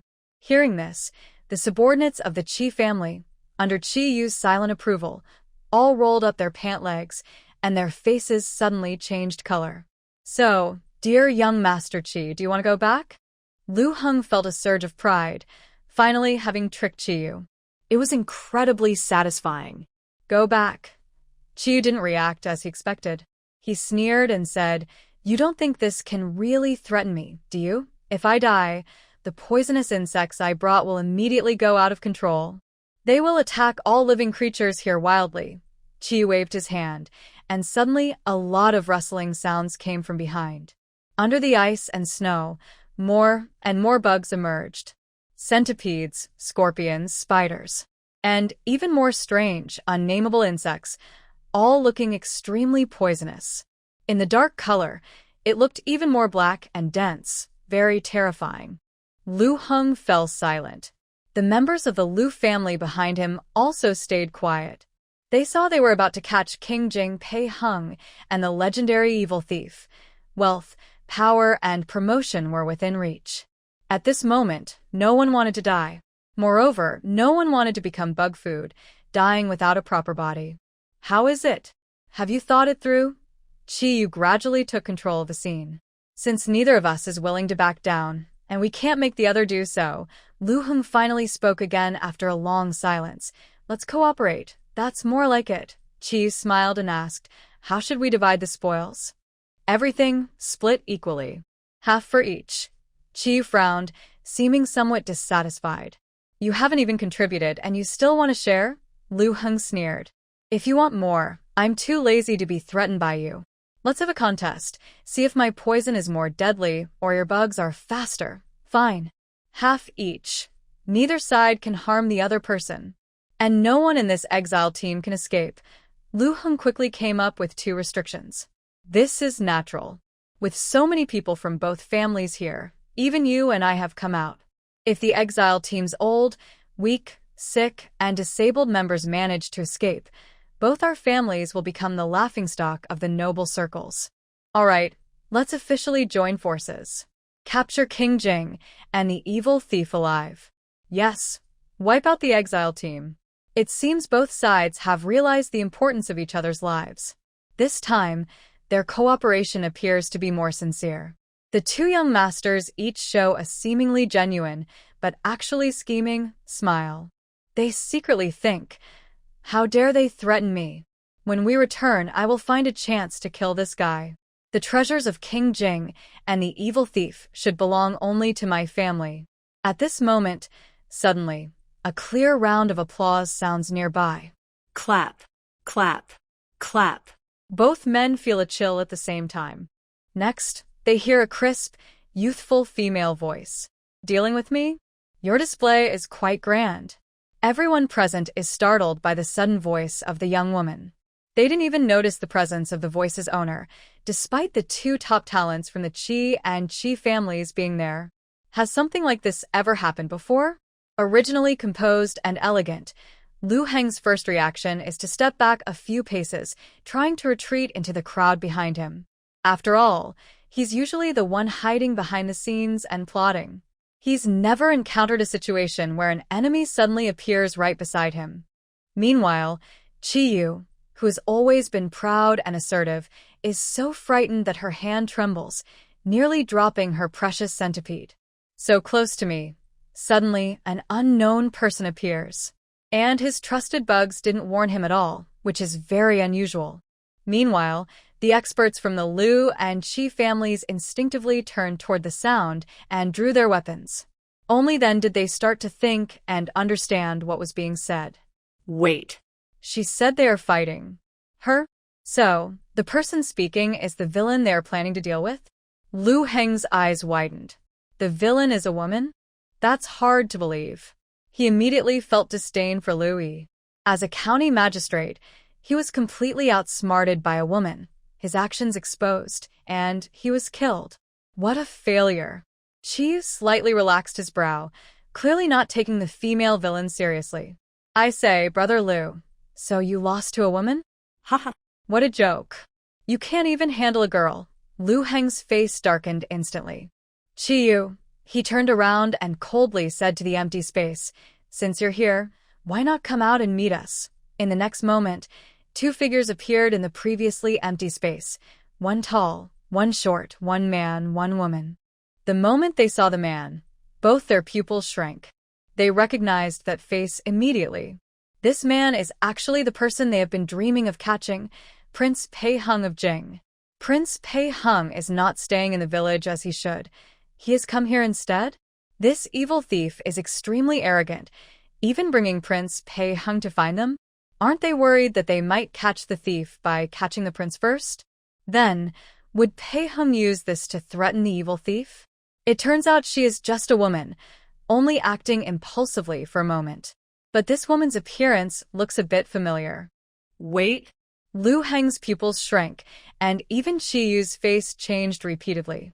Their subordinates were so shocked that their jaws nearly dropped. They clearly recognized the face of the evil thief. This is Chu's fifth daughter, Chu Yu. Not long ago, they saw her enter the village, holding her mother's arm and acting cute. They saw her say she was feeling unwell and needed to rest in her room. At that time, they thought Chu's fifth daughter was spoiled by her family. Even on the way into exile, she was so particular. Oh, so she is the evil thief. Her so-called illness just now was probably an excuse. The real fool was themselves. But they can't entirely blame themselves. Who would have thought that the legendary evil thief, who supposedly emptied the capital city and froze the bandits in Dafeng Valley, turning the entire Hudong prefecture upside down, was just a delicate young girl? No wonder the royal family, noble clans, and various organizations eager to seize the treasure in the evil thief's hands had searched everywhere along the way, but still couldn't find out who she really was. Who would suspect such a delicate young lady? No wonder that Chu's family members, during their exile, could become more and more comfortable. Chu's face showed a half-smile, and her eyes were sharp. What? Are you all surprised by me? Everyone present was not innocent. Count the number of people. Soon, they would all be killed. After the surprise, Qi Yu and Lu Heng felt very happy. They knew clearly that if the evil thief wasn't part of the exile team, they might not be sure whether to fight her. But since the evil thief is Miss Chu of the Chu family, she must have already been influenced by King Jing, and the poison has probably gone deep into her lungs. After all, the exile team had been in this place for more than an hour. They held the antidote in their hands, and their lives were in their grasp. Moreover, with so many people on their side, including two geniuses, they wouldn't be afraid of a poisoned, ordinary evil thief. What if she had ice and snow powers? She was already severely poisoned. At first, They were very scared and on guard when these two suddenly appeared, but now their hearts were full of joy. It was like a gift from heaven. Heaven saw how troublesome it was to catch people and decided to jump into their trap. Thinking this way, Chi Yu and Lu Heng's tone improved instantly. Looking at Chu Yu, they felt like this was a gift from heaven. "Miss Chu, your identity is truly shocking," Lu Heng said gracefully. "No wonder no one has discovered the evil thief's true identity all this time." "Miss Chu, you are impressive," Chi Yu also smiled and said. The two of them spoke in harmony, like close friends who knew each other well, making it impossible to tell that just minutes ago they were arguing and exposing each other's weaknesses. However, that's not the main point now, Lu Heng said halfway through, and Chi Yu interrupted. "You should have heard what we just said. As soon as you enter the village area for an hour, you'll be poisoned, including you." Chu Yu raised an eyebrow slightly. "No way, no way. She was standing right here. These people wouldn't really think she's an easy target and try to manipulate her. So what now?" Lu Heng smiled calmly and said, "We don't ask for much. For example, your companion, Pei Hengji." Chi Yu added, "Or the location of the treasure in the capital." Lu Heng looked confident, as if he had everything under control. "The poison I used can't be cured.